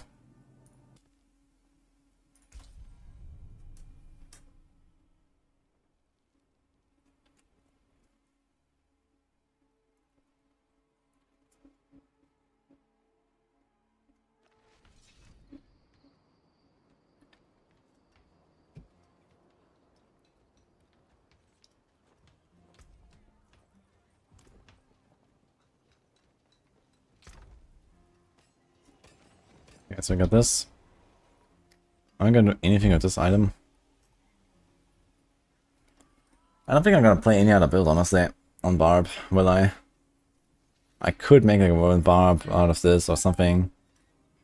What would I even temper there? On the weapon slot. Do we just do Dust Devils anyway? On a Whirlwind Barb? I guess so, right? It will just be Dust Devils anyway. What else is there? Berserk Innovation.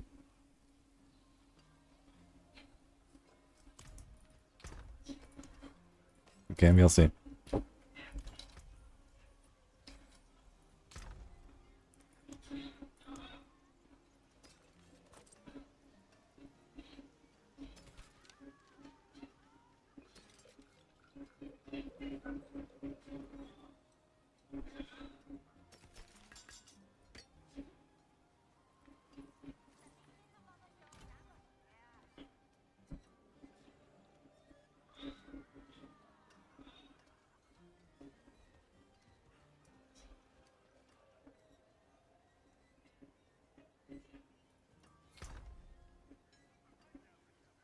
Mentioned we said hordes and going for max ether.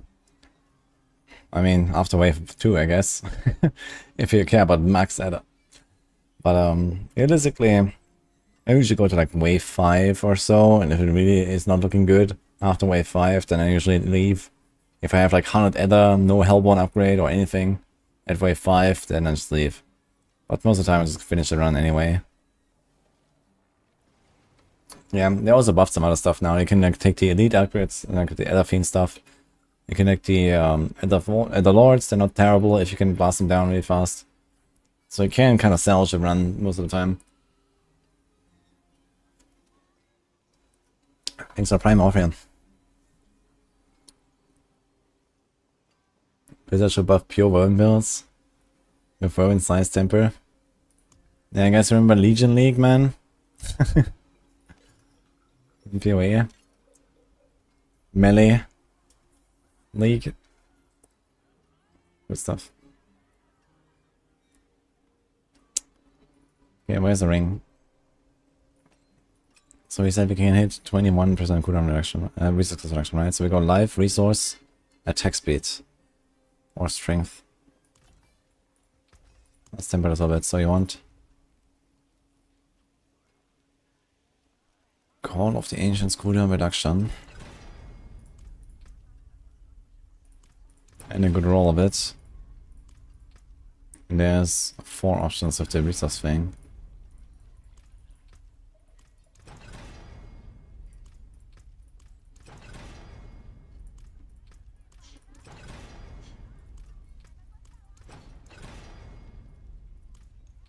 Last roll. So this is not the ring. Unlucky. Okay, so since you don't have any other ring that has resource cost reduction greater.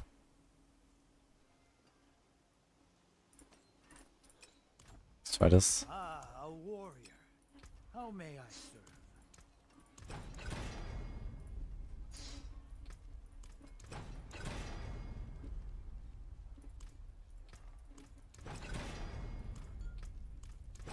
We had Coda, but it was very low roll.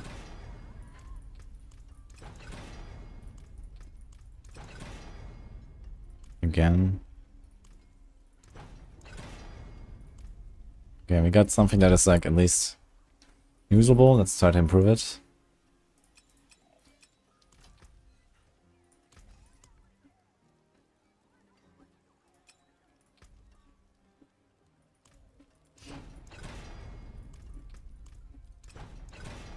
If you're going for at least a double masterwork crit on this thing on the legendary item, it's very hard to hit that in the first place. I want to have at least a good base roll.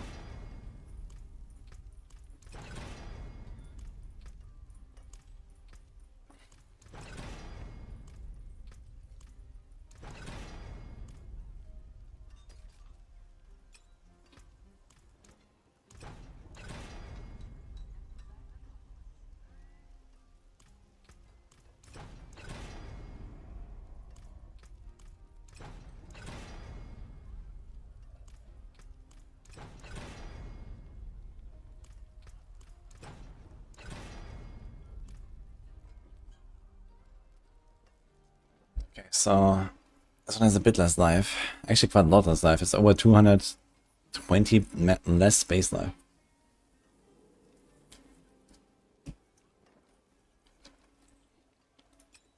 Let's see if we hit a better one.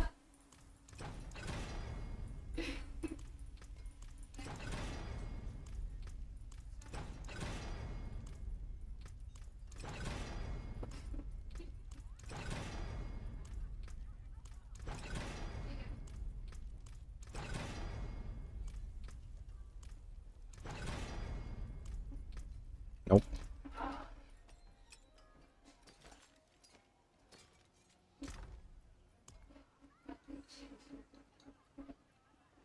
We have 2 crowns here.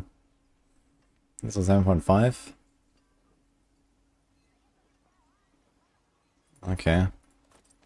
Gonna equip this one.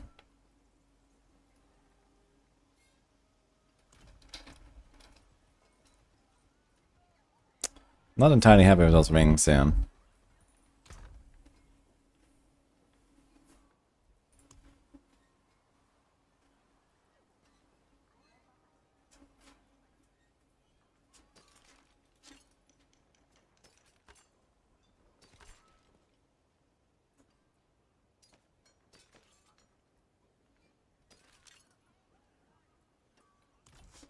Let's have a glove. So you want concussive and damage while berserking, I guess.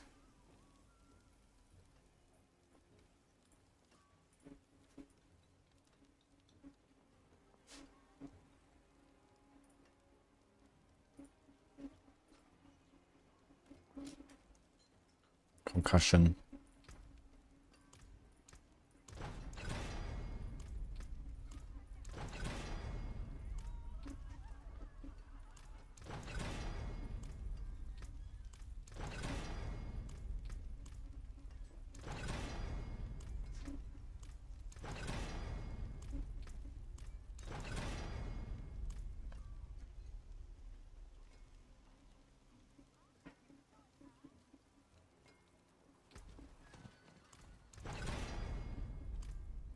Well.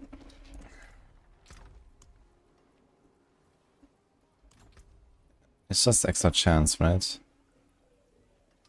Yeah, okay. Quite a lot of extra chance though for one rank.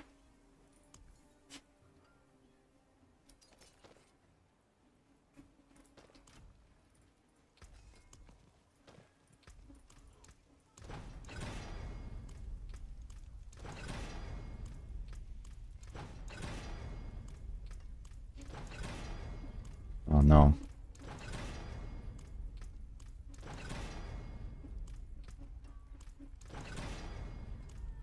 You have like one reroll. F.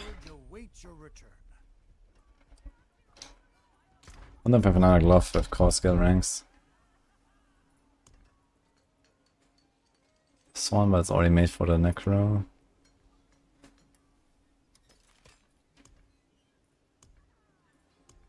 Shit. I guess I don't have another glove now. Should have kept the one concussion. Now I don't have any stun, right? I mean, we are gonna use the 200 mace, which I think has its own stun effect included. No.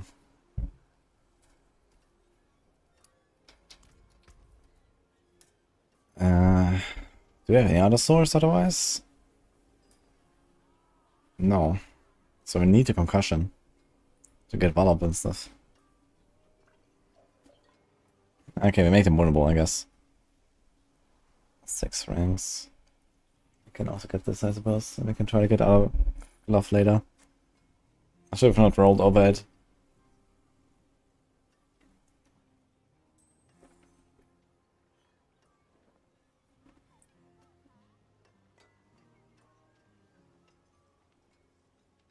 Welcome to Season 5, nice to take him. That's some rogue. Maybe gloves, GA core ranks. Yeah, I only had like core ranks and life. Which is okay. Especially, for example, if I put resource on ring.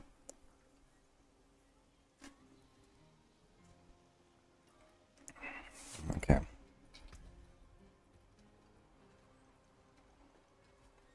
Switch out to is better. Basically both the same crap, so. Okay. My skill is unmatched. Fight hard, eh? Make the devils pay.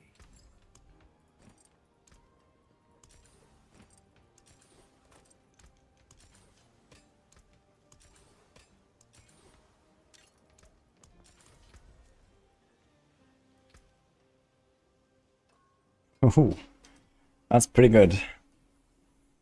But also very valuable. What do you want for that?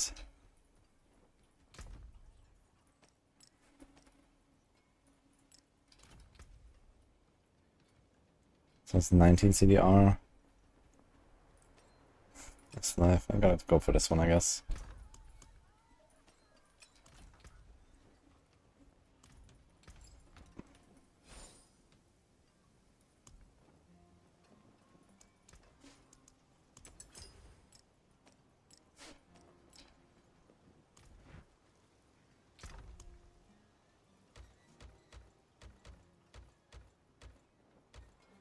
That's a lot of loot. Need to try to find some chests. Maybe it's some metal ring.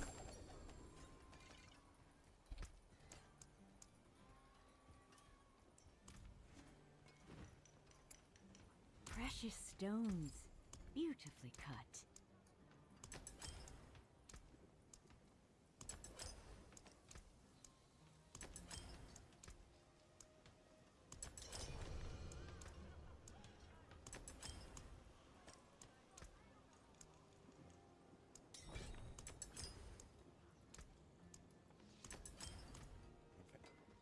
Hello.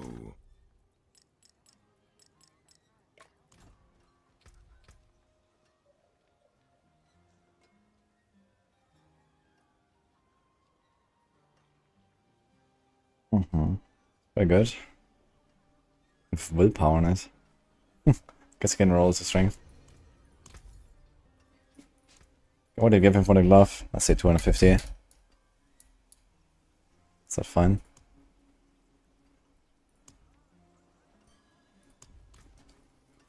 Thank you. Alright. So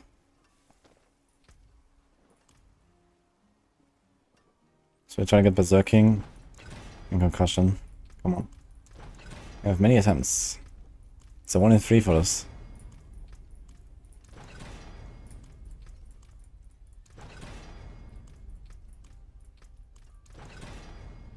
Okay.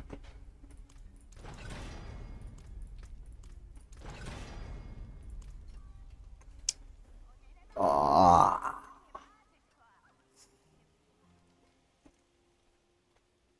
That sucks, dude. I could go just for YOLO Worthy Fortune, which is a 1 in 4 to also hit stun, or at least another 1 in 4 for the freeze. Immobilize and slow don't really help me. And this is a 1 in 4 to get a concussion. I think I'll do this.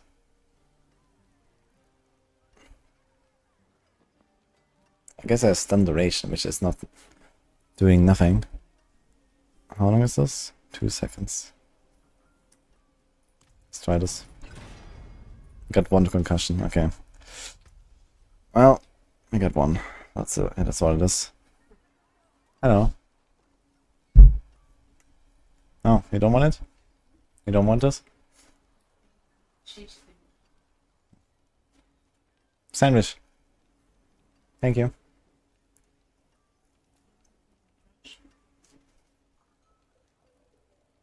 I have a lot of trash here in my inventory.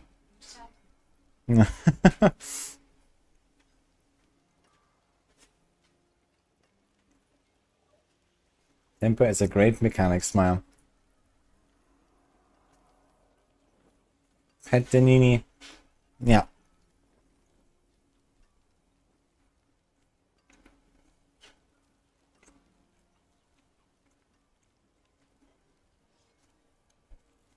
In next major attack, you can find a scroll consumable to unlock and unbrick an item and reroll tempering, but it only works once. Yeah, exactly. It's called a scroll of retempering. So you basically double your temper attempts. Okay, I'm not 100% sure how it will work. Either it completely, like, you know, wipes the tempers off and it goes back to the standard, or you just get like the temper resets. So it would be kind of weird, because if it wipes off the tempers, it would also have to reset the masterworking, because you can't have a masterworked item without tempers on it. So I guess you just reset the temper reroll attempts, but you keep the already existing stats.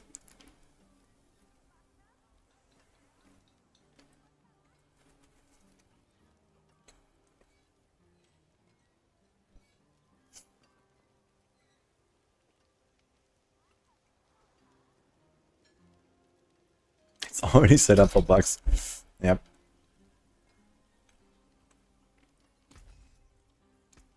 Okay, let's see what I get here.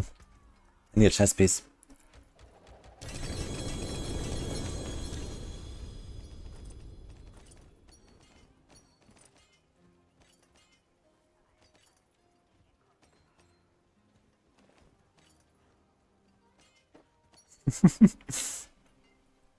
People want $200 for good amulets on Sorg and on Andy.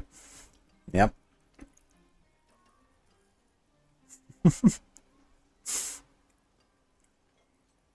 Nice, man.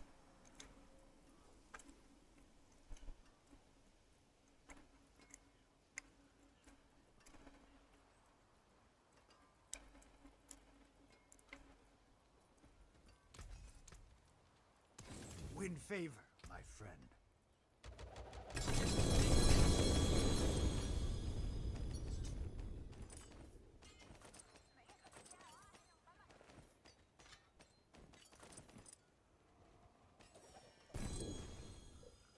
Oh shit! Oh no! What? Okay. From the fucking goblin bag, man. Okay. Dude, I think I made it a counter, right? Oh man. I put the sockets on the other one. It's a counter now, I could give it back. Wow, it's plus 8 and 45%, dude. Okay.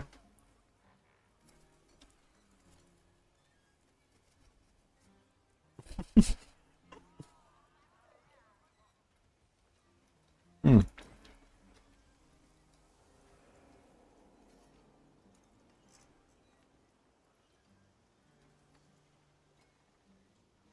GA Endurance 5.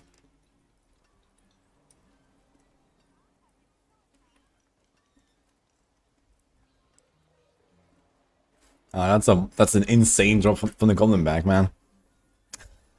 Wait, was that the only item I wanted from Zier? Mostly. I mean, there's Mage of Paragon, but not for this build anyway. So maybe if I played Rupture build or something. So I think I might do much as possible for this build anyway, just to see. But yeah. I mean, there's more Jens Blessing, we could get a better one. Wow. That's insane. Yeah, unfortunately this is some kind of now, so. Wow. Make the devils pay.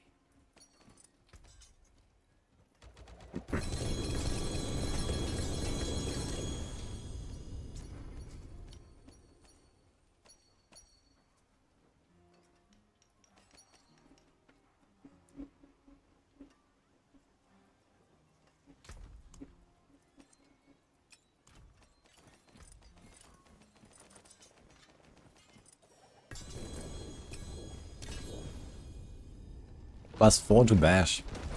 Interesting.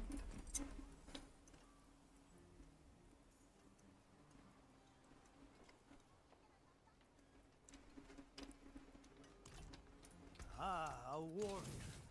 How may I serve? Matched a guy for GA, a chemical, and 2 for frigid. And wanted 100 euro through PayPal. Is are these trade sites actually moderating the RMT, guys?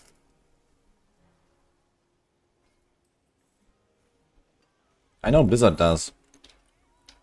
They actually told us, you know, just just give us some proof and they will take care of it.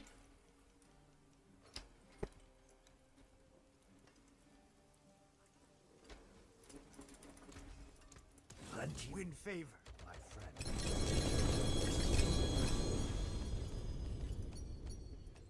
friend. How's Pop doing? Nah, they're okay.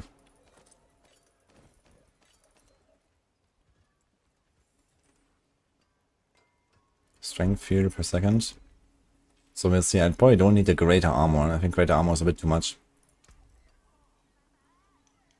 I think just a normal armor is more than fine.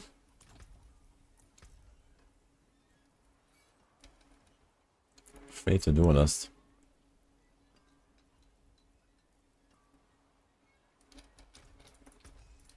Forge awaits your return.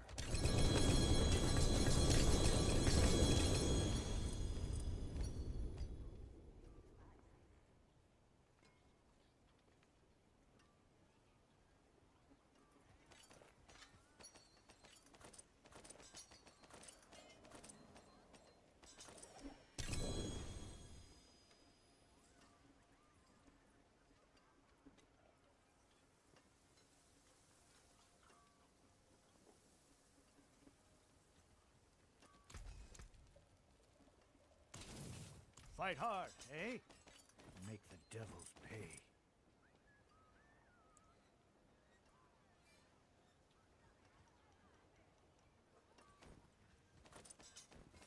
Oh, hello, Alpian. Yeah, Paragon board is really important for maximum life. And then life rolls.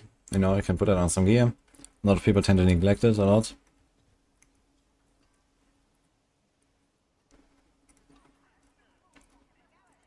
And then masterworking has a pretty huge impact because you increase the base values on your items.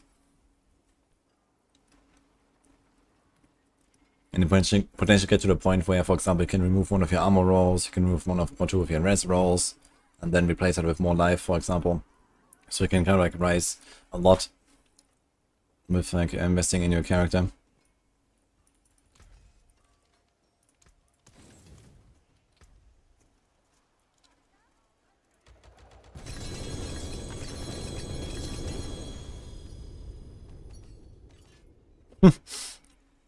Almost.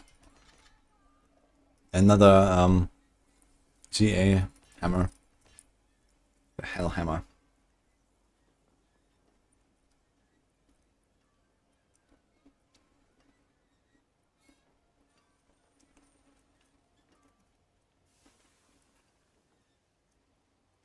So it's 10,000 damage over 4 seconds, increased by 10% for every 100 strength.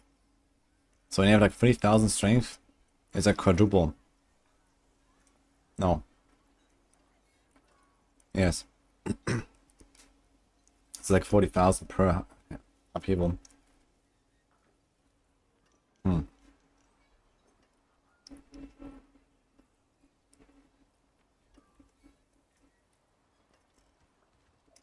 My skill is unmatched. You'll see. That got most of it. Oh, chest with 2 GA could be huge. Probably has res and life per second. Oh, it's actually huge. Okay.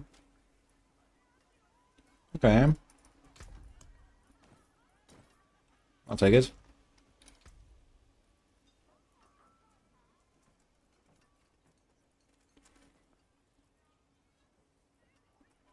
I gotta say, these treasure bags have been working out really great so far. Nuts.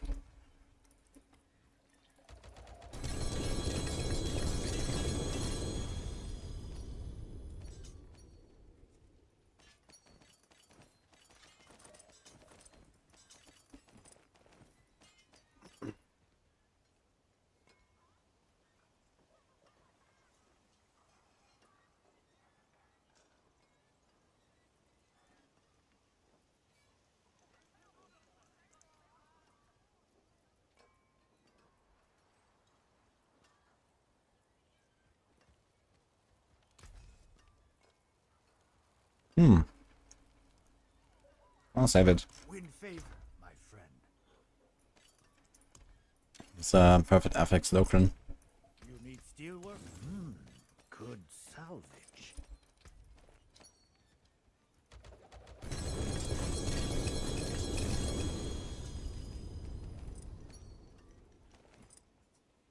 Have I found Mythic non-tormented drop in all of my D4 gameplay? Well, there was Season 2 and Season 3 when tormented bosses didn't exist, and yeah, I did. But outside of that, Season 4, Season 5, I have not found anything outside of tormented bosses, and I don't know, maybe normal Duriel, or we found a bit of normal Duriel and normal Andariel, so they still have their drop rates, right? But yeah, the small bosses, I've never got one, and outside of bosses, I never got any.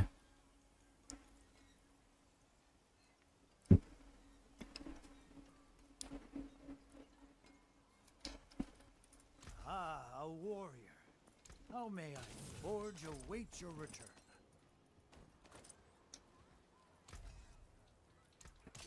Alright, Good. so was all the bags. Use 7 more. 5 more.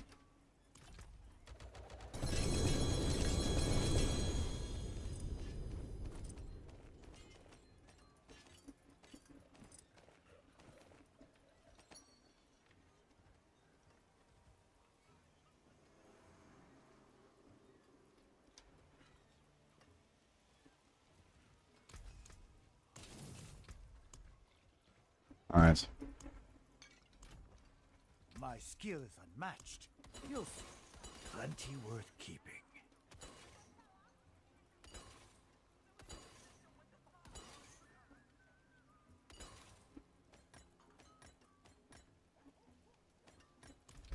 Yeah, I think we kind of got what we want here. I think I'm gonna take this on a chest. I'm gonna have really big life. My strength is not that high. But we're gonna be tanky. We have the Greater Fury, which is kind of cool. Let's try to temper this thing.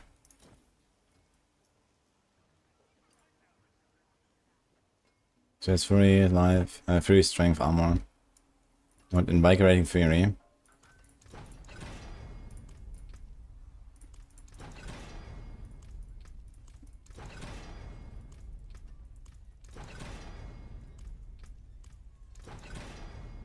Okay.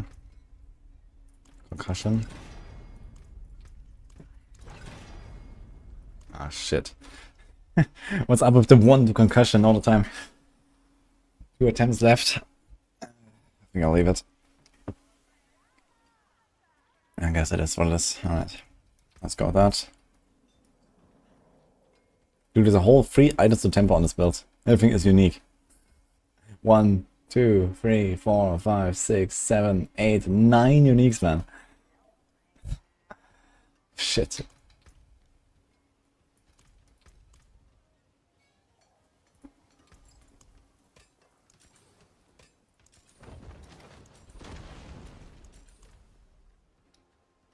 I did not find an Uber in preseason. And neither did 99.9997% of the entire playbase. Or something like that. I was not one of the guys. Let me play this build from level 1. Can we cross a bunch of these gems, so let's put them there.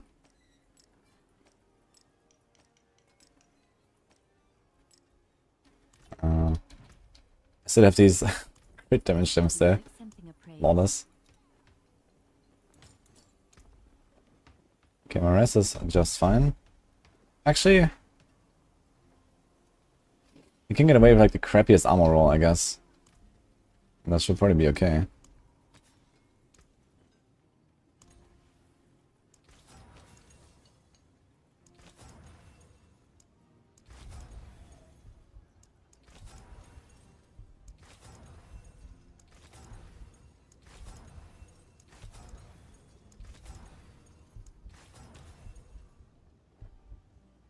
Like a skull. Good fortune.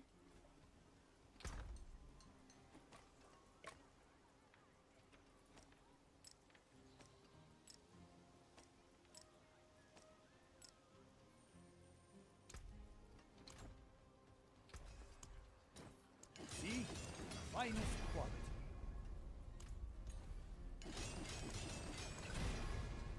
Starting to get that invigorating fury. Let's see the Red on a weapon is overpower, yes. This is an overpower build. Every second hit is an overpower. You get a lot of overpowers actually.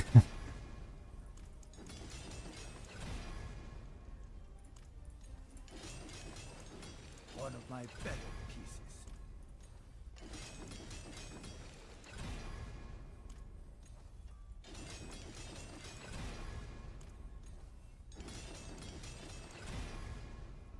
One of my better pieces.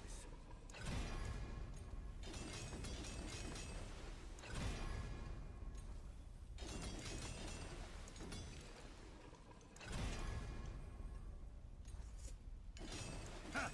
Let's see the barbs make that.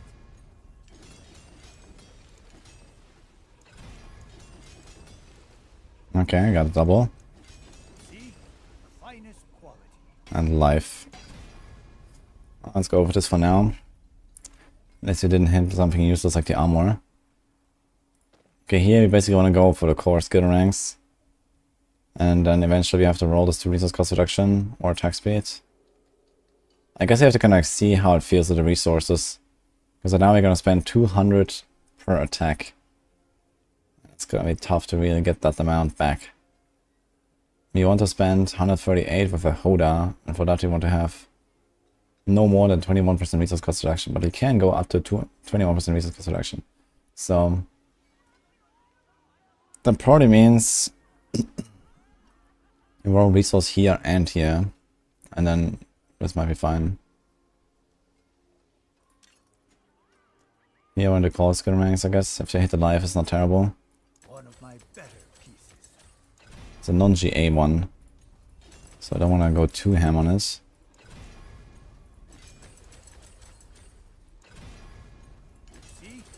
finest At least on the first one, I'm gonna hit the core.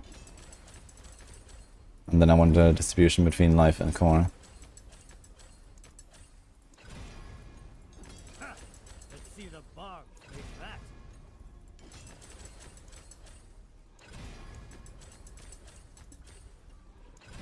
One of my better pieces. Double life, one core. Oh well. We're gonna have a lot of ranks to this, right? Yeah. We're gonna have like 25 ranks or so. Or more. How much does it have planner? 21. So each rank's like around 3% damage at that point or so. So it's not that crazy. But you definitely want to hit the death blow ranks here, so let's try this. And so go for at least double, let's say. Make that.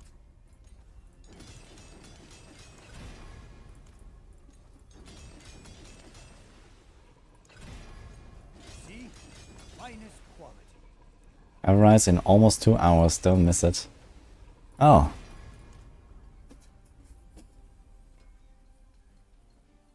Wait, so how does it scale? So we started at 6, right? It starts at 6 and now I'm at 13. With a GA and 2 crits. Does that make sense?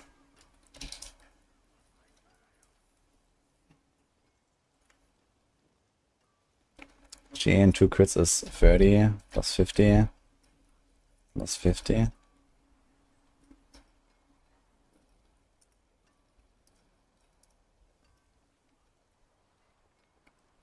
Yeah, I didn't really pay attention to the upgrades. One of my better pieces. It was 14. Now we go to 16 otherwise. And we hit vulnerable. Blah. If we at least hit a strength, man. Okay. Now here's a... It's not really worth investing anything. We can go for the triple strength, I suppose. It's the only thing that would help us. But I'm not gonna go ham on this. Make that. I'm gonna try to get one of the strength rolls and then whatever. Go to 8.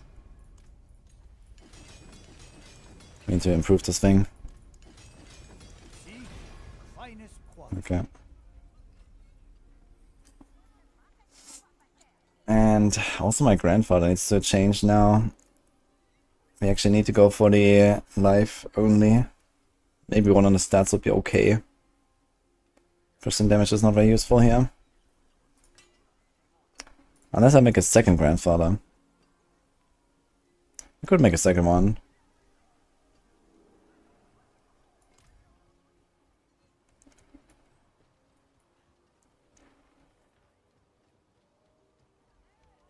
It started at 8, not 6. Yeah, because of the great affix. The non-great affix starts at 6 now.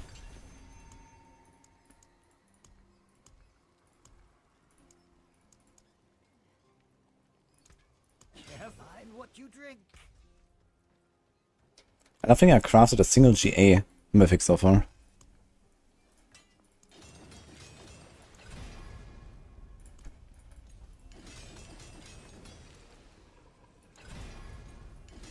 See?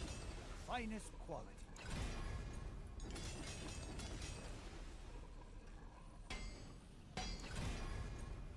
Ha! Let's see the barbs make that.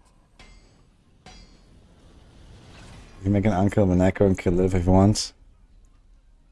Necro has discovered a tech. Yeah, so what is the tech actually? I read it to him yesterday and I saw it a little bit, but I don't understand why the blood mist is just like not going on cooldown. It seems like some bug or something. One of my better pieces. Okay, we're gonna try to hit double life and maybe one on the life and one on the stats. Let's see the barbs. For 20%. It's a bug, okay.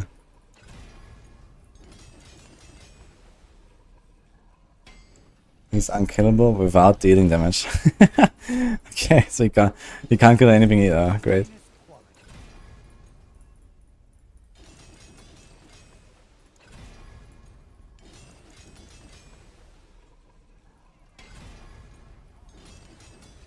See? The finest quality. For lightning, orc. Do you need a perfect affix to Russia? I mean, the affix is very important, and so is the cooldown. Those are the two things you look at. The rest is kind of whatever.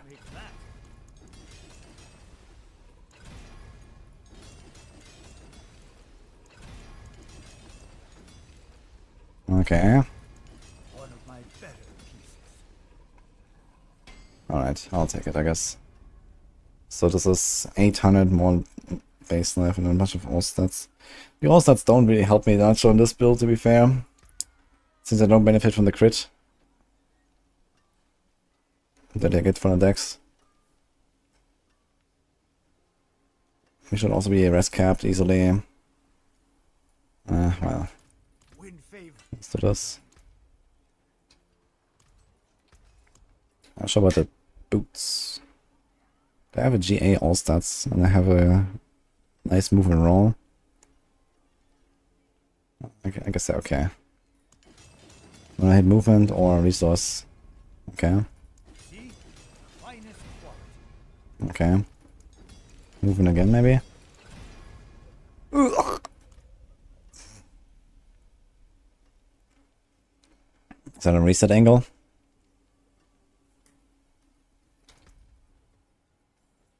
Oh, 21k life here. Okay.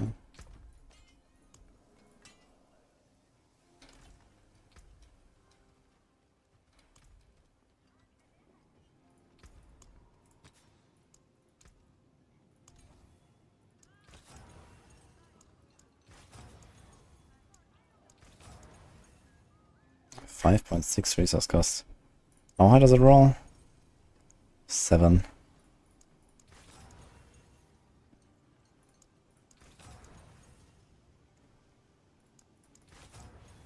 Oh yeah, right. Previously we had the life gloves, but now we have strength gloves. It's actually kind of nice. So we have close to 2k strength now.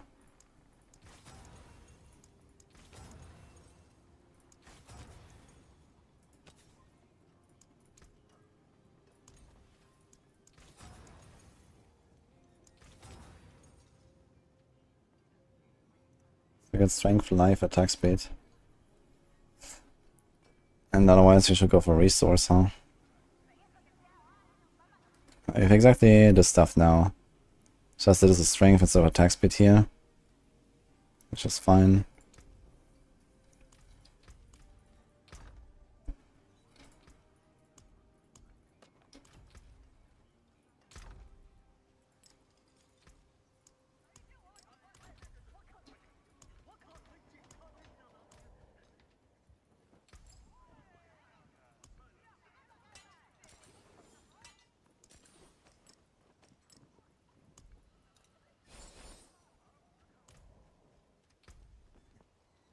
Of life. Alright. So do we follow exactly this setup? How different is that from mine? Probably not that much, but he has the passives down here that I probably don't have. Actually I have the same. So it should be pretty much the same tree, I guess. Okay. Okay. Only 1 point in exposed vulnerability is not too comfy. 1 in charge. So I guess it's just a backup. I'd like to get this here as well. But he has the 3 in booming voice. And no one martial bigger. I don't like that very much. I think I'm gonna put 1 point there. Maybe gonna take out something like this. Put 1 more there. 1 more there. And then we need 3 points for this though.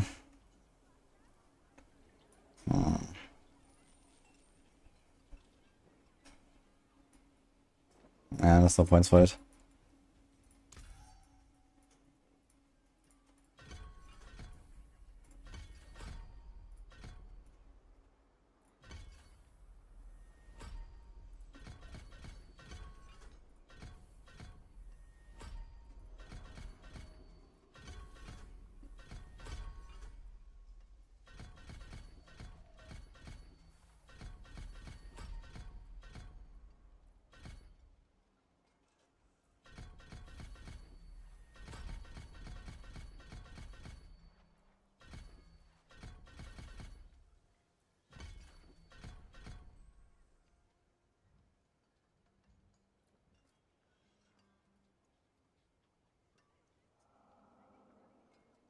It's not going for this. I guess it's not really important.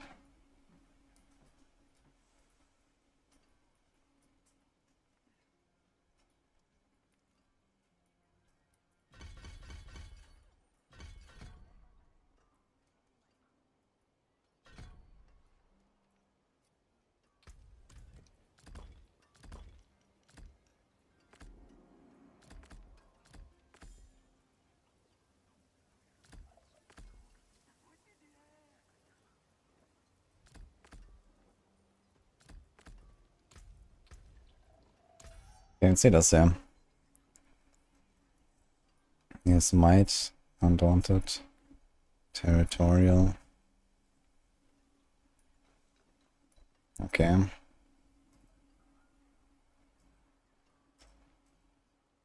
Okay.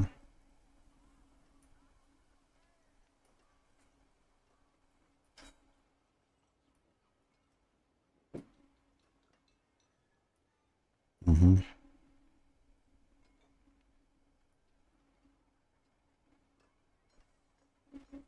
Mm-hmm.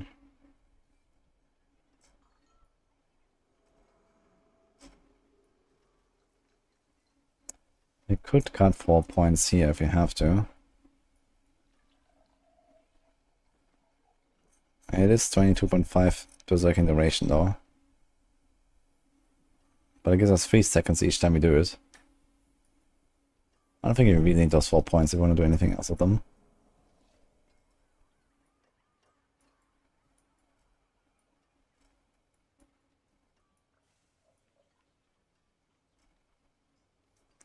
And he's going for Wrath. Wonder if Wrath is really that necessary. But this is not necessary. Exploit is also not really good. So there's not really anything actually. So I guess I do Wrath. Gonna get a bit more Fury.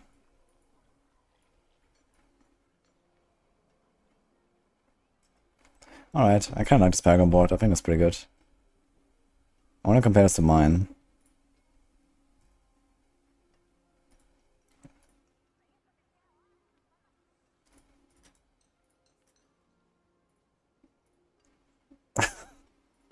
Wow, it has the same life. Nice.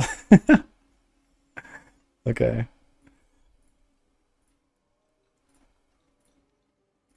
It's like 30 strength difference and some other minor stuff, I guess. Yeah, I mean, Paragon boards are actually pretty comparable, huh? I have Decimator. Do we have Decimator on this one? Bring a Blood Rage, Decimator, we do.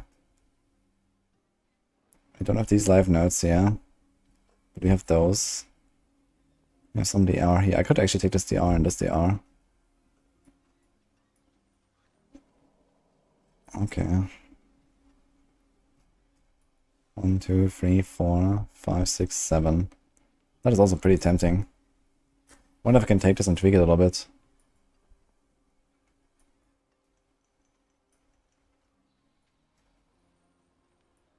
Because when we are there, it's only 1, 2, 3, 4, 5 to go to the gates. And here, for example, this is 1, 2, 3, 4, 5, 6, 7. Let me see if I can do something like that. Let's delete the variant 1. Let's move this stuff.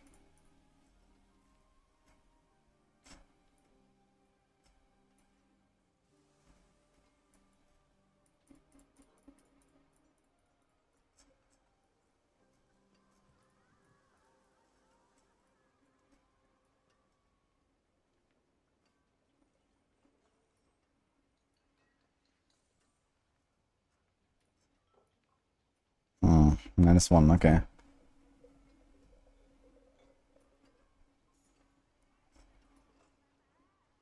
I kind of like the idea of getting the life notes there instead of berserking duration.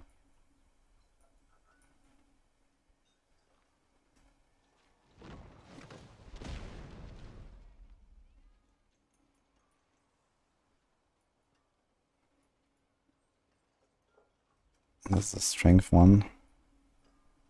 I wonder if we can path differently. Like, what if we go 1, 2, leave out something like this? 1, 2, 3. We could get this point if we do this.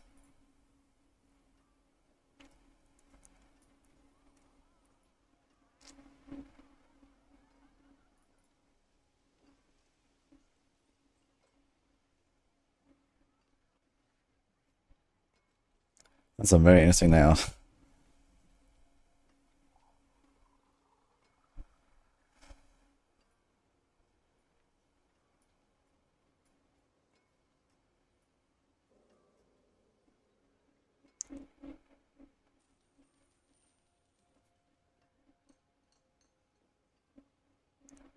Yeah, problem is the damage level is lurking, man. Fuck. You don't have like any items that have damage level lurking, it's insane. Unless you master it up on the glove a little bit, for example. It has 49. This is 47, so it's not even perfect. Until you want to master up the cooldown, but maybe go like double cooldown, 1 while berserking. Maybe we can hit the 300. We have 280 right now. I want to hit 300 though, to get this bonus maxed out. It's like part of the reason to do this, yeah.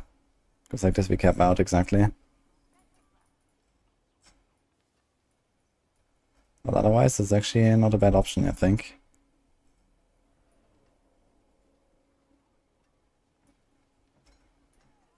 I think I might try to fix it with masterworking. But since I have so many uniques, man, you only have 2 slots of offensive tempers. It's crazy.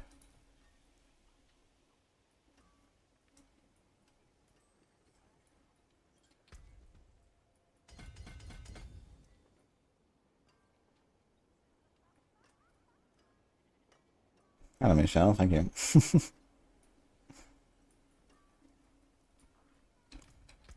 We have Doombringer and Grandfather.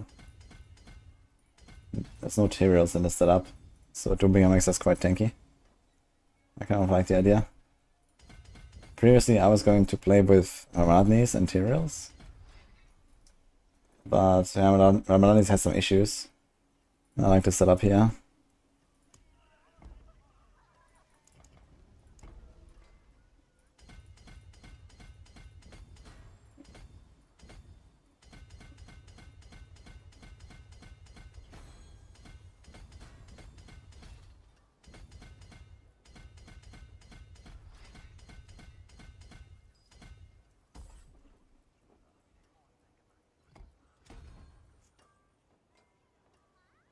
We could maybe try to sneak in a bit of extra damage level berserking here from the cliff. But it's only 5.3, man. Oof.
I have enough gear to try the fancy whirlwind build that the Korean guy made.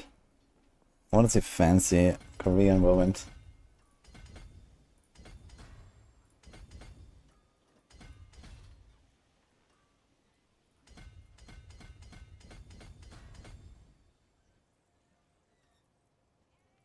Okay, might. Let's go.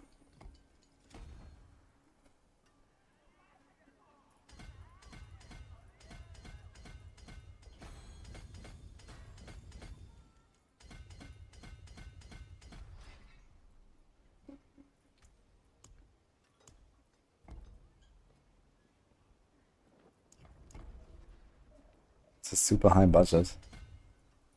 Okay, so what's special about it though?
Okay, we're missing this.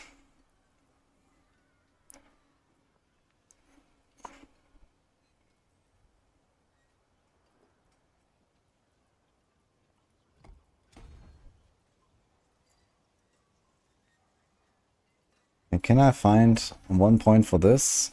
And yeah,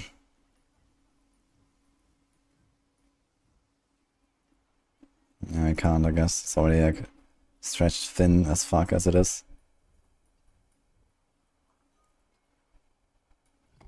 Actually, did not level this glyph. It's only at 17 now. But once we rank it up to 15, we'll get this and this, and we're gonna be fine.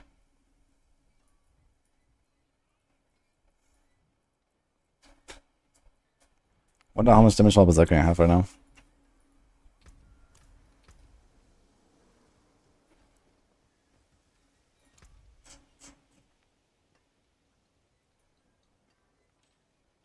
Ooh. Ooh, okay. That's gonna be painful. I guess we're gonna go for core or damage or berserking and everything else is irrelevant. Let's try it. Let's see the bards make that.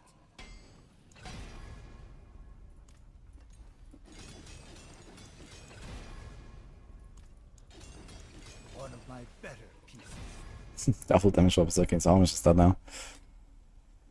256. Honestly, it might be better go for damage or berserking for me right now. Instead of the core skill ranks. We have 27. Saving 2 extra ranks, how much is that? 2 ranks will be 5.5% DPS. So I actually did get more out of critting the damage I was looking here. Which is kind of funny to think about. See? Finest quality. And then 1 concussion. I never did this one here. See the bards make that. Okay.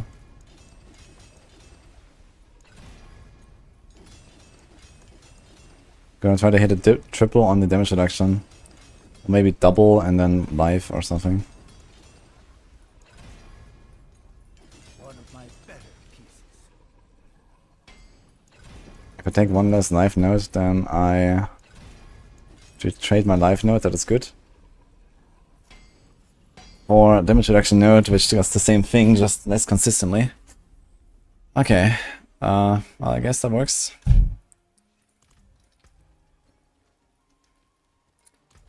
What about the Call of the Ancients cooldown? One of my better pieces.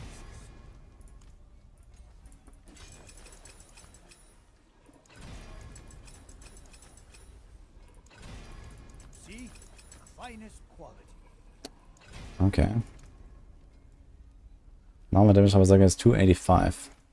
Can I get like in 1 node or something?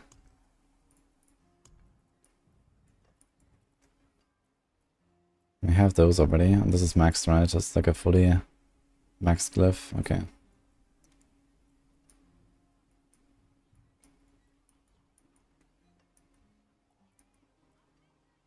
Yeah, so basically, I cannot remove anything. I could remove life nodes like this. But the idea is that I take something like this here for the damage reduction. So in that case, you just keep it alive. Basically, and the same here, I'm going to take this one. But I don't have any, like, you know, small damage node to remove or anything. Now there is one option here, which is we remove an entire glyph. We not run Raft glyph. So this would be an option. We don't run Raft glyph. And probably cut something somewhere. Like for example here we could cut like the glyph area, this entire glyph area here. I didn't even take any of the rare nodes, for example, right? So you could do something like what I do in Rogue sometimes, where I just path in, take the life node, take exploit weakness, path out here, or something like that. And cut out this entire stuff.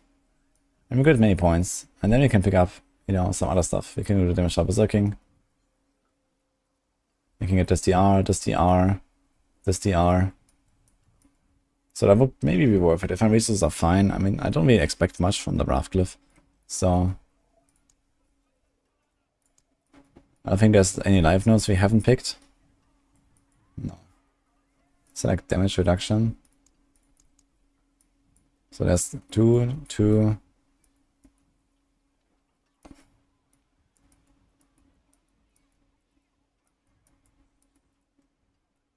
There's this.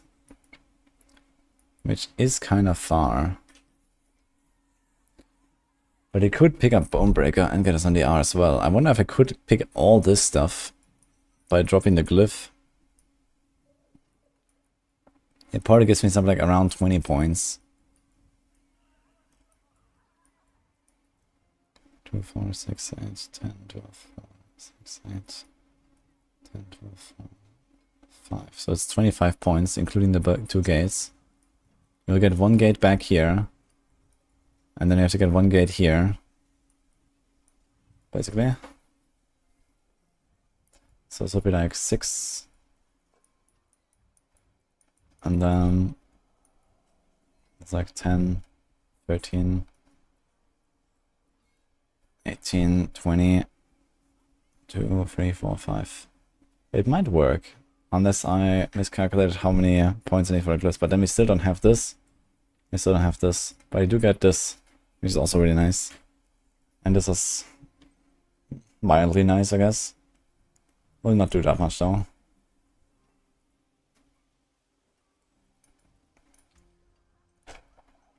Emerald is only for bleed damage reduction.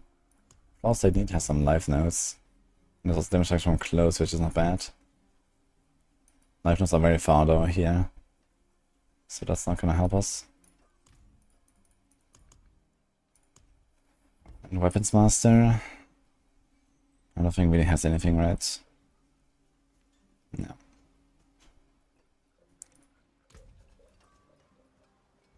Okay. What about the Lucian's Crown? I guess we're on cooldown.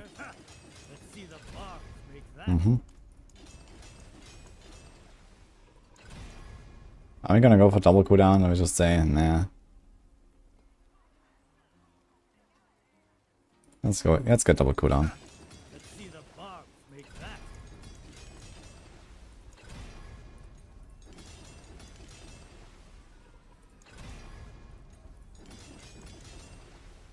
Gold cap is 100 billion.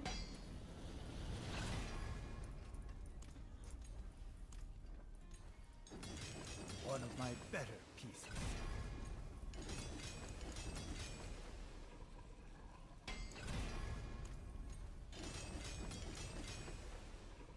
Can you wear armor as a sword? Okay, the daggers for rogue only.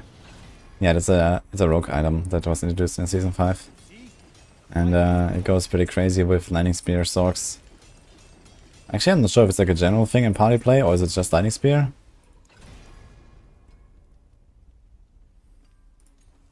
One of my better pieces.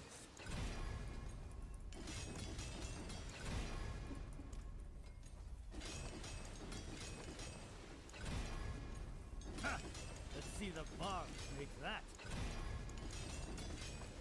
99999. See? Finest quality.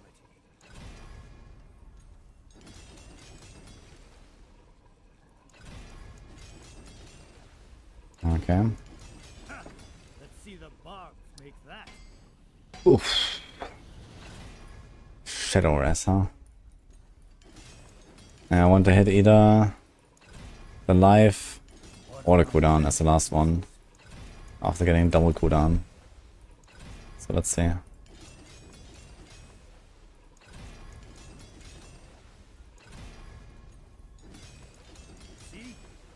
Minus blessing is over, yes. He says we have the goblins now though.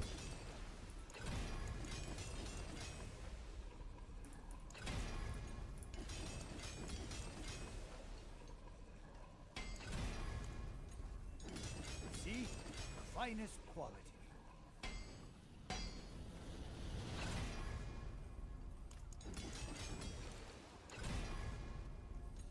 One of my better pieces. No mommy. Mommy left us. We have to be strong on our own now. Let's see the bards make that. Gold cap doesn't matter this season. Why not? Everyone gets a ton of gold all the time. Inflation is sky high. One of my better pieces. What do you mean it doesn't matter?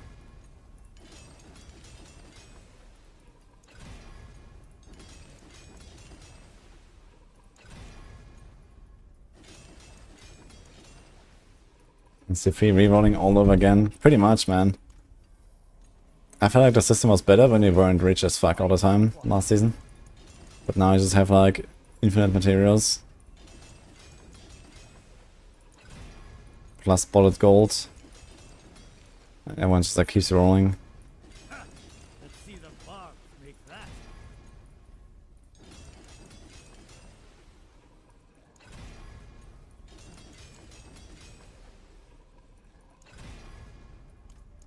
Let's build for stock from 50 to 100 with no uniques.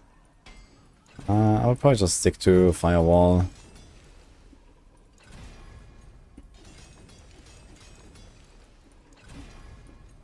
Or if you have some good aspects, you can also play other stuff. Like if you have like chain aspects, you can do that. If you have frozen orbit aspect, you can do something like that. Gonna go to YOLO. Finest quality. You get double life, 1 cooldown. Maybe I should leave this for now. Okay, what do we go for here? Just attack speed? I guess so, right?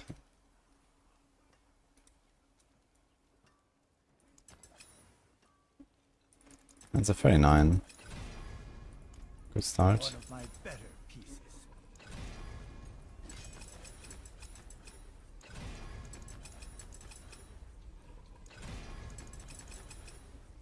pieces. Got fire res at the end anyway. Great.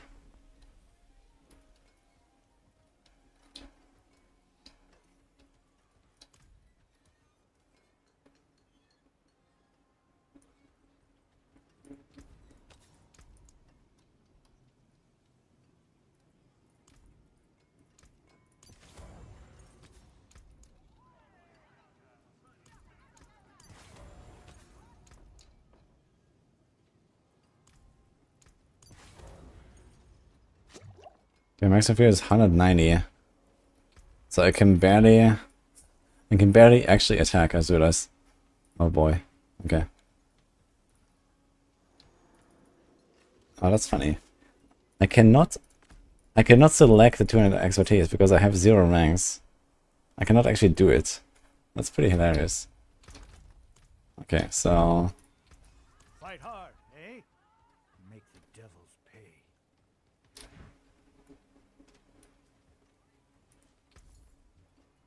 The wind's truly leaving so soon? weapon master aspect on chest. We could do that if we really struggle, I guess. It is how much? Minus 10 cost? No, it's like minus 5 base cost, right? And then we have times 2.5 from the Lucian. So it's like minus 12.5. It also evens out Hoda and Deathblow a bit. So I could then lower both to around 138. Actually minus 20, okay. Yeah, it's like something to get started, I guess, until we can do Fortress. Let's see. First of all, I need to do this.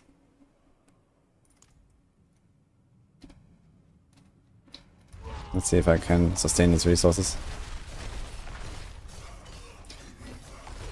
Should have cut the swing, huh? Wait, it doesn't work? No, it doesn't use the weapon, I guess.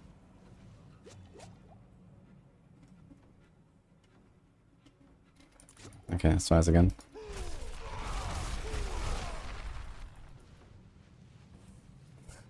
Fuck. Okay.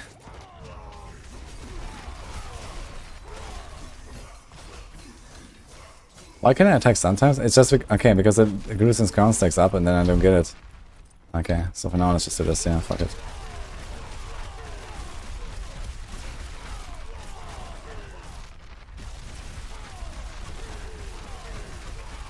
Okay. So we got this. We won't need anything else, I guess, for now. And I think we're just gonna run the resource elixir. Is that gonna reduce the cost too much, though?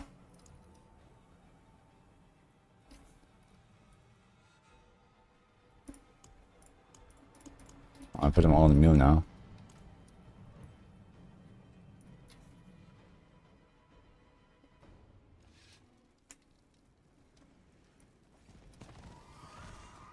Nothing's better than Hellbound, Ezekiel.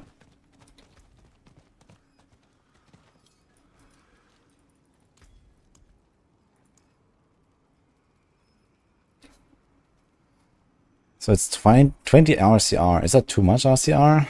I think it's too much, actually. Unless I roll this to something else. And honestly, I have so much life.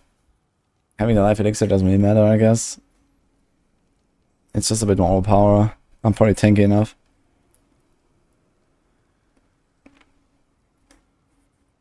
But then we have too much resource cost reduction like this, right?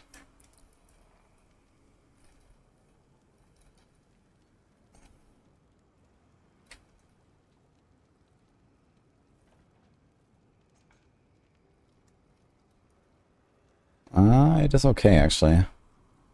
Not for the Hoda, though, I guess. The Hoda will be...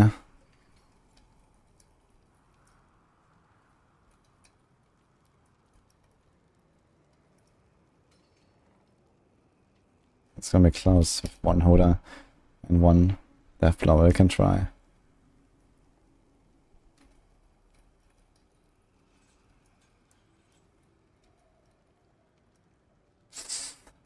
My roll is too good on my resource cost reduction. I'm missing 3 resources. I could use a small elixir. Maybe I'll do that.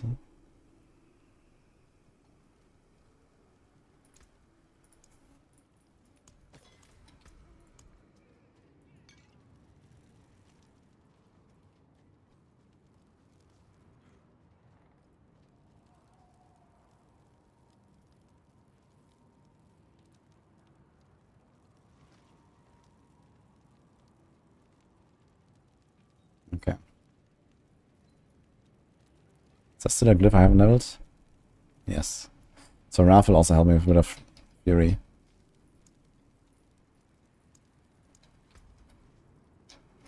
Not sure how much the Fortress aspect will really do here. It's a nice aspect to have, but this bit is probably way too tanky for it. Unless something really bad happens.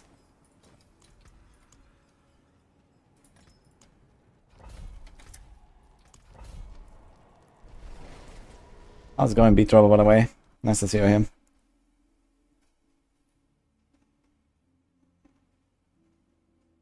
If 150k is too much life, how much is okay? Yes.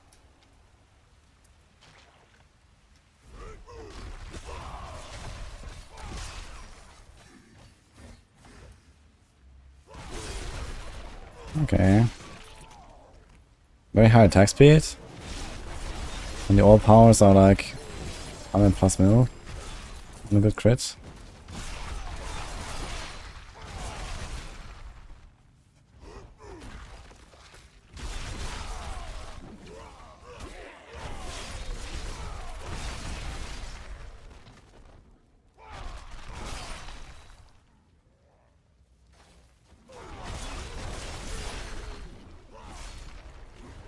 It's kind of funny, like overpower critting this tiny spider with a death blow. Gets like smashed into the ground, man. Holy.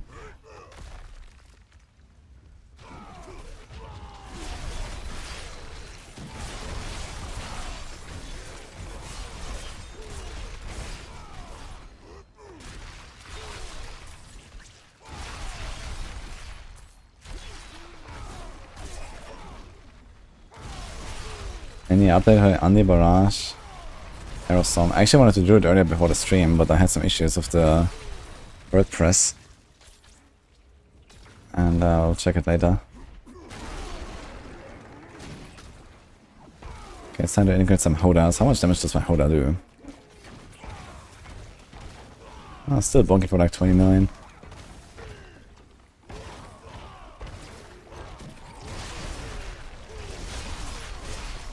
Okay.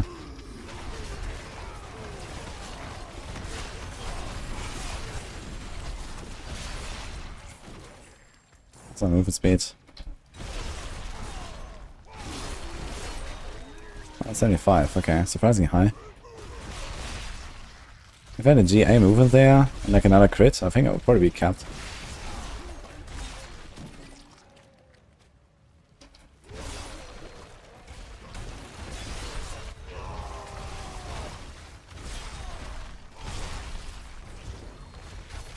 Oh no. I should not take channeling. Oh no. My damage.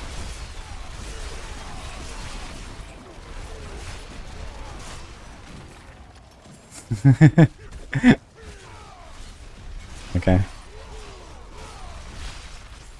Yeah, I think the raft grip is pretty optional. I might remove it. And just pick up some more other stuff.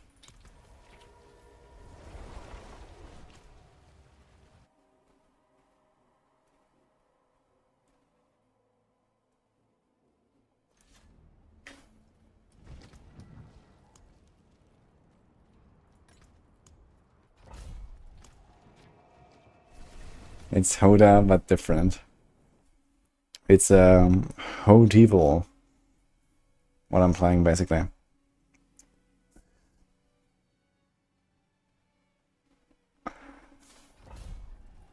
The Mirage bolts are from Materials, yeah.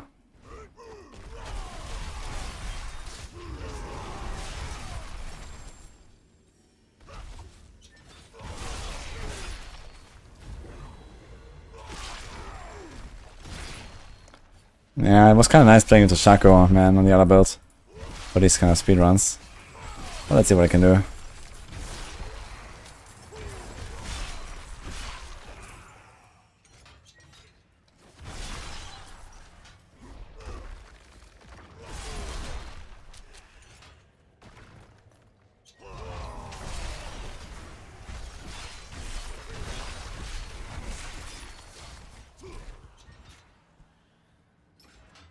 It definitely feels like a mix of, like, the thing is like the death blow with the overkill. It is basically like a mini upheaval and a bit like a Hoda. It's Wudijo, man. It's what it is.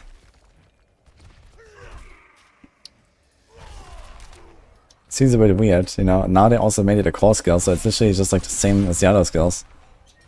They all just like, you know, spam AoE either in a little circle, or in like a cone, or in like a line. And that's it. They're all the same, otherwise.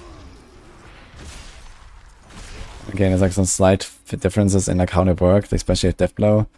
Death Blow, for example, can give you free vulnerable all the time if you expose vulnerability.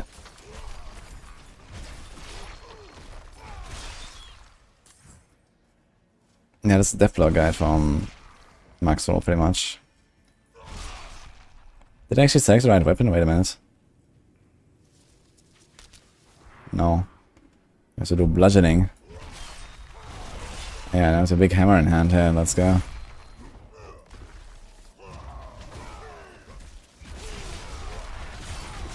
Big damn.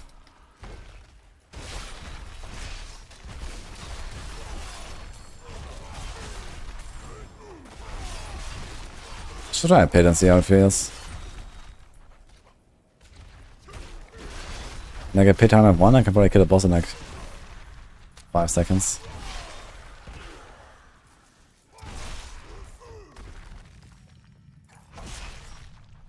Yeah, you have like a big boss damage actually. It's 150 extra. It's kind of like a strength here of Death Blow, I guess. So this definitely distinguishes it a little bit. Death Blow is good against bosses. The other stuff more in AoE.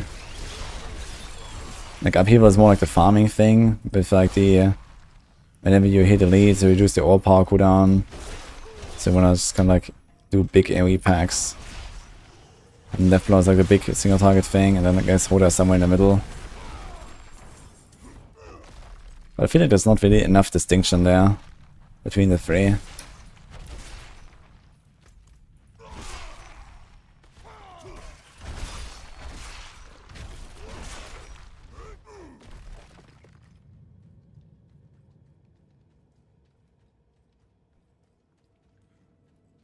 The new unique glove, you mean Endurance Faith? Yeah, I mean, how would I ever proc Endurance Faith? Maybe if I get hit by like... Yeah, in the pit it might be good, like against some shadow bosses. But not all of them do like one big hit, you know, some of them are like multi-hits or dots. Like the Lilith pull in. Or ground effects. They probably all don't work with Endurance, right?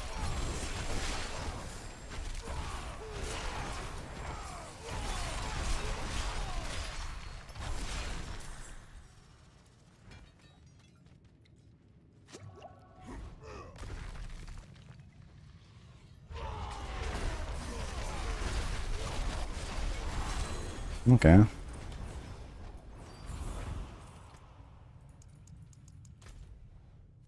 Gotta glyph online, is another. It's like a moratorium in 73 that no one used. Yeah. I mean, the thing is, Endurance Faith, actually, I think is better on builds that are extremely squishy. Like, if you feel like you can give up your glove, if you're playing, like, I don't know. What would you have to play to give up your glove slot, though? Endurance Faith has like really terrible stats for most builds. So you have to play not a core skill.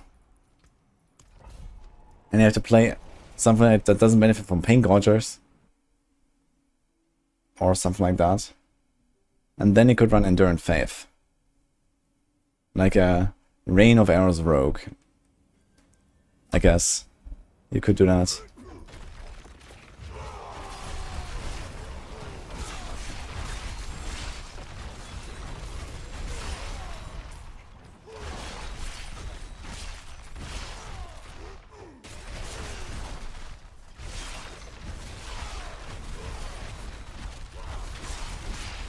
Student action is facing Lilith at 15 stacks. You can cleanse the glow stat of Iron Skin. That's funny. Wait, what? Wait, Iron Skin removes the dot? Wait a minute, how? Where's that coming from?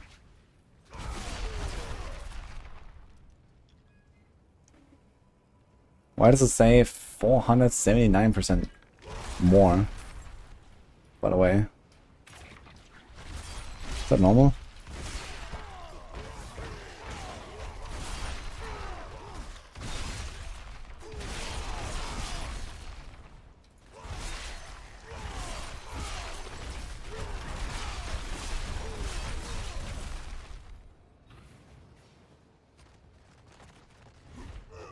Let's consume poison. Banger cleanses poison.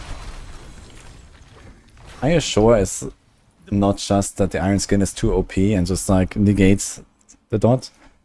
Because Barrier doesn't cleanse poison. Barrier just doesn't display poison anymore.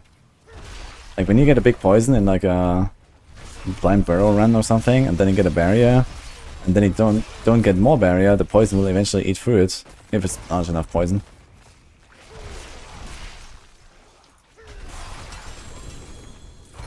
You're just like kind of like having too big barrier to notice the dot. Yeah, where's that number coming from? 479. Seems so odd. Is that like scaling with like healing received or some shit?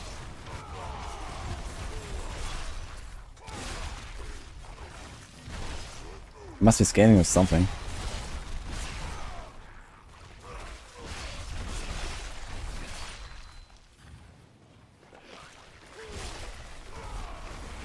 Boss got really big sustain, yeah. Migrating Fury is insane sustain, I know. Like, do my resources. It just looks full all the time, like, it's just full. And my skill costs 163, by the way. Like,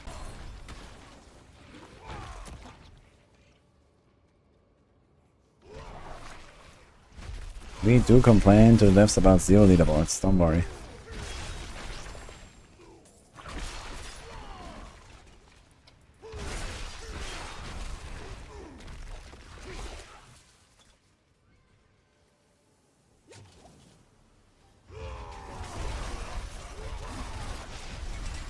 Getting a little lag.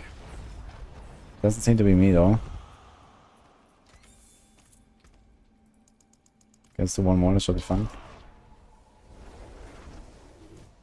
Yeah, I don't know what's going on, guys. I'll be here.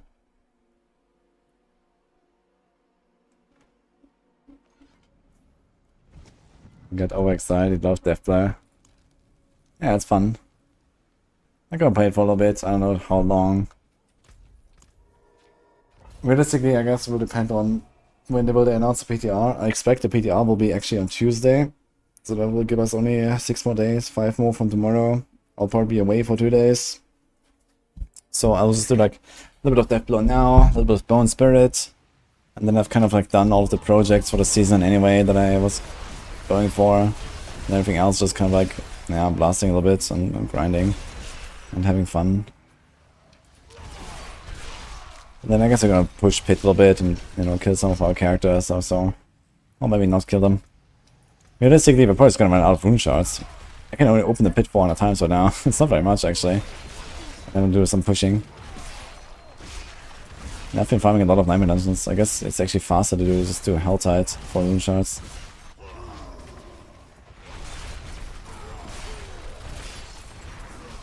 PvP. Yeah, we can do a hardcore PvP session as well. I'd like to try to go for the 150 achievement though in the pit. That would be cool. Question, should I do it with Lightning Spear or should I do it with my Andariel's Rogue? I got the insane Fist of Fate. I'm not sure if Andariel's Rogue will get there though. I could also try it with the Necro. And PDR does not include Spiritborn.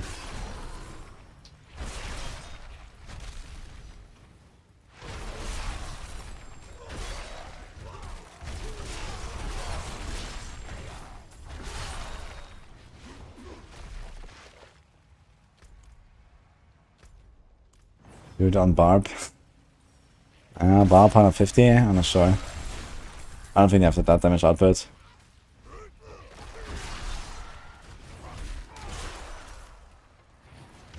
I mean, for like a 150 boss, you probably need like a couple dozen billion DPS or something on the boss. That's a lot of damage.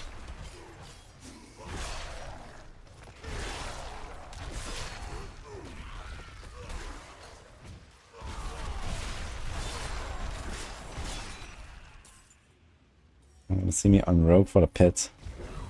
I mean, I did push the Rogue a little bit last season, but unfortunately I ripped at some point. A bit too early.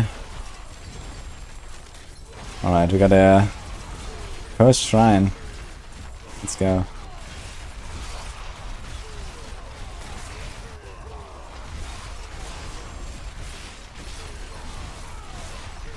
Bash and Deathblow are stuck at 140.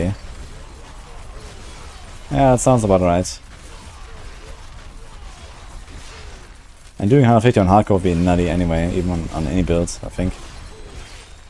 And I think the most realistic chances might be on a Sorg.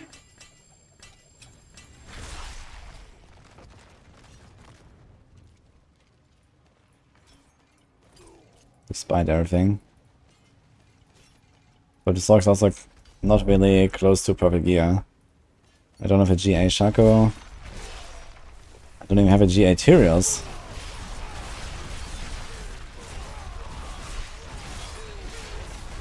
Or a GA Pressure Winter Glass. I mean, okay, I had one, but I sold it for 5 billion. I have 4 GA Winter Glass.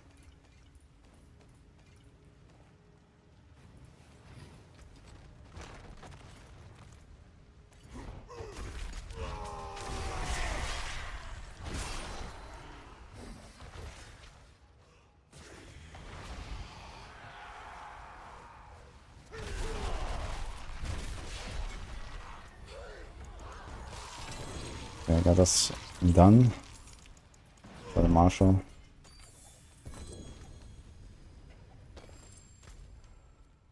There's a boss coming.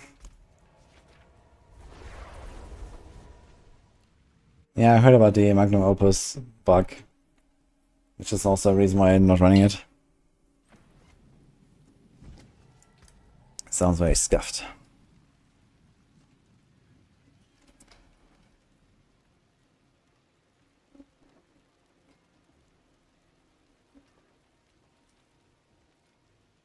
Move speed, cut the bone.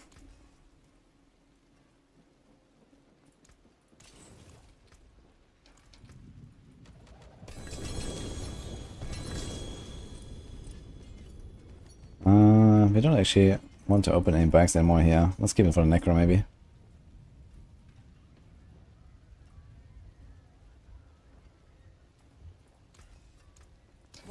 Use it well. It's only 7 seconds cooldown. Oof. I guess if like better roll, this could have been like 24 or so. Then I got a masterwork crit like around 20-ish. It's not too terrible to have 27. It does give us 20% attack speed, 25% damage. And Wrath. I mean, the few generations shouldn't matter, and the move speed also barely matters. So it's just this berserking damage bonus, so it's 25. That is spend 200 fury. I'm not sure if I can get multiple procs per attack, or just like 1, 2, 3, 4. They don't have unconstrained, so it's not that crazy anyway. So yeah. What if I just go Warcry? Then you have the problem that the End's Blessing is going to interfere. Okay. Let's type it.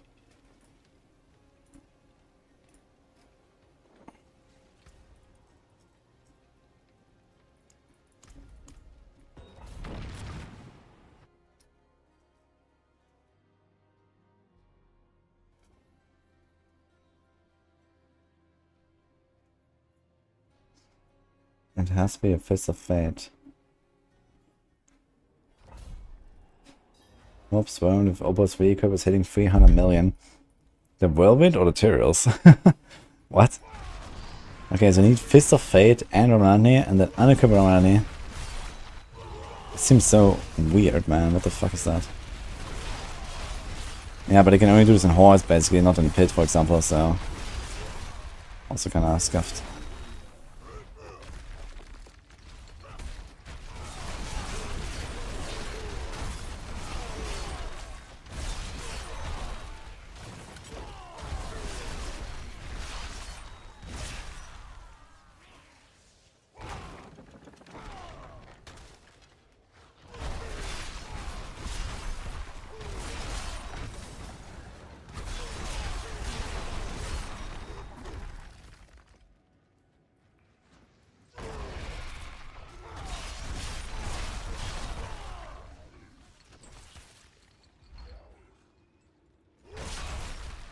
I should try to tank some of the boss mechanics.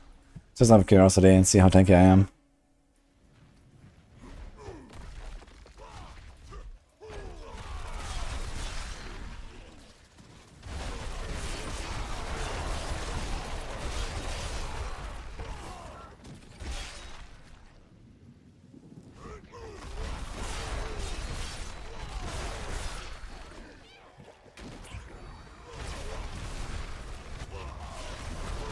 Not really feeling too comfortable yet with the clear. I guess I have to hunt more the packs, the elites.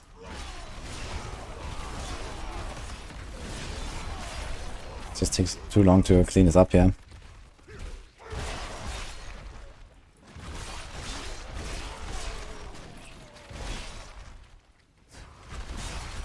The animation is cool. Yeah, it's really fun. To be honest, like for DB, I did like the old Kratos build a lot more. Where you actually do like this whole combo and then like the on big bong and watch out the boss at the end and these kind of things. I like that. Spamming it is not as satisfying. It's still pretty cool, but not quite the same, I gotta say.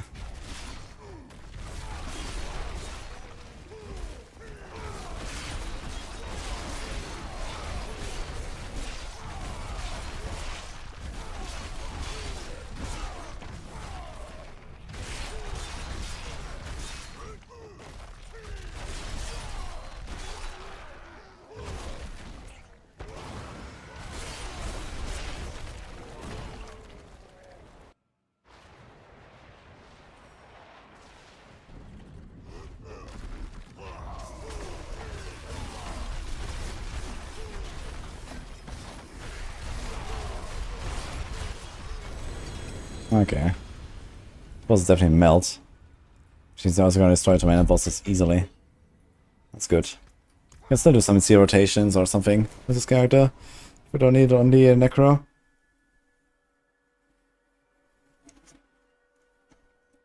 Now the best take advantage of Goblin Event. Helltide and Nightmare Dungeons with the extra Shrine affix. Especially in party, this is good. I guess I give me more rings.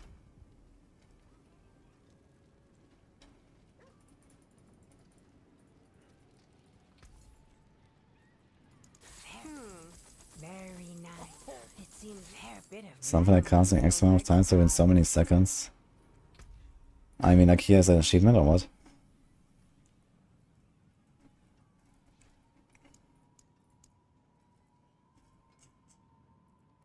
Use death blow 20 times in 10 seconds. Okay, I mean that's very easy with third blade. As long as you just get a bunch of resources, you can just like stand there to dummy and spam. You can take what's left.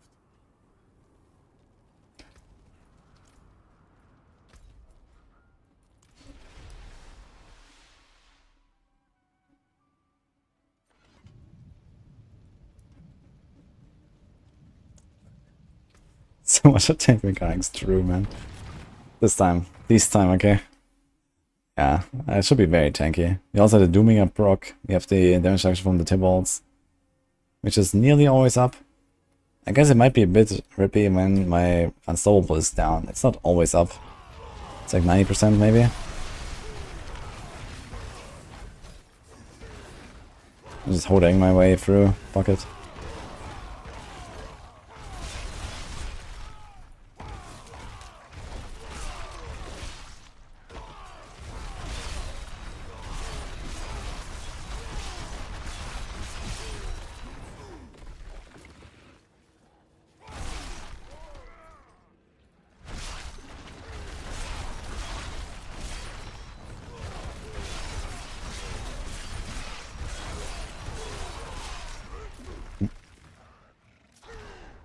Okay, I need to remember to press the rallying cry, man. I'm not pressing it often enough either.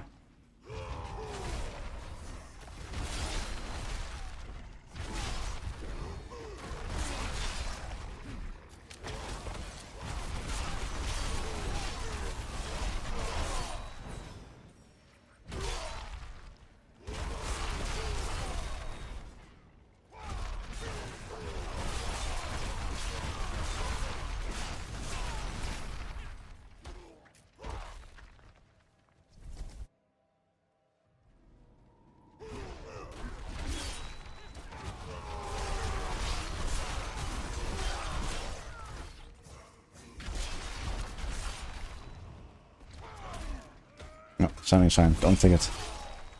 Okay, let's try this here. Then you get to the boss. Don't pick channeling and don't kill the boss.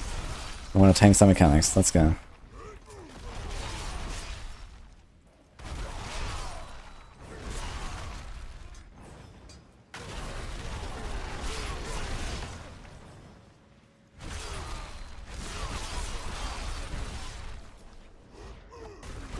Left one needs a wider V and double the width.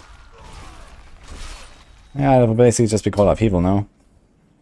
In that case, if you do a wider and more V. I am a bit tired actually. I think I'm not gonna stream that long tonight. I had pretty terrible sleep last night.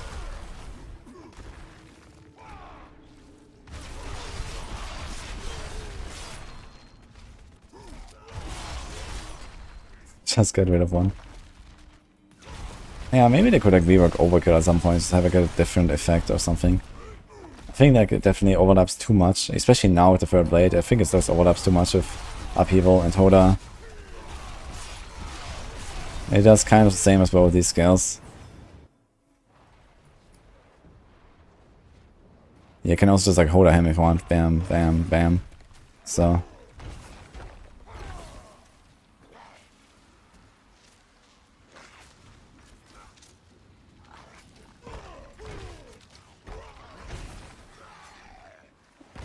These guys actually do hurt.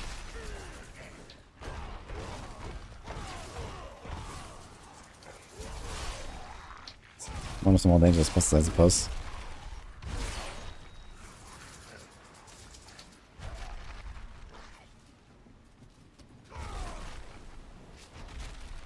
Actually, never really tried this here, because people keep telling me that they get like shotgunned by these totems. So when he shoots into the totem, he shotguns out of it like this.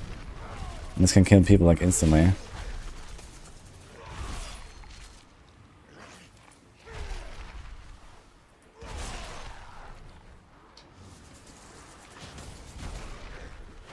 Ah, starting to get a stack, but I couldn't.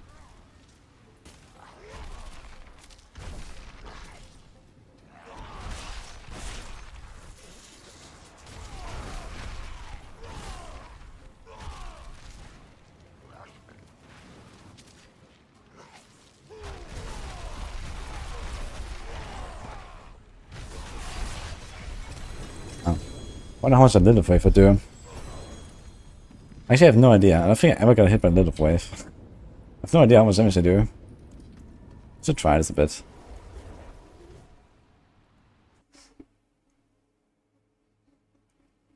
Or to make both of them viable but different enough. Yeah, it's tough, man.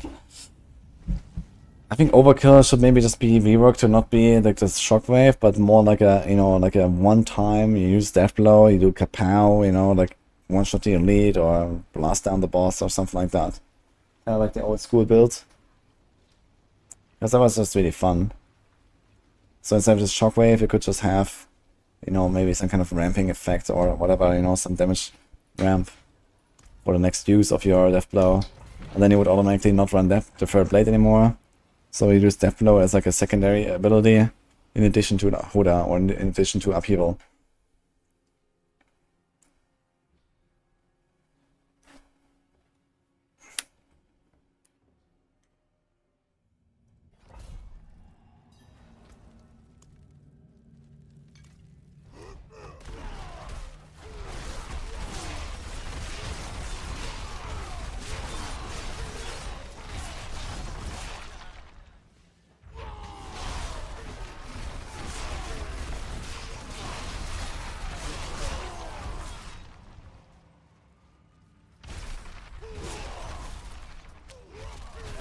That flow is pretty fast, I think.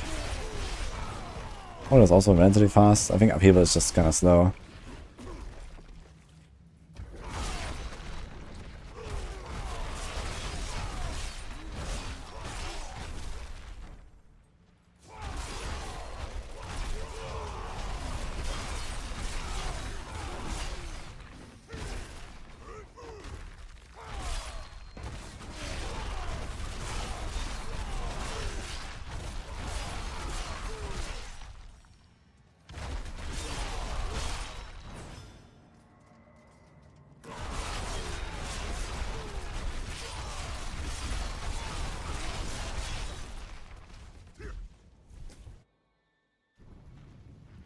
Wait, when did the new season drop?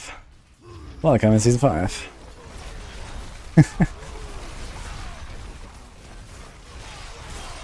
Okay, definitely need to do more Hodas.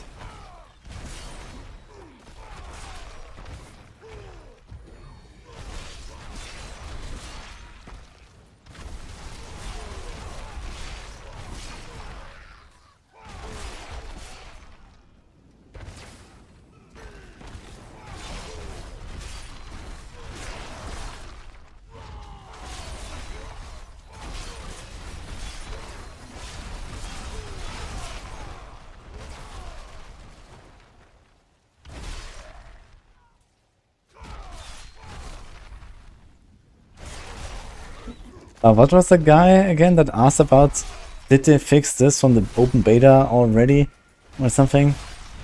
Oh man. There was one guy like that like a week ago in my chat. Fuck.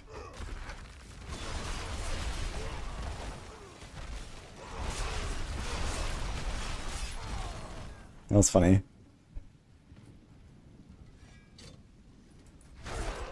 Death Blow a good boss killer for Tormented or Lilith? Oh, I can show you some Lilith, I guess.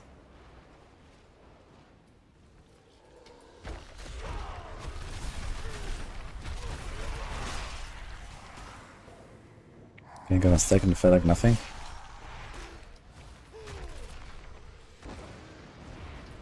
Okay, what about this? Okay, I guess they can shotgun you, right? So...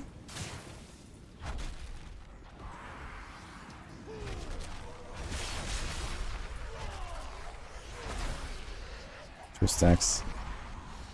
I didn't even check like how much damage does the thing do, but... Oh! Okay, I'm dead. Wow! I guess the sword dropped, huh? Unlucky.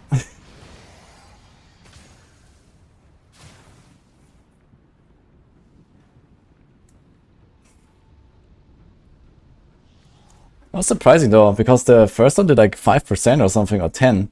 And this one just one-shot me. Like what? How did that happen?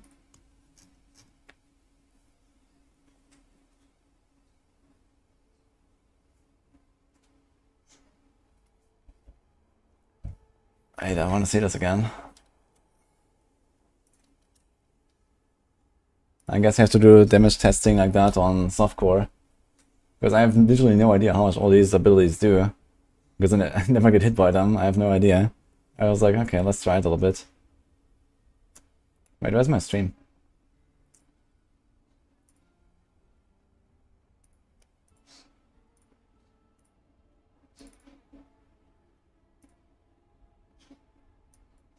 Wait, is my YouTube stream up? I see that people are in chat. But my YouTube stream is not actually up. How do you guys find me? It says stream finished.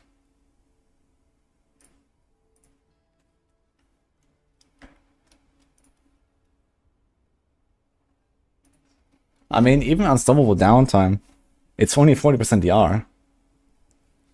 So, even without unstoppable, I would not expect to take like, you know, more than 50 maximum.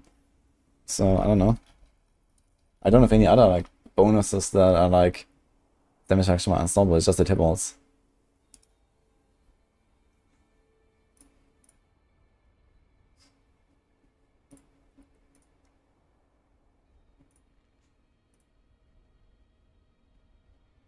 Okay, does it show now? Okay, here. Now it works.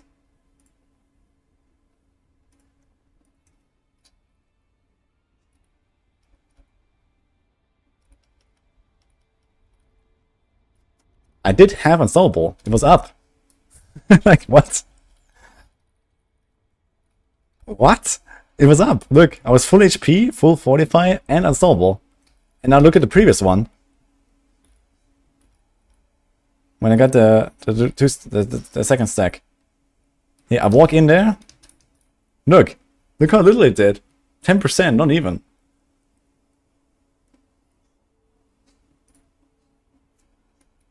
What?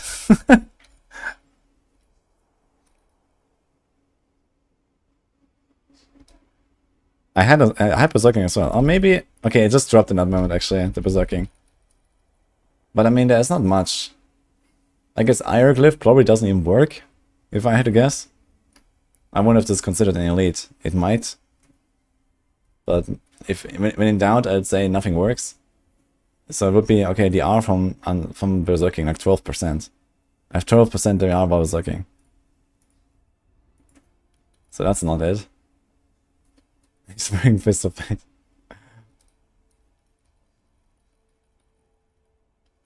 Okay, the boss hit me right before this. It almost looks like I'm killing myself. Look, I'm bonking. And just as I bonk, bam. Dude, what the fuck? Something buggy here? In fact, I was actually full, so the boss hit me. Here, the boss hit me. But I healed, actually. I got my healing.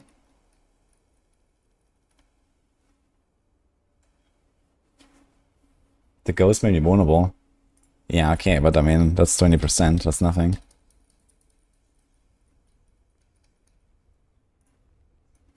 That was very strange. Well, not much death blowing going on, I suppose.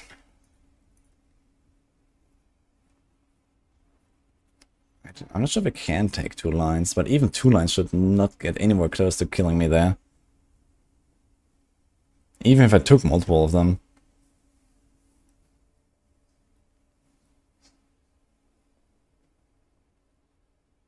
Maybe 3 stacks just kills you. No, you can't get 3 stacks. You just... When you have 3 stacks, you're supposed to take... triple damage, I think. No, double. Wait. They said they nerfed everything by 66%, and then with 3 stacks, it's back to normal, right? So the standard is now 33%, and with 3 stacks, you are at 100, basically. And last season, I would have absolutely tanked this ability. With this character. Like, I effectively had, like, 3 defensive aspects, I guess. If you will. With, like, a 40 DR Tibolts. And, like, I don't know, 15-ish Doombringer. So that's basically 3 aspects. And 150k life. Yeah, I don't know, this feels like a bug, honestly. Like, this is so far out of what I would have expected that something doesn't seem quite proper, to be honest.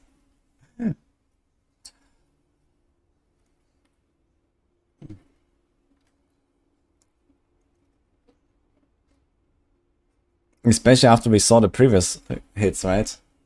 They did nothing with 1 or 2 stacks. Like with 0 stacks, 1 stack, it all did nothing. Like, yeah, I stood in one of them. Let's see the first one. So I walk out, I walk in, I was like, okay, let's test it. I don't even see the damage, man. Look, this was actually the explosion from the boss. Like, I don't even see the hit on my life bar. I get the stacks here. I don't even see my HP move. Okay? This was actually the explosion from the boss here.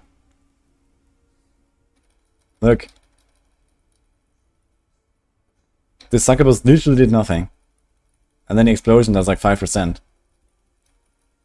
So if this succubus is supposed to be at 33%, and then with 3 stacks, which I didn't have, I had 2 stacks, she would go to 100. So basically triple, right? Each buff should be 66% extra damage from their base. So you go... Yes. So 33.33, this is where they start. And then it should be with 2 stacks times 2 point... We say 66%, so... Like this. Yeah. So it should be a bit more than double than what we saw here with 2 stacks. And I don't even see the pixels move.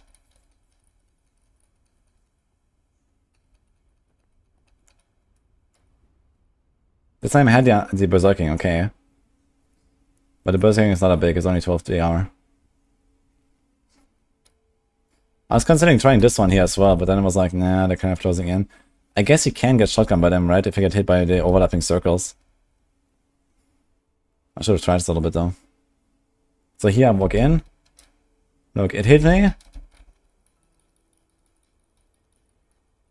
I have 1 stack, I have 2 stacks now. And now I can see my HP move a little bit. Which seems a bit sus compared to what you saw on the first hit.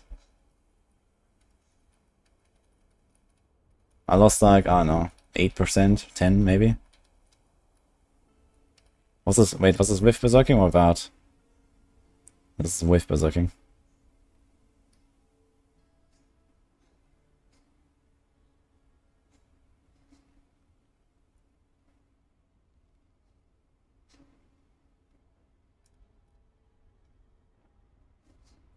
Yeah, I don't know. I think that's the bug. I'm not sure what the fuck is going on there.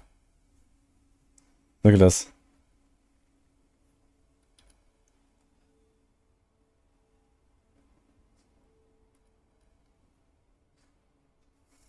Like, I did not expect I would even have a chance to get one-shot by anything with 3 stacks. Like, not even a little slam, honestly. So, something, like, certainly not a fucking succubus. So, something is a bit odd there. Oh well.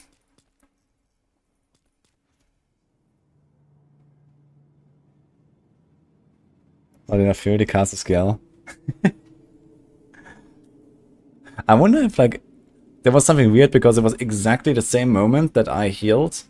Because I did actually cast a skill. Wait a minute. It says I don't have enough fury. Let's see. Why doesn't say with the Fury? No, I am doing the slam. Look, here comes the slam. And funny enough, I do the slam exactly in a moment when I die as well. Because, or like rather, right before. Like here the ghost hits me. And 1 frame later, I get the healing from Invigorating Fury. I'm full HP. But I have not yet slammed, actually. So I wonder if I've already spent the resources here, but I can't tell because the resources just are always full. Strange.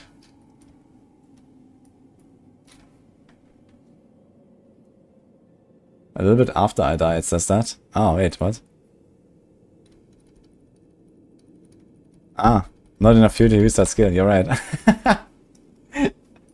That's funny. Okay.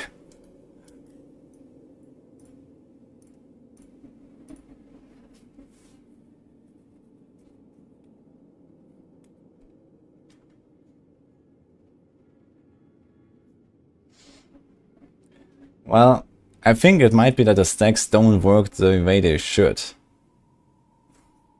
I can look at the patch notes again, right? Okay, actually, what did I lose here? I lost the Banish Lords that I need for the Bone Spirit, but I have another one. We lost Barbarian, Overkill, Third Blade. We lost the Doombringer. That's a bit sad. But I can probably masterwork that again. We lost the Grandfather, doesn't matter. No Tyrius was lost. No Helm was lost, just a Lucian. Well, I might need Lucian actually for Bone Spirit as well.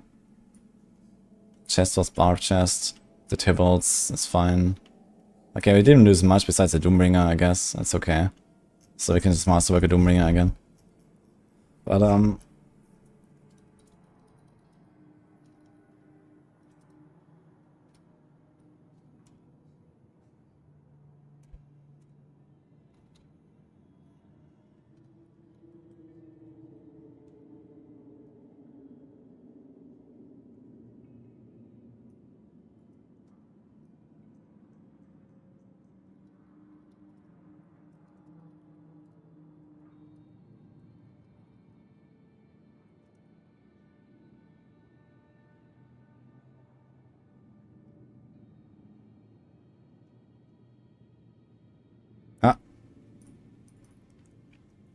okay, here, pit boss damage has been reduced by 66% across the board.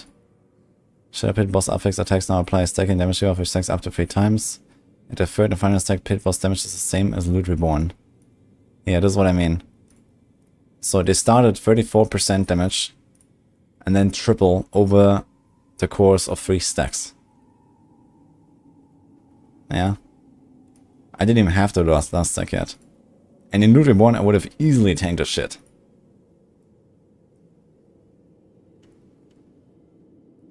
No, it stops at 3. At least I didn't die to unknown. You can check what I died to actually.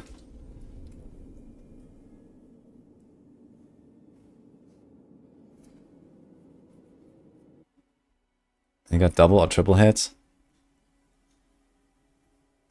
Can you get double multi-hit by the succubus? I mean, even if I got a double or even a triple hit, I would survive this. That's the thing. Even a triple hit, I would survive it. Like, no way that I would die from this.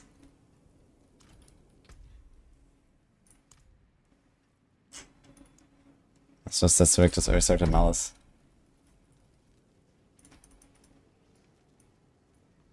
You heard that 66 reduction was never implemented?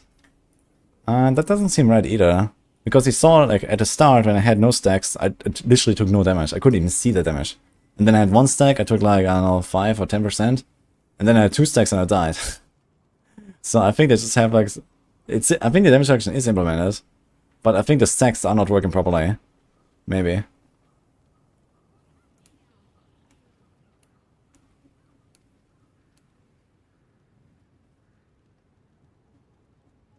If not, the shade does 3 times the damage of 3 stacks. Yeah, but I could easily tank that. That's the thing. Even if it did triple the damage or something like that.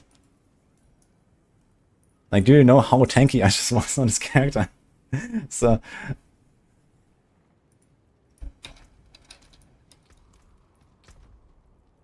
Oh well.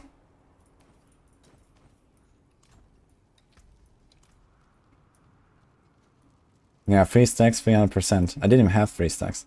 I had 2.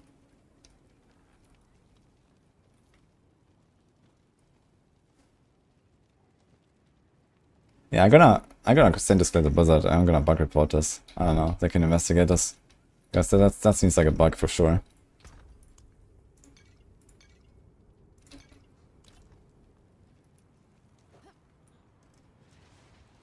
Can I have another barb in 2 hours? I know I could. Ah.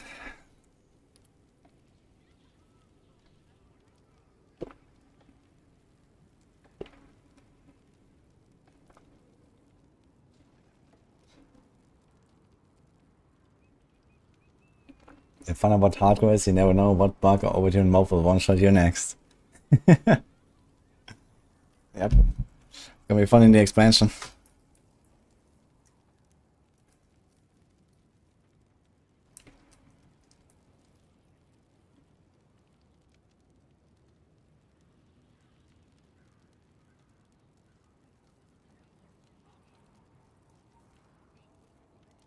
Anyway, I'm not really in the mood to set up my Necro now.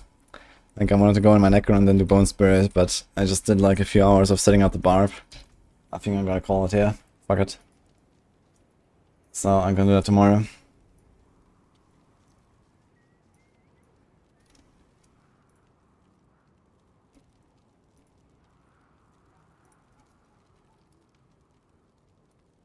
I gotta go.